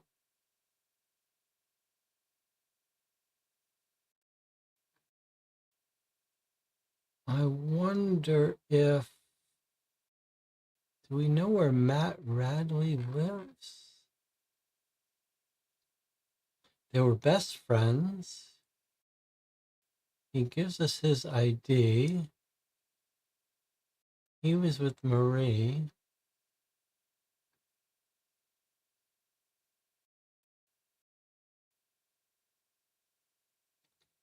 He says he was studying in the common room. I went back to my parents' house. He lives in his parents' house, huh?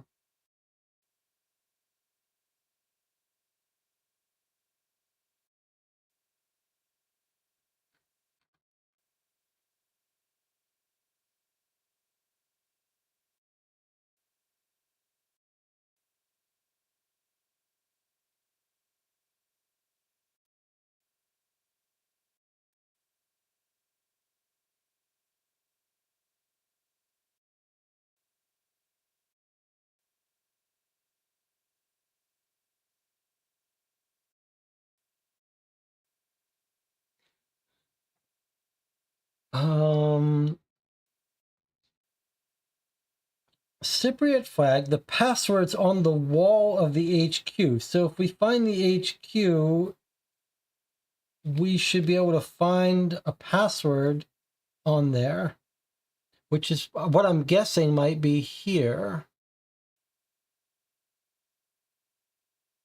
So one answer to the location of the headquarters would be to understand the statue code, which I thought might be telling us directions how to get in there. But another possibility is that we could search a room for some document.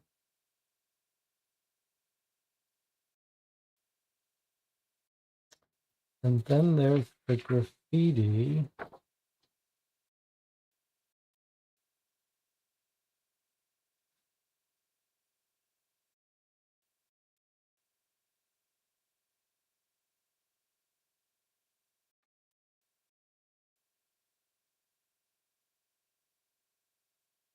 Uh, hmm.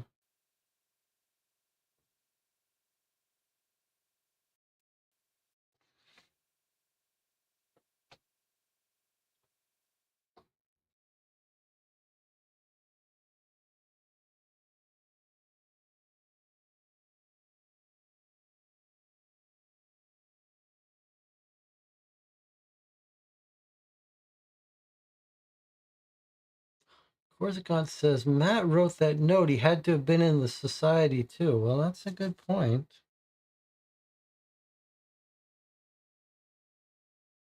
Of course, they could have been talking about the headquarters to something else.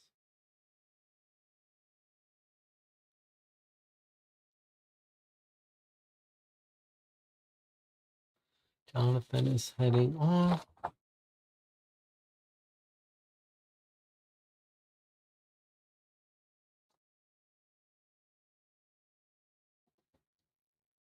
Hmm.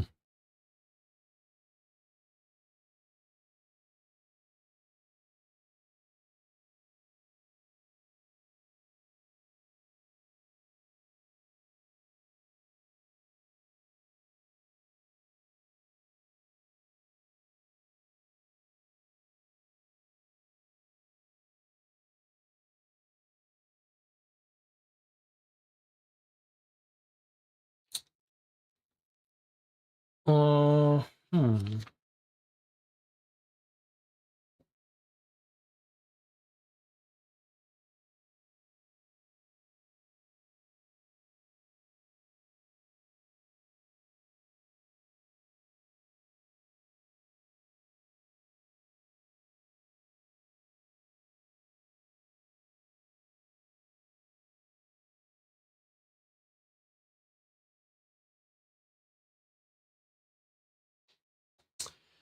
I mean,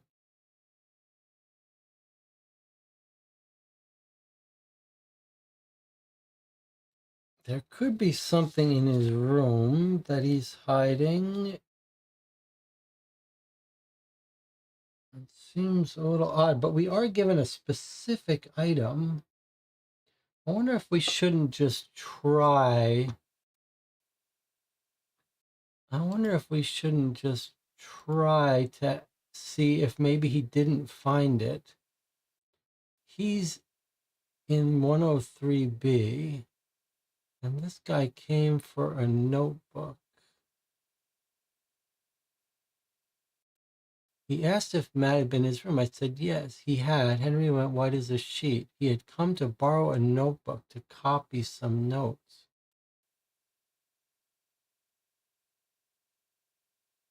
Would have told him to go do one, but that also already has very key. I don't know what this means. I told him to do one.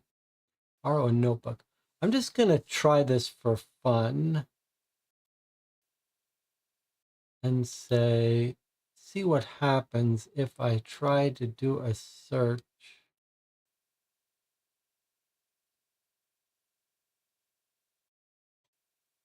So we know where he lives.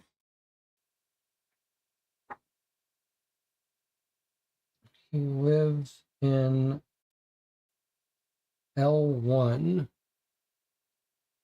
which is up here.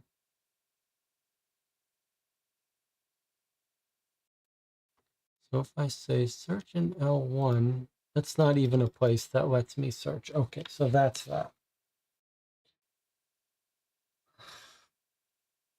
Okay.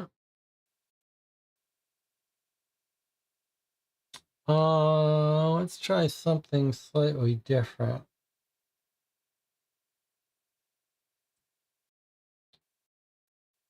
The Da Vinci house was 14,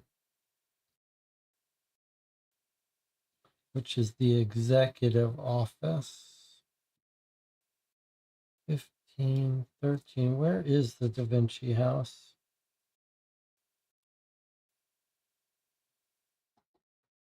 13, 12, 14. Okay, right here. So let's just see for a second. If I say go into the Da Vinci house and I want you to find the portrait of Woodlock. No, okay.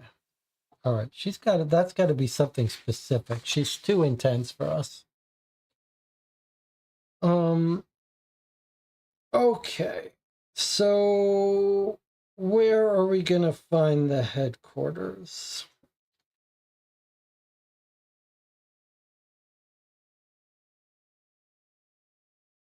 It seems like it's going to be related to this.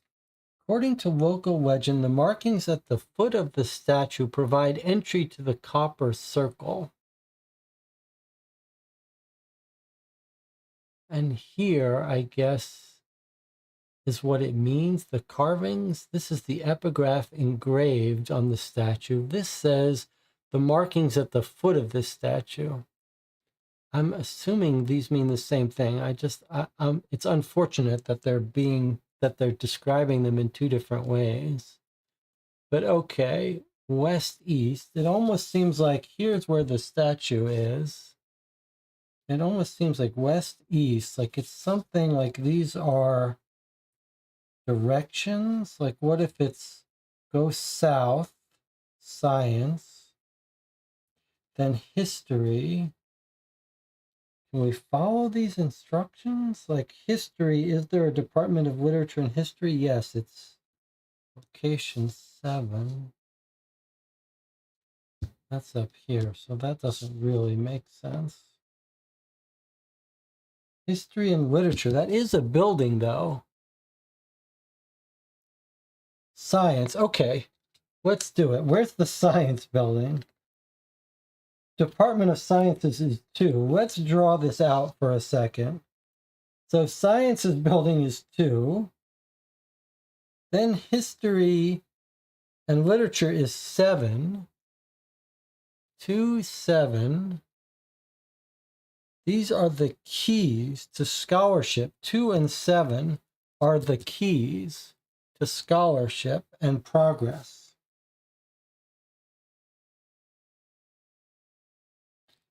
2 and 7, these two buildings are the keys to scholarship and progress.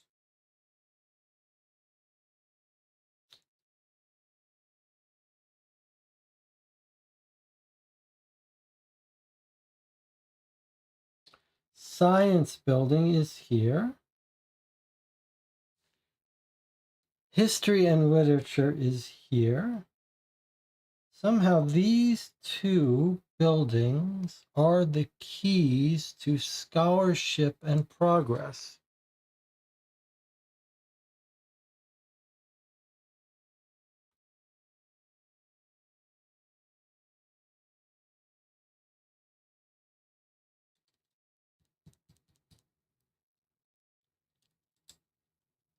Science, history, and literature. Science, history, and literature and history are here.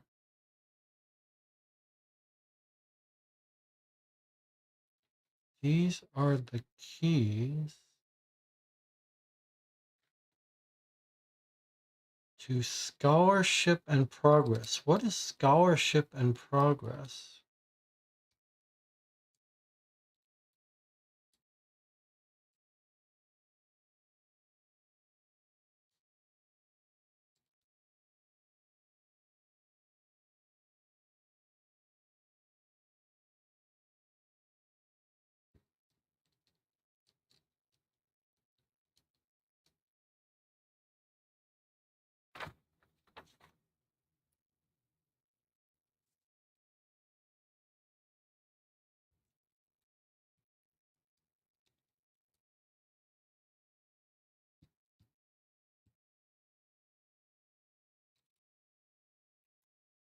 Hmm.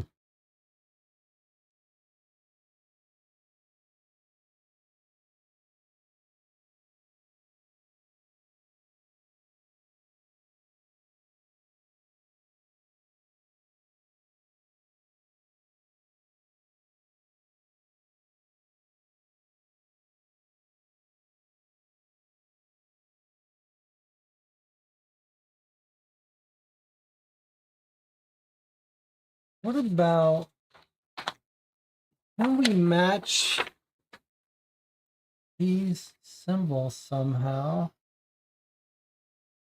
Like, is that X? This X?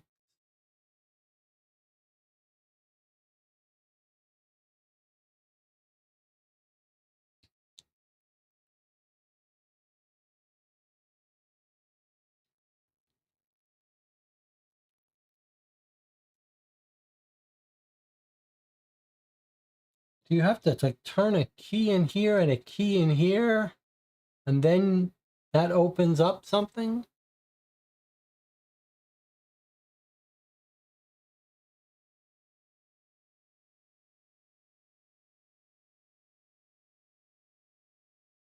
Do you put a key in this room and a key in this room and you turn it and then this opens up?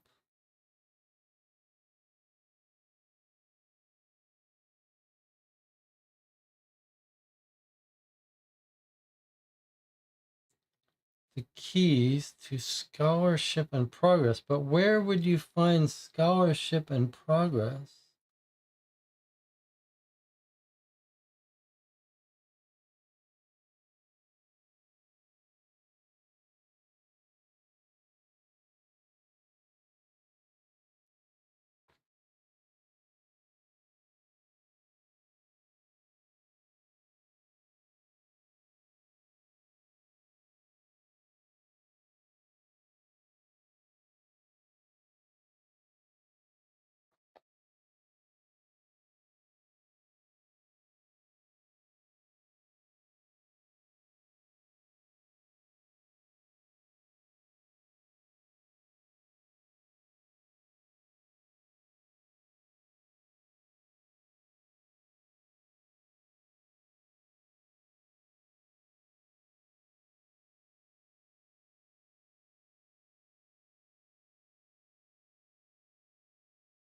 Hmm.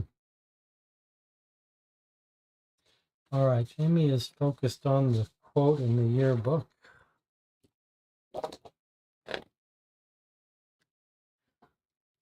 All beginners have the potential to master their domain if they choose to do so. All right, that doesn't seem to really help us much. Docendo discimus. What does this mean?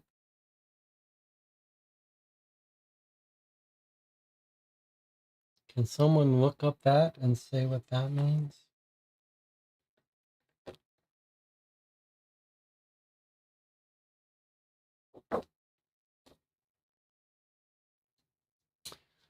Where's our to-do list?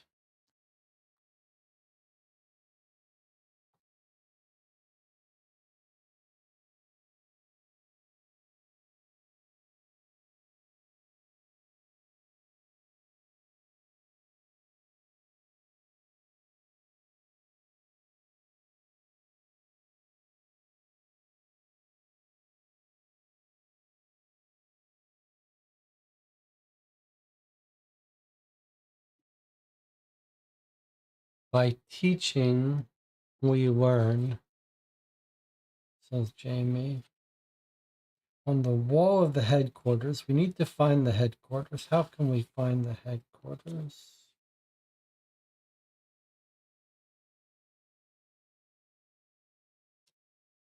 We know his room. If we knew what we were searching for, we could search his room or anyone's room.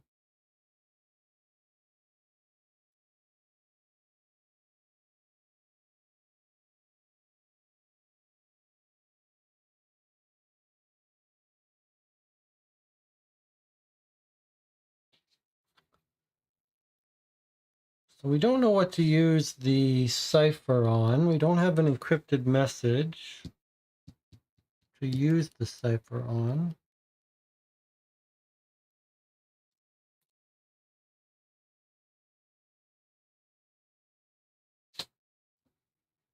Feels like we've made a little bit of progress about this statue because we have the science building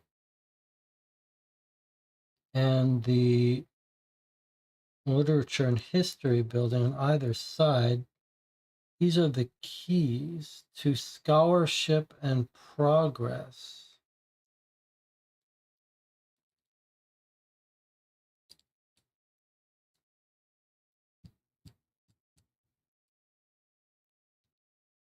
The markings at the foot of the statue are said to provide entry to the copper circle.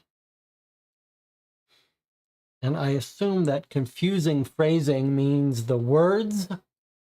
Why not just say that? Markings, is it this?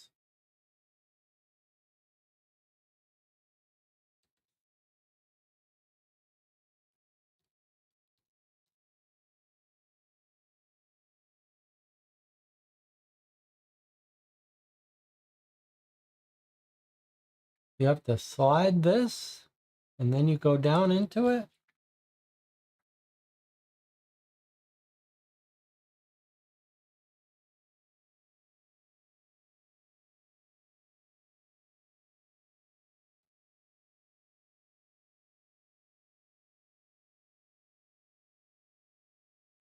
And then there's the question of what this means.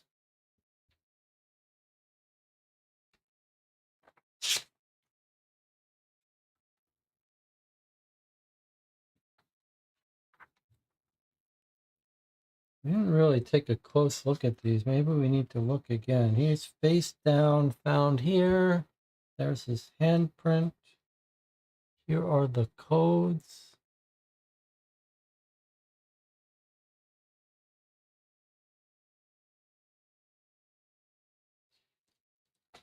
Could you map these to letters? VC, XD, VC.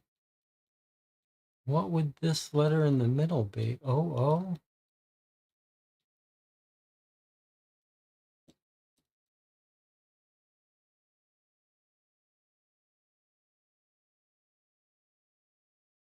U? What? We've got his backpack, which is what? Are we supposed to not look in it? It's being analyzed. It's not ready yet. There's his key that he wore around his neck. That's been taken off. There's the used condom. There's the watch, which is expensive.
Well, let's take a break. See if you've got some ideas, try to put them into complete thoughts. I'll see you in 8 minutes. Maybe we'll decide to stop here and continue tomorrow and then try to solve this and start box 2 tomorrow. Though naturally you would expect it would be better for us to finish box 1 tonight. But I'll see you in 8 minutes.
Okay, so right before break, Corsican was saying that if you look at this map, you should notice that north is this way. I tend to assume north is that way, but no, on this map, it's north is this way. And I think that just provides further confirmation that our statement about science, history, and literature, these are the keys with this west and east. So I pointed out that science is here. Here's the statue. Science is here, and history and literature are here. This seems like these, so this is west and east. So these are the keys. And if these are the keys, maybe what we need to do is focus a little more on the idea of searching those rooms. So let's see if we can't convince this woman to search location. Let's tell her to search in the literature and history building. And I want her to find the portrait of Woodlock. Damn it.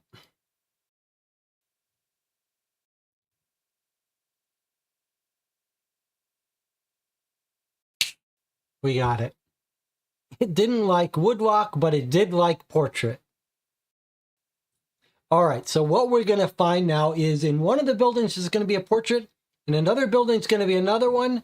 We're going to combine that information, and that'll point to the headquarters, and it may very well be in code here. I see. It's in the graffiti code. All right. Continue and open. I guess it's just going to open in a bigger version of it. All right. So can I zoom in? Is this open? Okay, so this is an image opened in a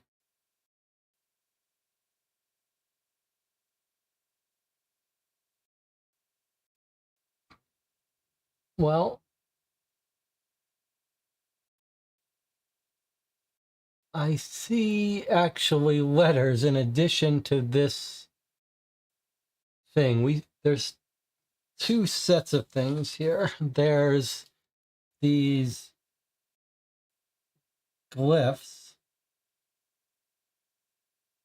that match the ones that we found on near the scene, which I guess I'll try to transcribe.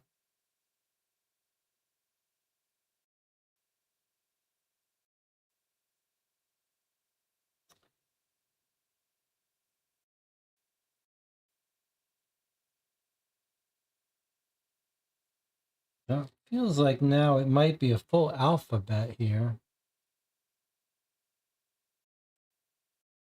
Okay, and then it looks like turned on its side, we have P, B, I, O. P, B, I, O. And then is there some word above the glyphs? I sure would like to see it larger. Why am I not being allowed?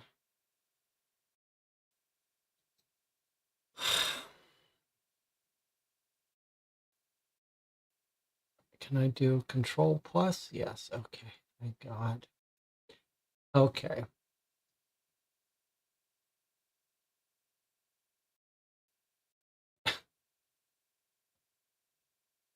Okay. It says access. Okay. And this is in building 7, which is the literature and history. PBIO or PB10, PB10. We really don't know. Okay. So anyway, that's this. Now let's continue our theory that the next building should be the science building on the other side of the statue. And we want her to find the portrait in that building. Here's what I found. I hope it helps. Yeah, it's going to help. Don't worry about it.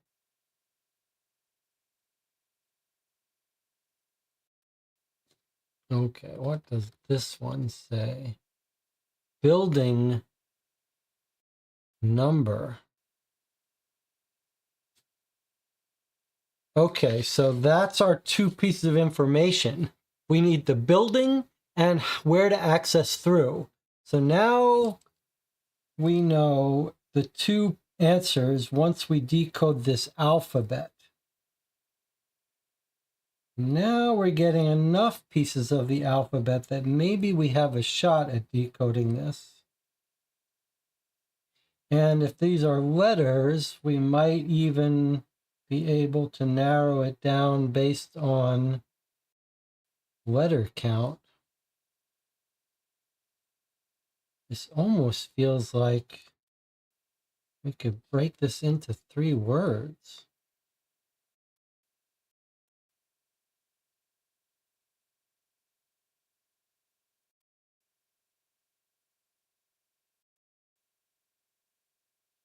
It almost looks like this is a pig pen cipher of some sort, some variation of it.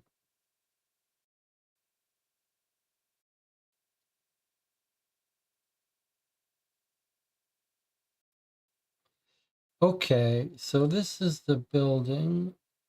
So building, and the other one was where to access it. So let me see here. If this is this one, this is where to access it. This one doesn't look like it's broken up into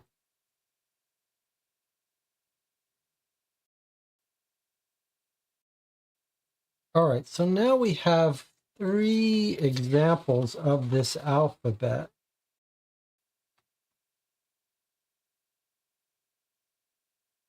We've got the graffiti, which I am going to try to transcribe here. Just so we have 3 versions of it.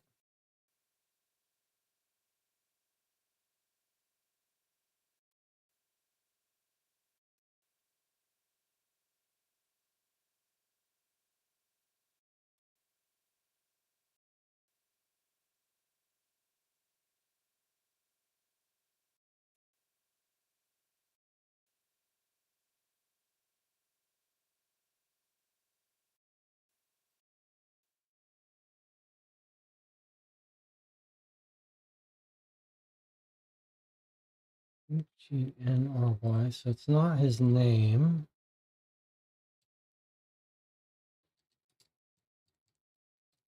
This says building number.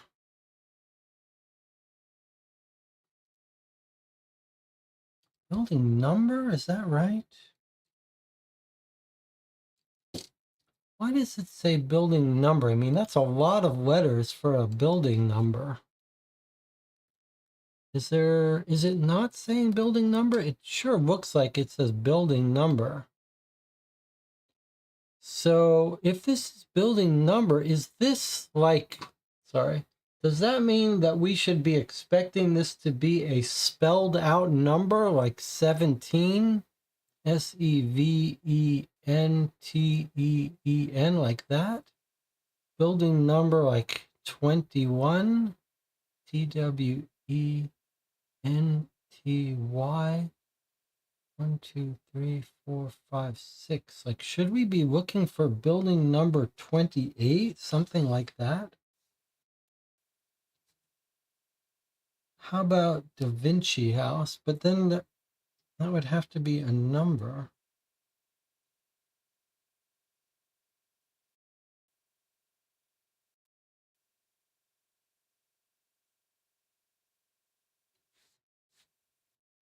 Is that spelling out a number? How far do our numbers go? Like, if this is spelling out something,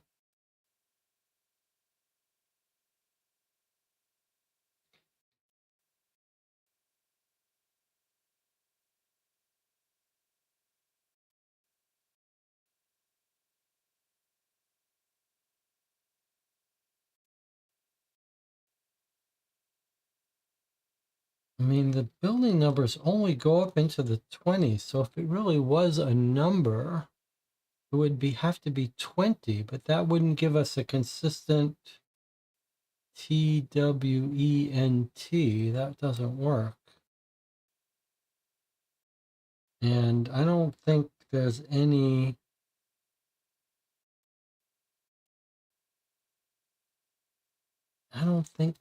like 13, 14, 15, 16, 17. None of those are going to be this many letters, is it?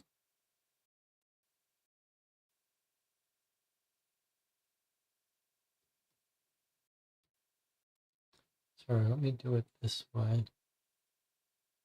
Or maybe we don't even need that anymore.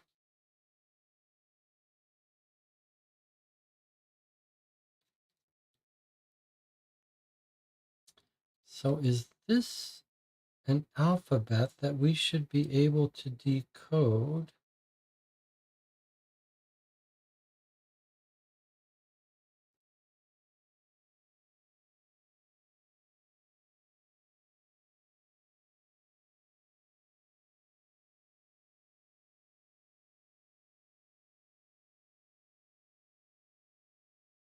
And should we try putting this through our decoding? Let's try putting this through Woodlock and see what we get here. Although this could also be PB10.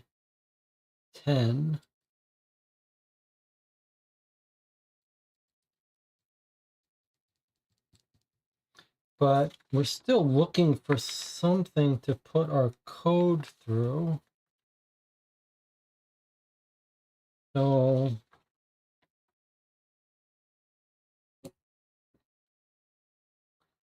Also not clear whether what order these letters are in. So it sure looks like it's PB. It could be PIBO, PBIO, PB10.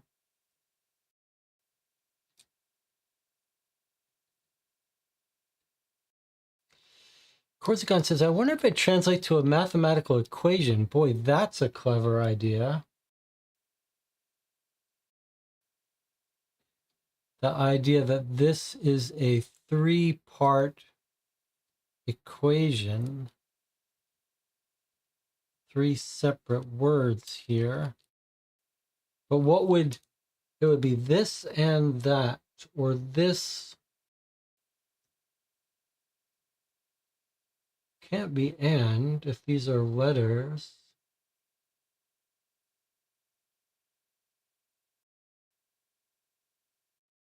Then you'd have a two-letter word, which doesn't exist as a number. Hard to make that work. If those are spaces, it sure looks like these are spaces, right? Doesn't it look like a two-letter word, then a three-letter word, then a seven-letter word? But what would be this word here, starting with one letter, ending with a letter, and what would be this two-letter word?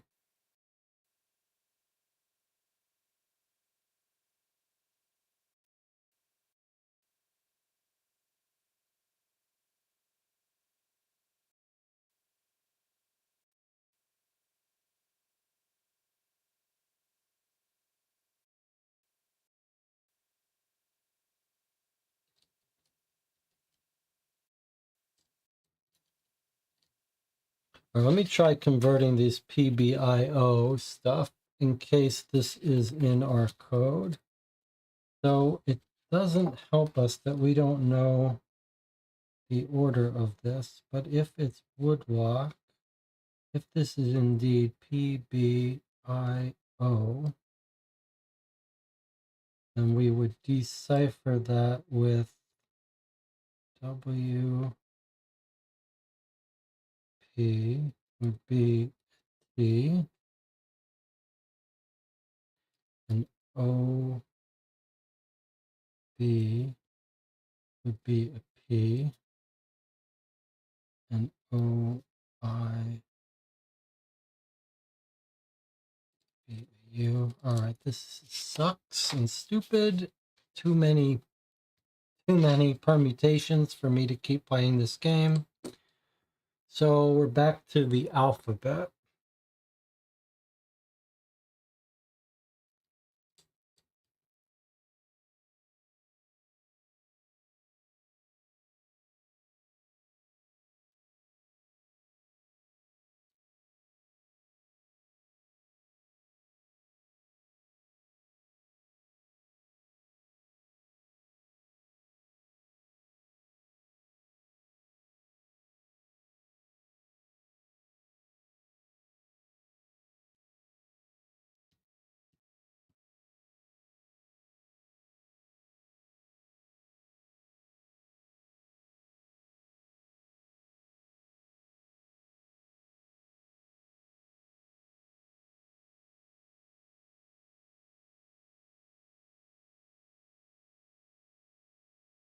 These are the keys to scholarship and progress.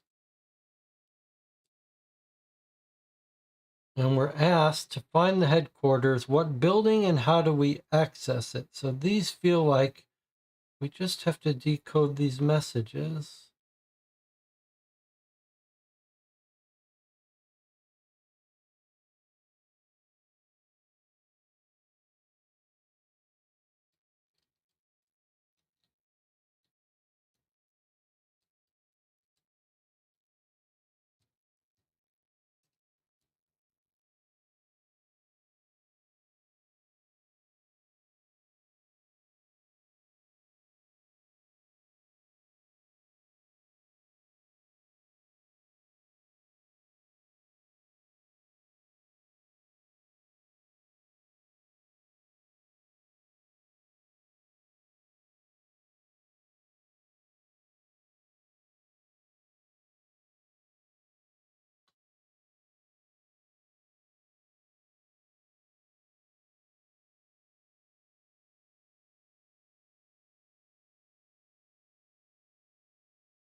Building number.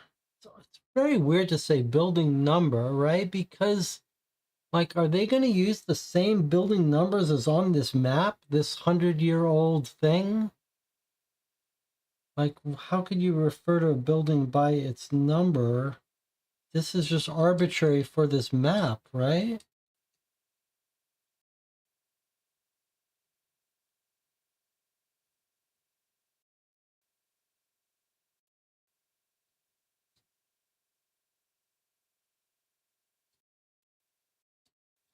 These really look like spaces, though, here.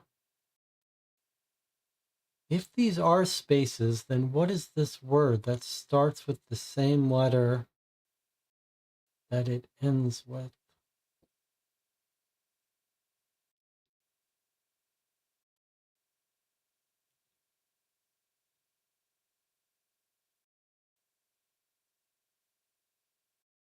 Could we ask ourselves something else? Like, what is this alphabet?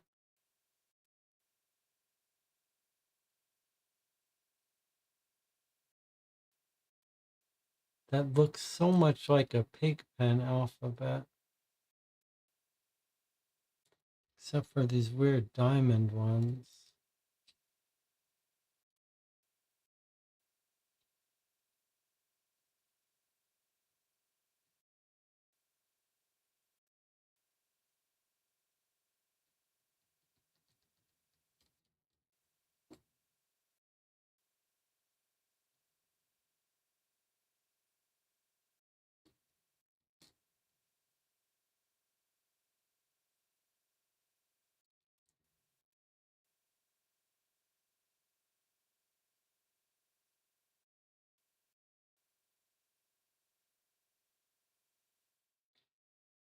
I looked up Cornel Agrippa, which is mentioned that our guy Woodlock liked. He created the celestial alphabet. Doesn't match with these symbols.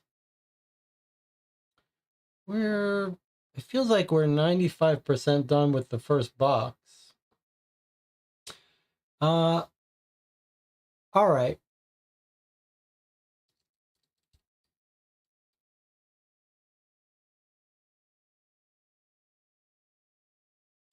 This is Henry's graffiti. It's like we should have enough to get this alphabet.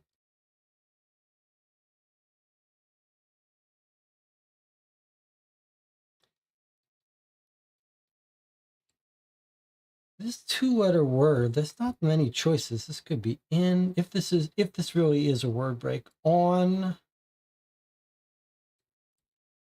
of, building number. That's still really throwing me. How this is a building number, or how you could even just get by with a building number.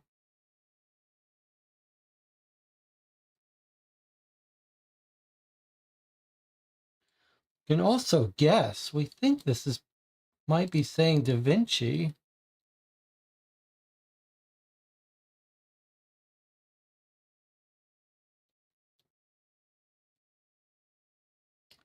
If this is Da Vinci, Davinci,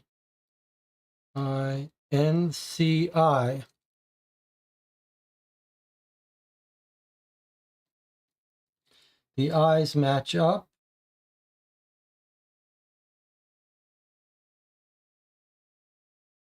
Then this would be an I.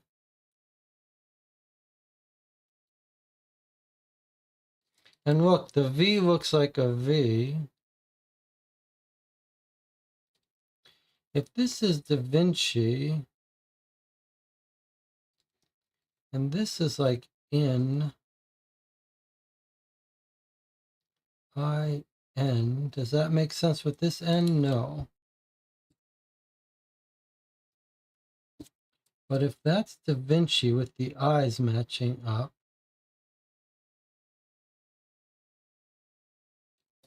what else would we know then?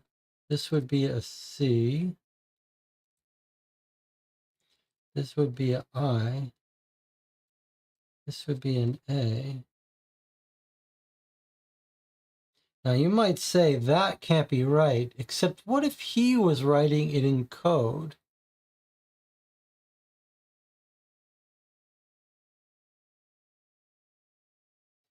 What if he was writing it in code so that this message is going to be in code, but not the rest? Nelson is thinking, what if this says copper, Copper?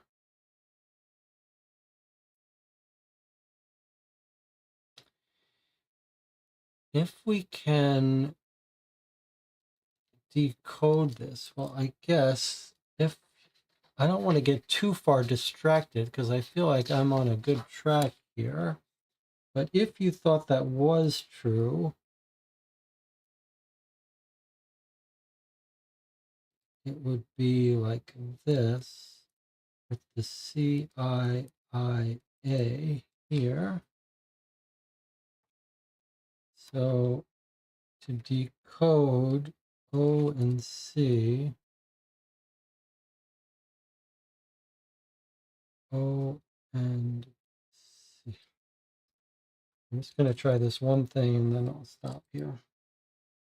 O and C is an O. And now if O and I is a P, then that theory is right. O and I is a U. Okay, so that didn't work. That doesn't mean it's not copper, but it means it's not going to work that way. So that's a separate thing to try. Let me stick with my Da Vinci for a second.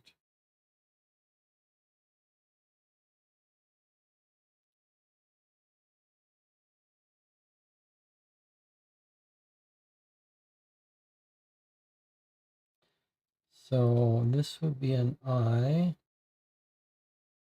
This would be a C. CI. Don't know, don't know, don't know, don't know, don't know, don't know, don't know.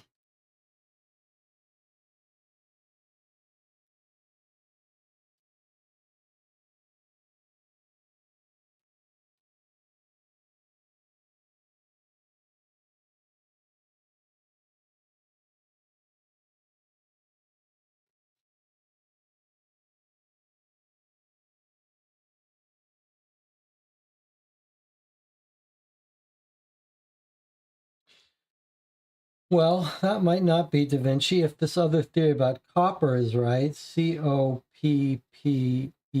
Copper. That would give us here that this would be an O and this would be a P. O, P,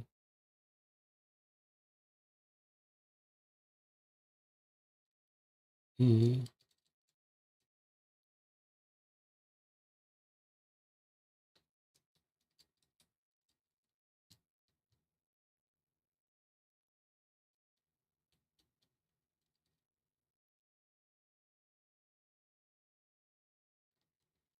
Of course, that would make building number totally not make any sense.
Okay, you want to see an example of where I want to shoot myself in the head?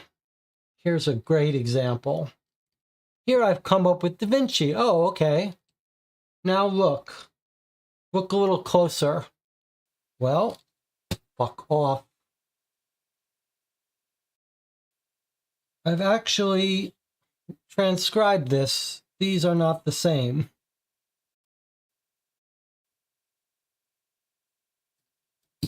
So it can't be Da Vinci because this fucking thing is a different symbol, which of course it is. Does it have a dot? I don't think so. All right. Relax. All right. You know what? 5 hours, 40 minutes. It's not healthy. Of course, we're going to get angry and frustrated.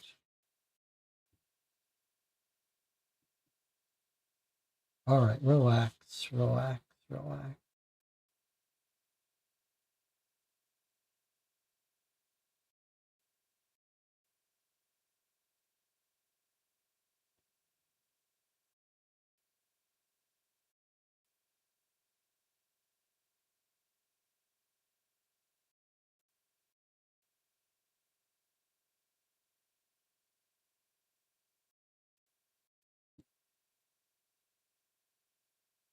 You can't even see what I'm doing.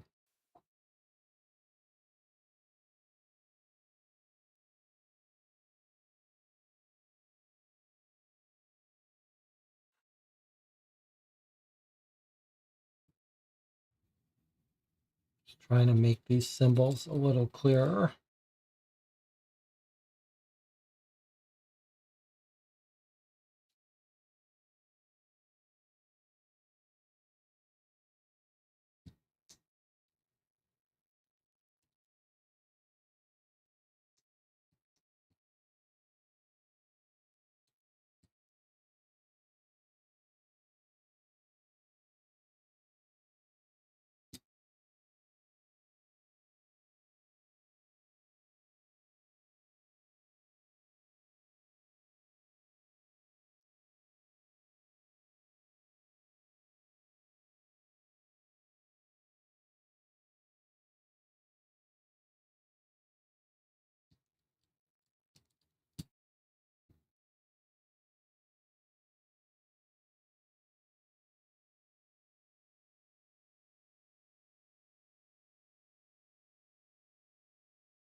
Only number. How do we get a number out of 3 words? 3 1 words.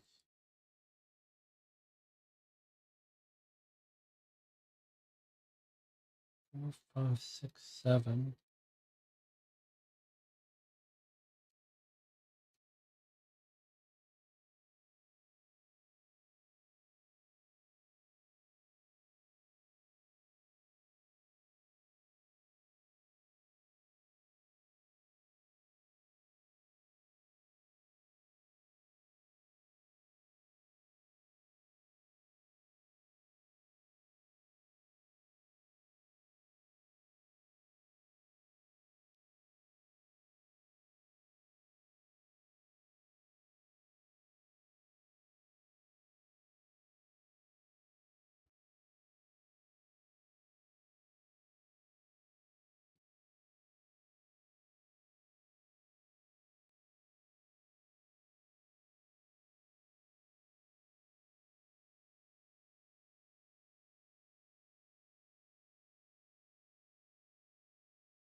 All right, let's use Nelson's idea about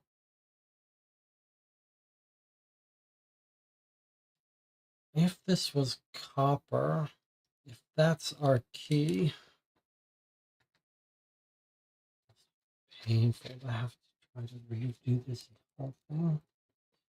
This is copper. Let's say Nelson was right, that it is copper and that it's not encrypted with the key, even though we don't know what to encrypt the key with.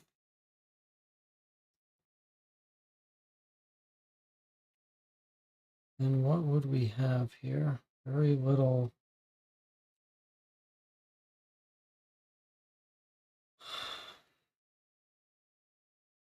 I don't want to have to rewrite this thing every time.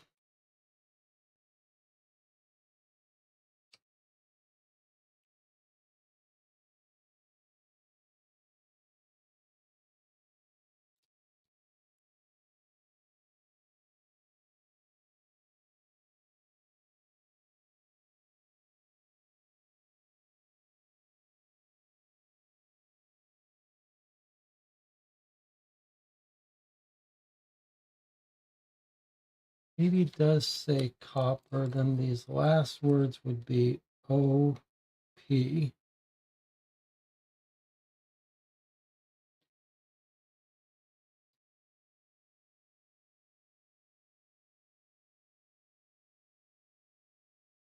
And E.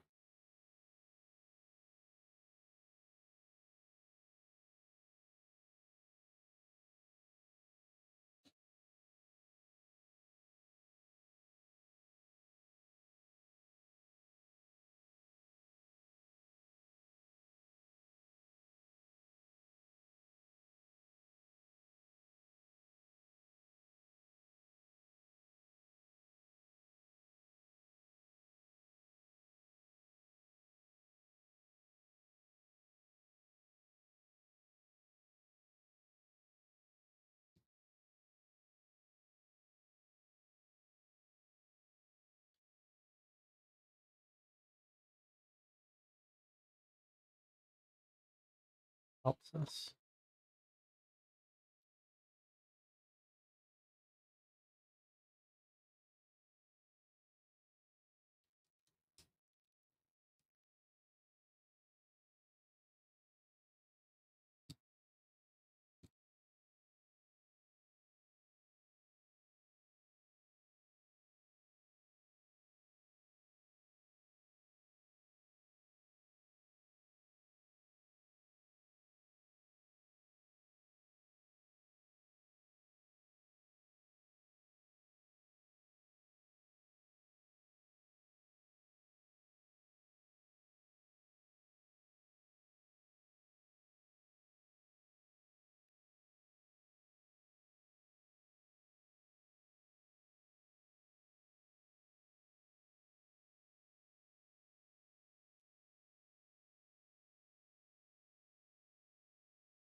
Any theories about the PB, the I, the O?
If copper is right, it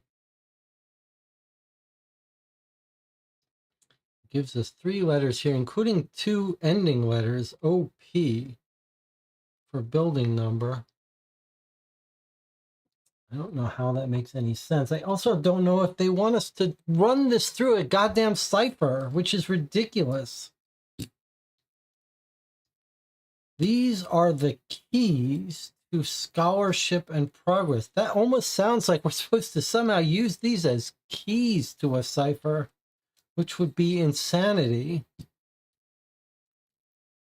And how do we get a building number out of this? And how could we get a building number? Like, how could these numbers be used from the 1800s when these portraits are from?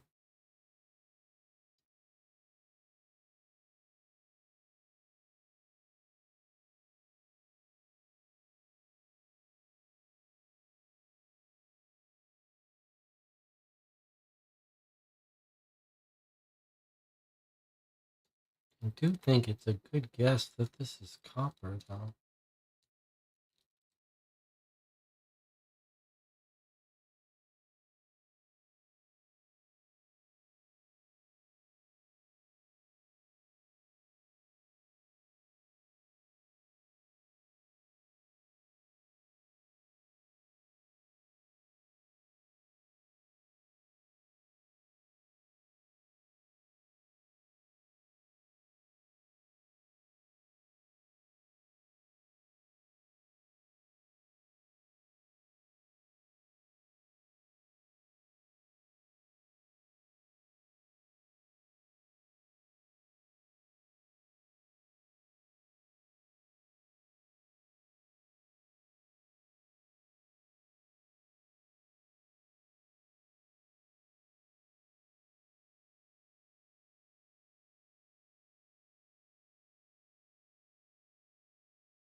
Hey, is it possible that they spell out the words scholarship and progress?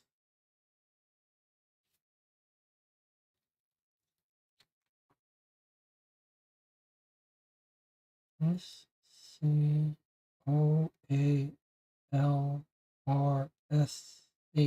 No. PROGRESS. No.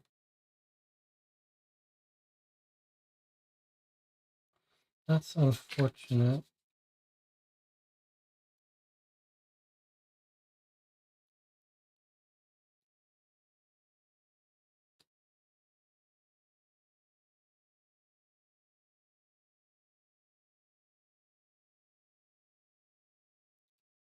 Hmm.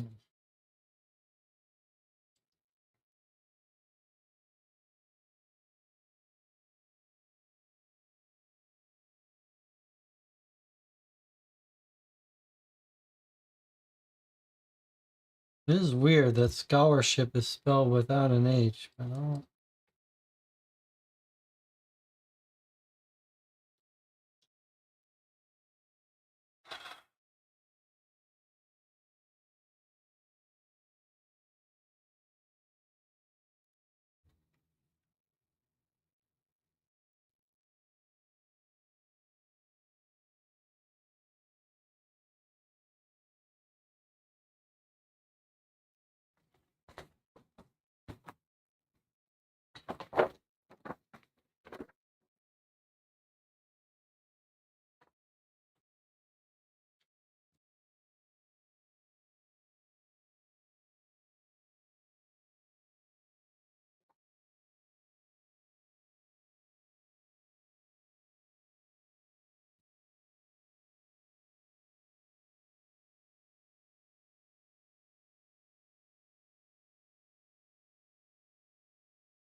Location number, entry through.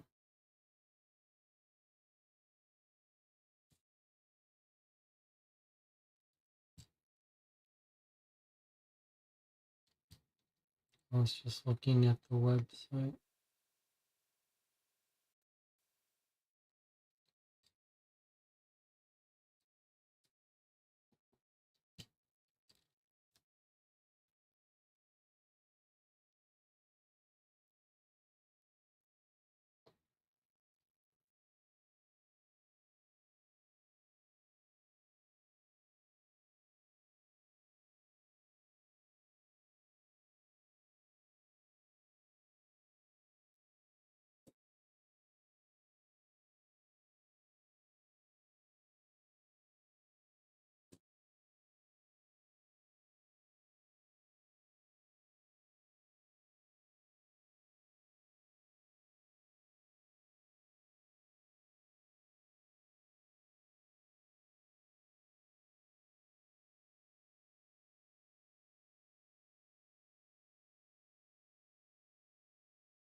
Portraits in every building. I think Caroline said Henry looked at them all. Maybe we should check the others.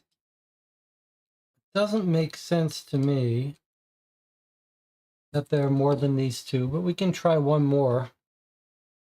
We can certainly try one more. Jamie says Department of Law could be Progress, Library could be Scholarship. Doesn't seem right to me, but it's worth a try. So let's pick one more building next to this place.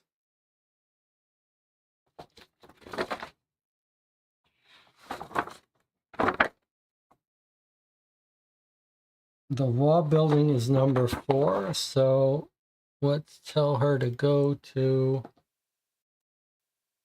location 4, the law building, and look for a portrait there. No.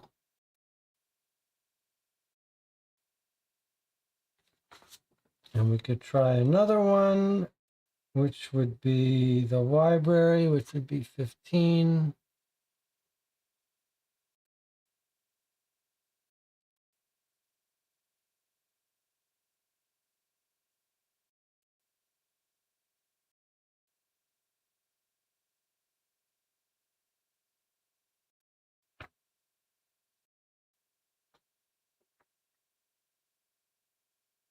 Which I don't even know where it is. Doesn't matter. I've already checked the law building. There was nothing there, so I don't think it's that.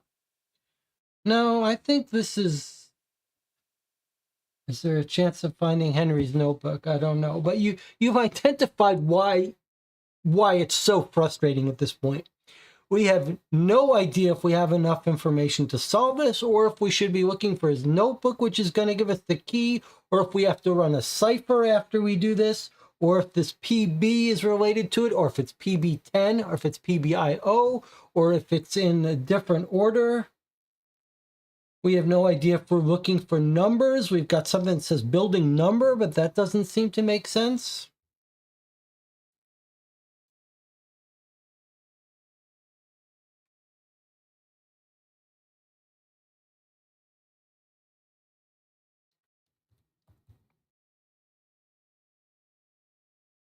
Okay, let's look for the portrait in the library. No, there's no more portraits. We found them. We found the two answers to our two questions. We just don't know how to decode it, which is fine if we knew that this is all the information we have to go on. But we really have no idea whether we're supposed to be finding his notebook, which is going to tell us what all this means.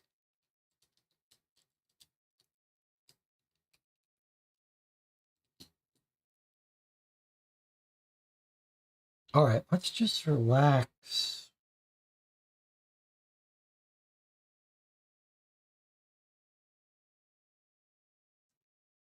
I mean, normally this is the kind of thing that could bring some enjoyment, trying to decode an alphabet.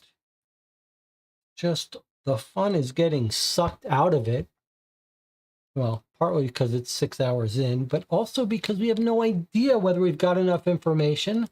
And there's these other things that are so ambiguous about the order, whether they're numbers, they're letters, what we're supposed to be doing here. And dealing with an alphabet that doesn't quite register.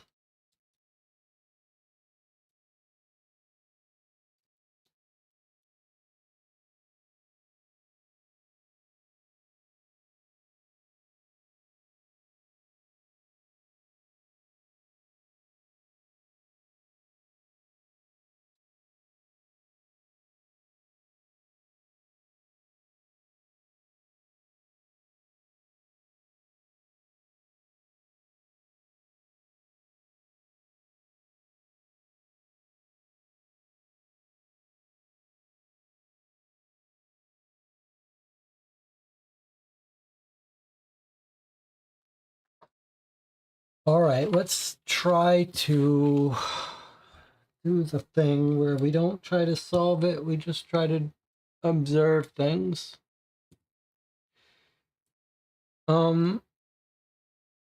So let's try to break out of getting stuck and think about a couple things. First of all, there could be another item that explains the alphabet.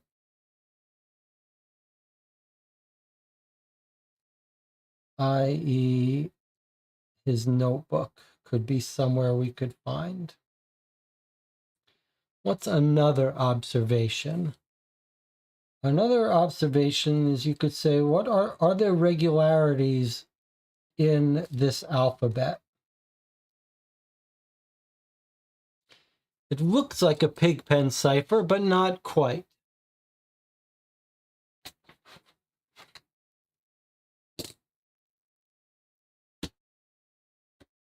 Where is the cipher book? Let's take a look at, see if we can find an example of a cipher pigpen to show you why it almost looks like it. Here. Okay, so here is pigpen. You can see the shapes. So we've got like a square.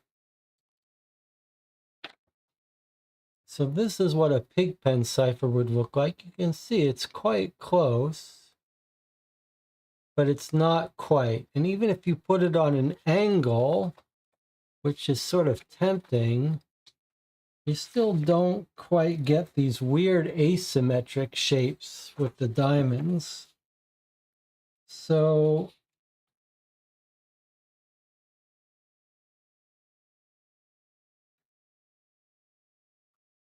there's that. But there, you could ask, are there regularities? Another thing is this PBIO, which every time I go near it just makes me angry because of how it feels like it's so unnecessarily ambiguous about whether this is 10, whether it's IO, whether we're supposed to read it this way, whether we're supposed to read it this way. It's just too much.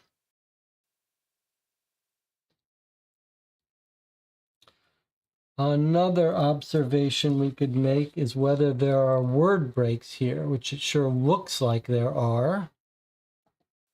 It looks like we've got 3 words here.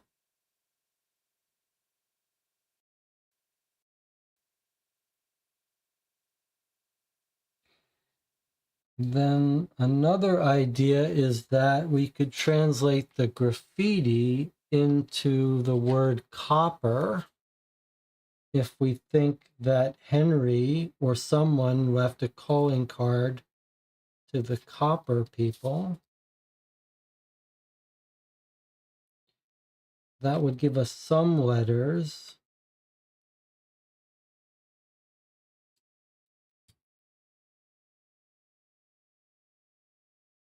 Unfortunately, not many that are any good, any help to us.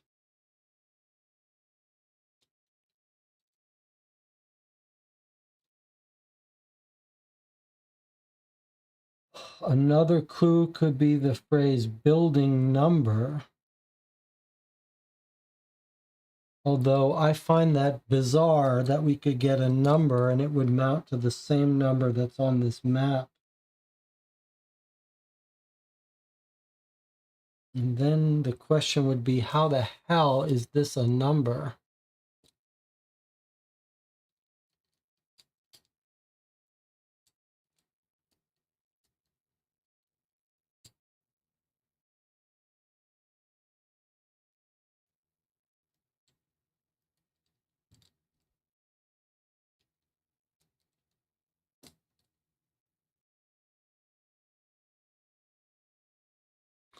So we tried to search his room for stuff, and it didn't work.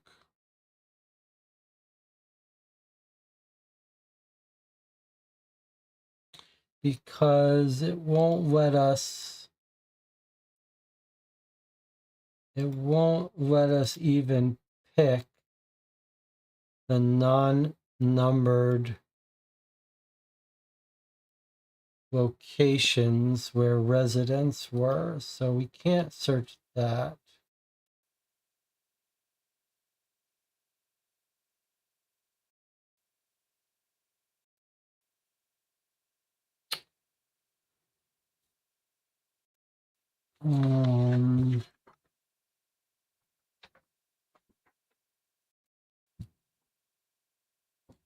What about stuff we don't understand, like the watch and the key? Is there anything about the key that helps us? I mean, it's sort of generic key. It's got an H on it, you could say, and we are missing an H from scholarship, but what on earth, how could that be relevant? Then we've got the key, the watch.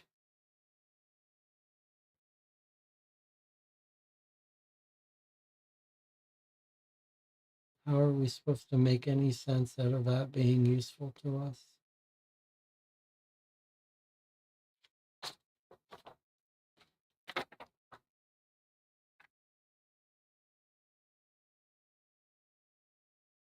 We've got this cipher that we're just looking for something to decipher. And now we've got this totally different code.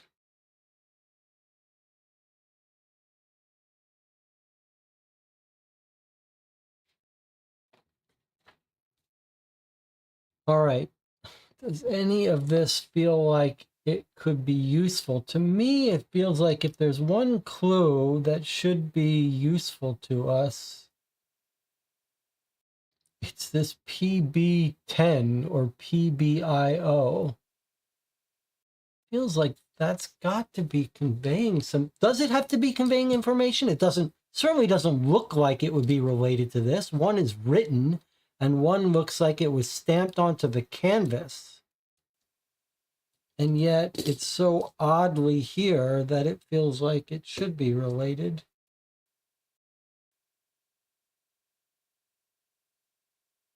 Oh, then I guess you could say another thing on this list of things that feel like it could be relevant to us is these two buildings where we found the portraits are the keys to scholarship and progress, with scholarship missing an H, but is that meaningful? But what does scholarship and progress mean?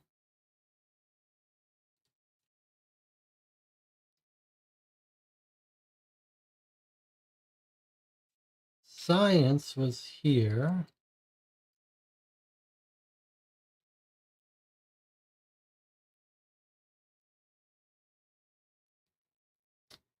SCHOLARSHIP.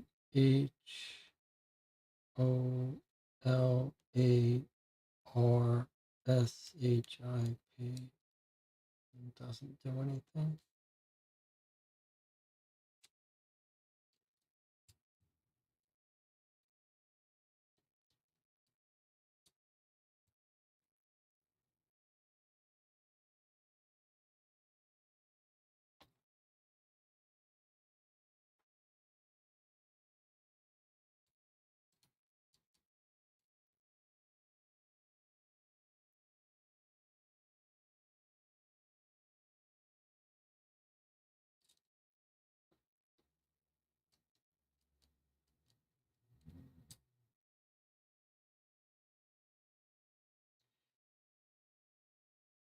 On the website, the scholarship and progress quote starts with protected.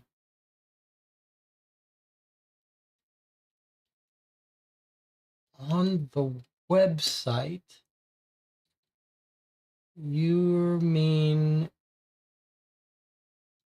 that when we go and try to click on the flag,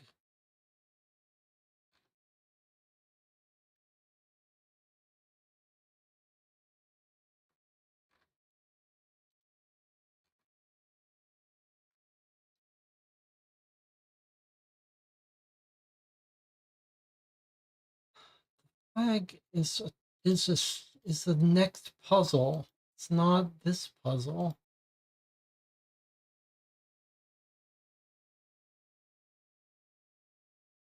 I don't even know what this is. I can't even tell if this is a bug protected.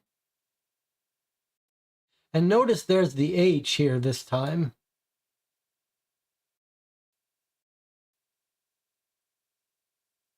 I don't know if this is a bug or what.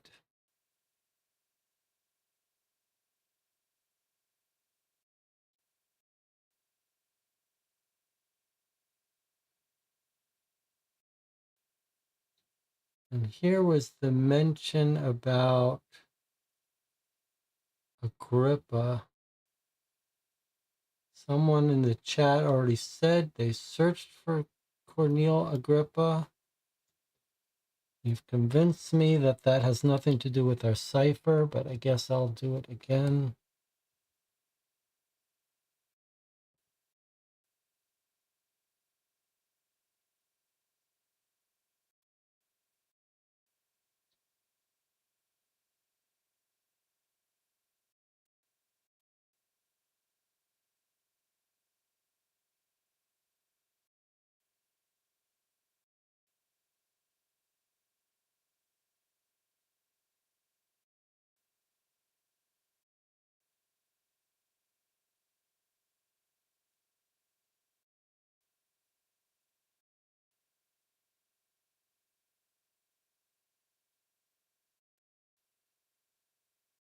This is some celestial alphabet that does not look like our alphabet.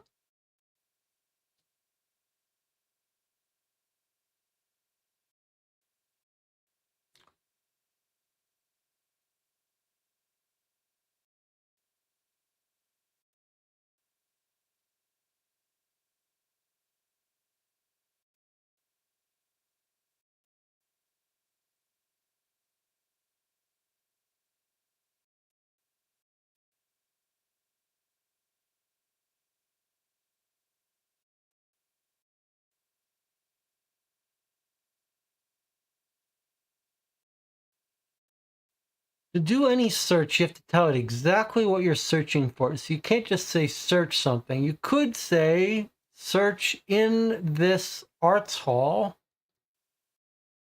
for something, but we don't know what to search for.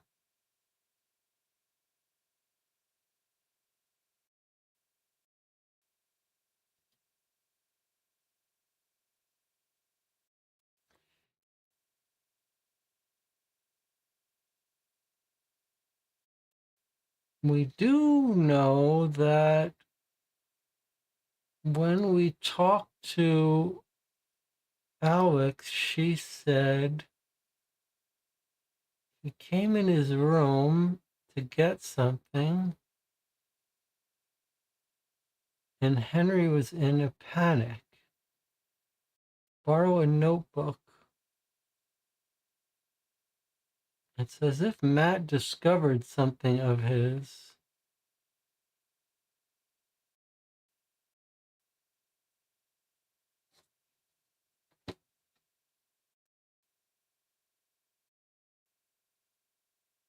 But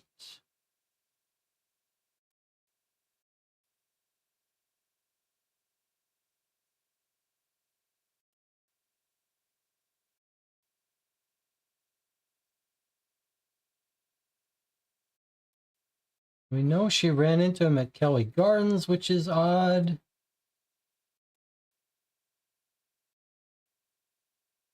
But we have nothing to search for. We can search for course IDs, but we don't know anything about that.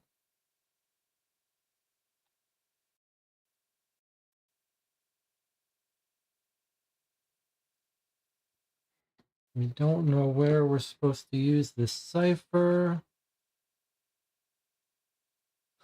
The Cypriot password on the hall. So if I had to guess, I would guess that the password is going to be the thing that uses the cipher, and that's what's going to be on the wall of the headquarters. So I'm guessing we don't have to use the cipher yet.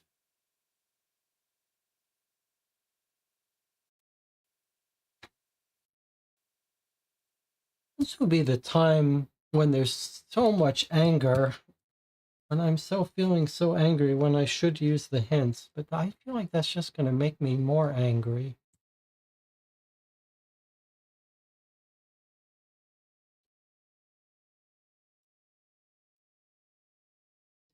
If it's correct that we're not supposed to use the cipher until we get to the password, then what is this? What is this PBIO? Is it nothing? Is it a red herring? Or is it important?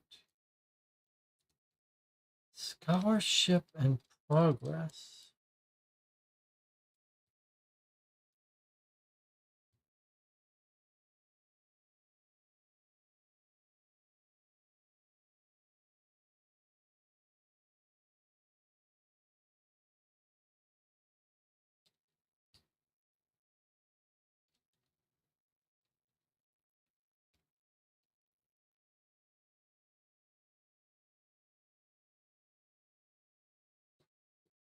How is it building number? Can someone explain that to me? How is the building number?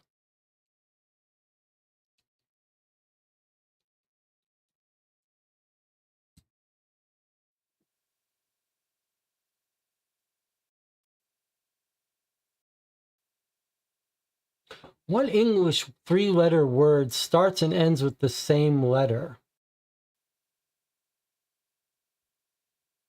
It's not a number.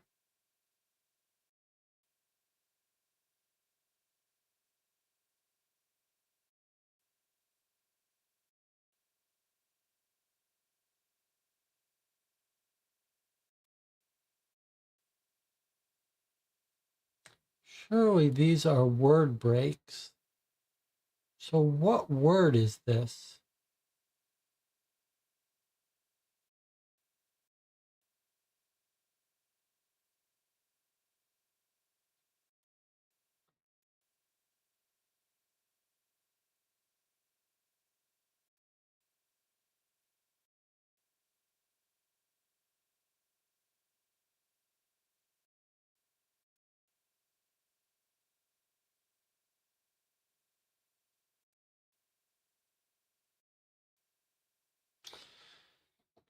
All right, let's take a break. I'll see you in 8 minutes.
So in the chat, let's check in with the chat.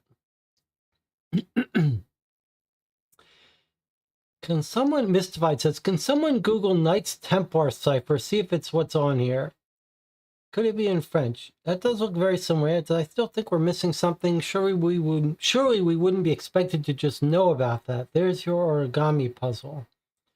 So it sounds like the chat, Mystified, has figured out that we should be looking for a specific cipher that I've never heard of called Knights Templar cipher.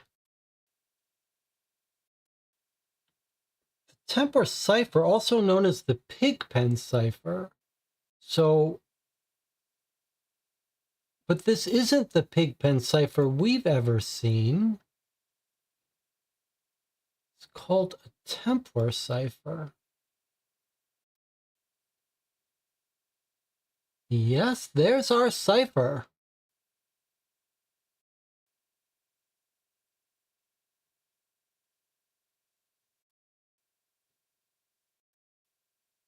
Okay, so that is not a Pigpen cipher, but it's similar. All right.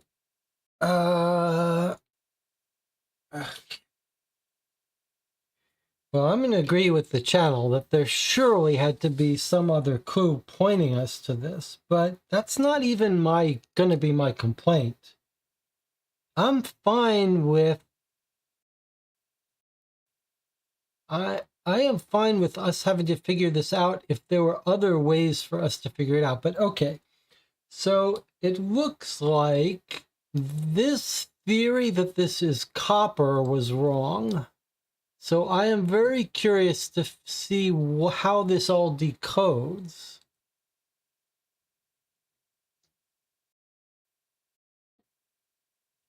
So there's just no way I can do it, huh? It's just not gonna. Not going to be possible. It's not going to let me put both on screen. Okay. Let's decode our messages and see if what we do have here is like a double encryption. This is a V. This is an N. This is a Y. So what? You're telling me it's doubly encrypted? Is that what you're trying to tell me? Is that why it was going to be impossible to decipher? This is a B, and this is an A.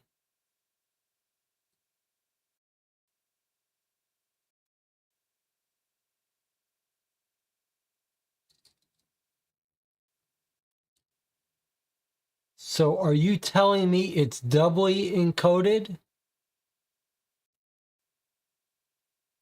That we're now going to pass this through the Vigenère cipher? Because that would be insane. But let's try it. WOODLO. I mean, that would be pure insanity to expect people to do that. So, no, I need glasses to do so. So WA gets us, WA gets us the letter E, and O down to B gets us the letter N, and O down to a Y gets us a K, a D down to a Y gets us a V. What is going on? An L down to an N gets us a C. What's happening? What is happening here? All right, let's put the graffiti one aside. Let's see if we can decode building number using this Templar cipher. K T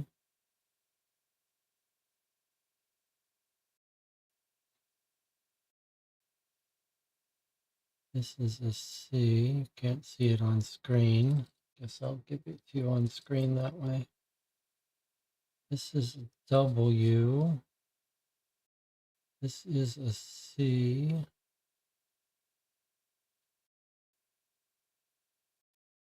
S. N. O. I.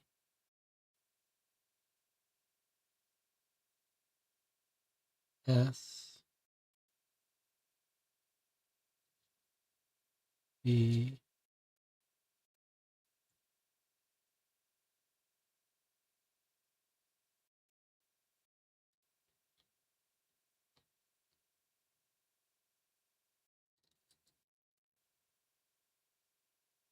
Now, could all of these be upside down?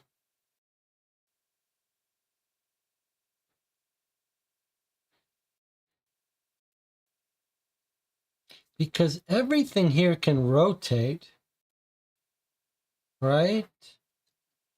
Everything here can rotate. Like all of these symbols give you different symbols if you rotate it this way. And they still make sense because of how symmetric this is.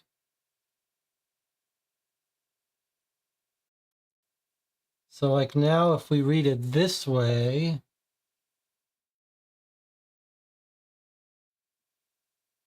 then we get, it's so ridiculous that we can't show this on screen at the same time.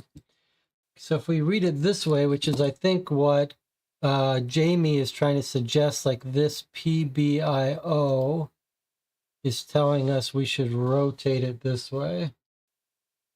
So if we now rotate it this way and decode it now, then we get different symbols like L, U, D, X, which seems wrong.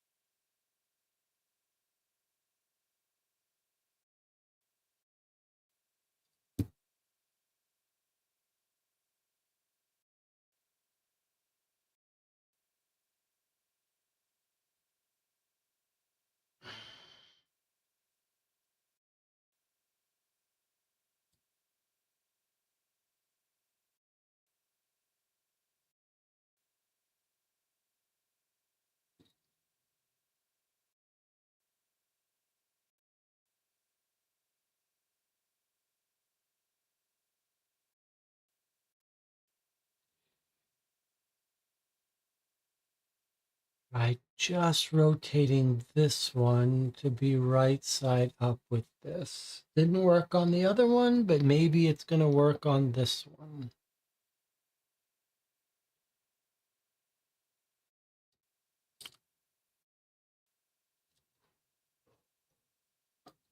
You can't see this whole thing. All right, I can fix that by taking this off. Fuck. Making this smaller.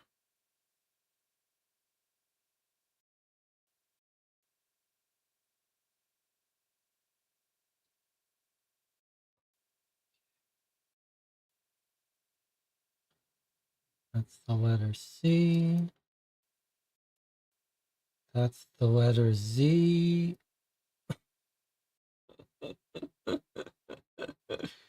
G, F,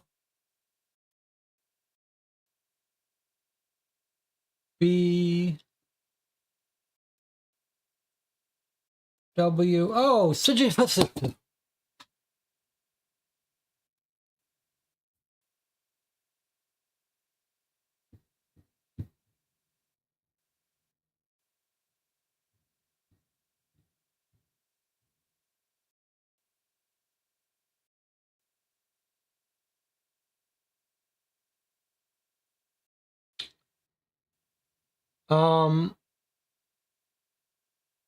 Okay. Let's do it this way. There's still the potential that this is correct. It just has to be passed through the cipher again. This is a B. Then this is an I. This is the B. Boy, the potential of transcribing this wrong is also huge. All right, so now if we pass this through the cipher, surely I'm not supposed to do that. Surely they wouldn't do that.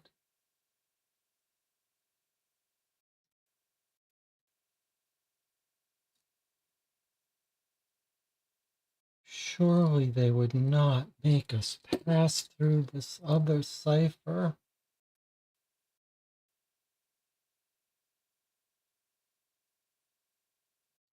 I mean, there's just no way.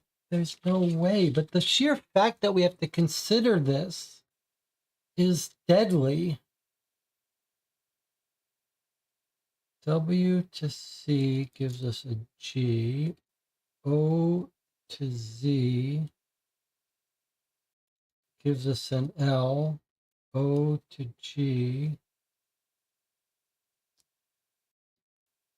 gives us an S. I can't do this. I can't do this.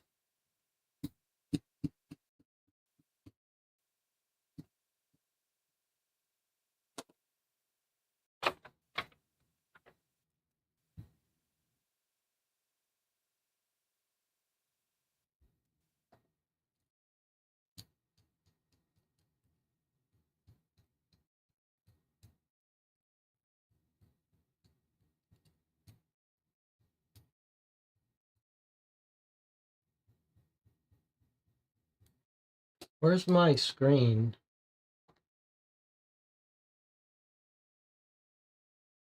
Where is my screen? Is-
Okay, so the advice being given to me in the chat is, of course, very sensible, which is it's been 7 hours. It's just getting frustrating. I should take a break. But very hard to do. I feel like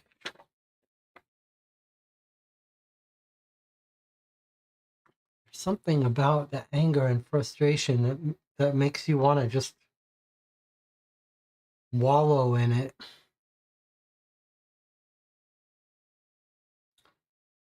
The whole Star Wars thing about giving into the dark side, it's all real.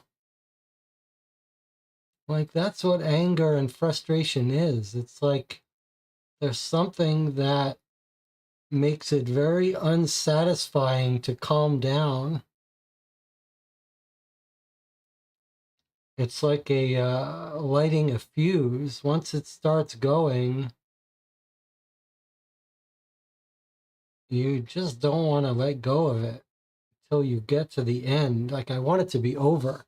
This is how I feel if I'm programming. I'm trying to solve a problem for 6 hours. It's very hard to stop and go to sleep, even though it's almost always better to do it. Like, if you sleep on it, things make more sense.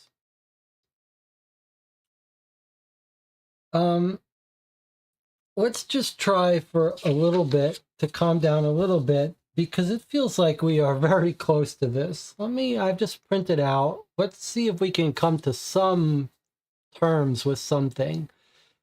So we were looking at this. We noted here's an interesting, first of all, we've gotten the Templar cipher, thanks to Mystified. That's clearly what we're looking at here.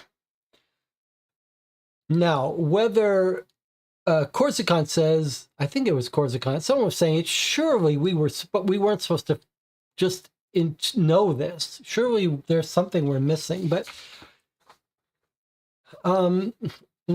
surely it's clear that that's the alphabet. But then what's interesting about the Pigpen or the Templar alphabet is that you could rotate a message and they're equivalents.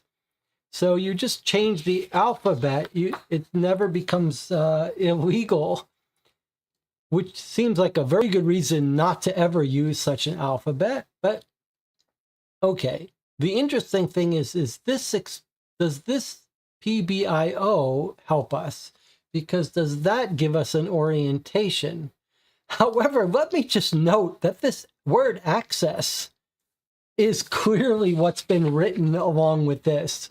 So surely, if you were to decide on an orientation, it would be this same, matching the orientation of this word. But let's try this one more time. I'm going to do it. It is tempting to try to align it with this PBIO, but surely it doesn't make sense. Surely these two things were written at the same time. It should be aligned with that. But let's just write this out again. But the real danger here is not that this is an alphabet, but that it has to go through more processing. So let me stop for a second. The way it's showing it first makes the first two words KT, which could be Knights Templar. The second group looks like a Roman numeral. Third word just blows my mind. Okay, so let me try. I don't want to get thrown too far off track, but the statement you're making, that very incomplete statement you're making, seems to be saying, not with this one that I'm looking at, you seem to be saying these first two words, which you mean letters, KT. Okay, let's look at this. Then I'll shift over to this. Okay. So you're saying if I were to rotate this, I'm trying to make it say what you say, KT. So if I rotate it this way, even though I shouldn't rotate it this way, because this says building, but okay, if I rotate it this way, then this is a K, And this is a T. And then what are the rest of these?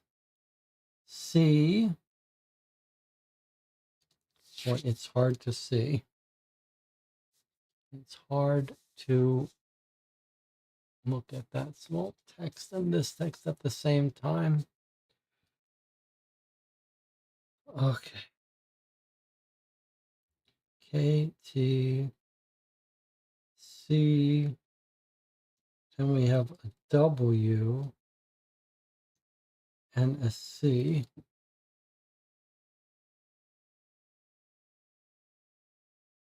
The second group looks like a Roman numeral. CWC is Roman numeral.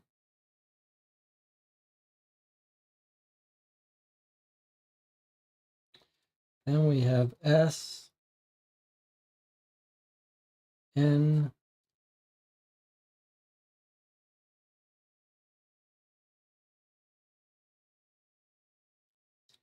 O, snow.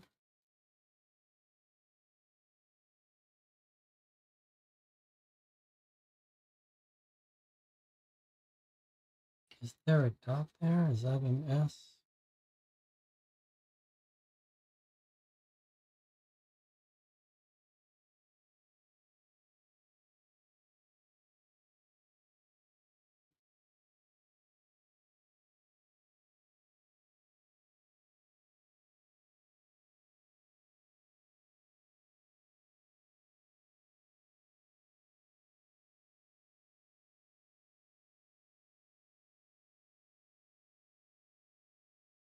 No spot. Is that right? Assuming I'm even reading that right.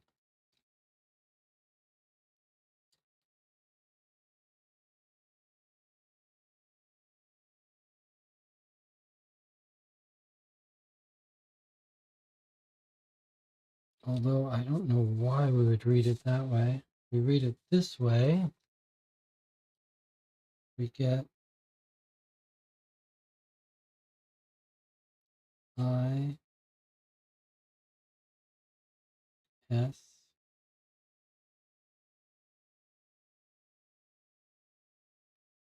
B, Z, B.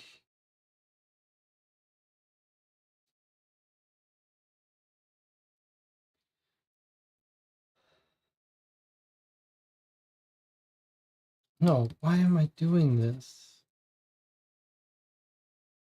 Why am I doing this?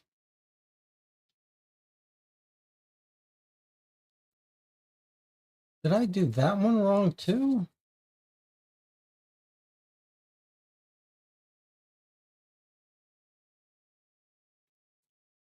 Okay. All right. Okay.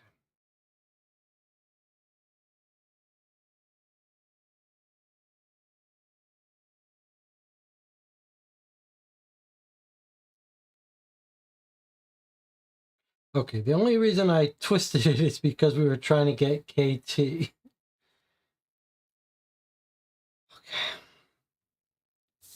This is the right way up.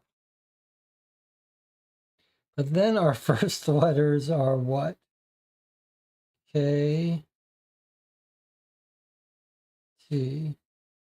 So we don't have to do it sideways. We just go KT, but I guess that's what we were getting before. KT, C, W, C, snows, B.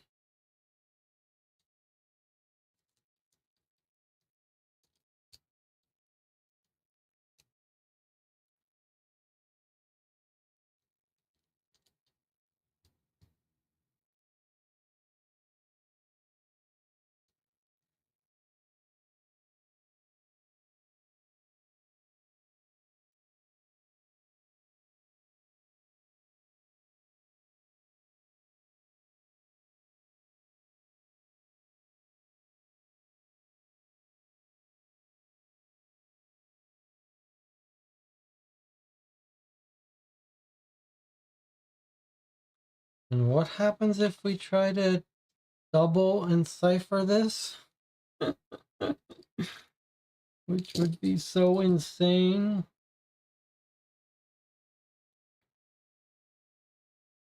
This is the part that where I start to lose my mind. Double encipher. What kind of insanity would that be? O and then an O and a T gives you an F, and then an O and a C gives you an O, a D and a W gives you a T, an L and a C gives you an N. Sorry, an L and a C gives you an R.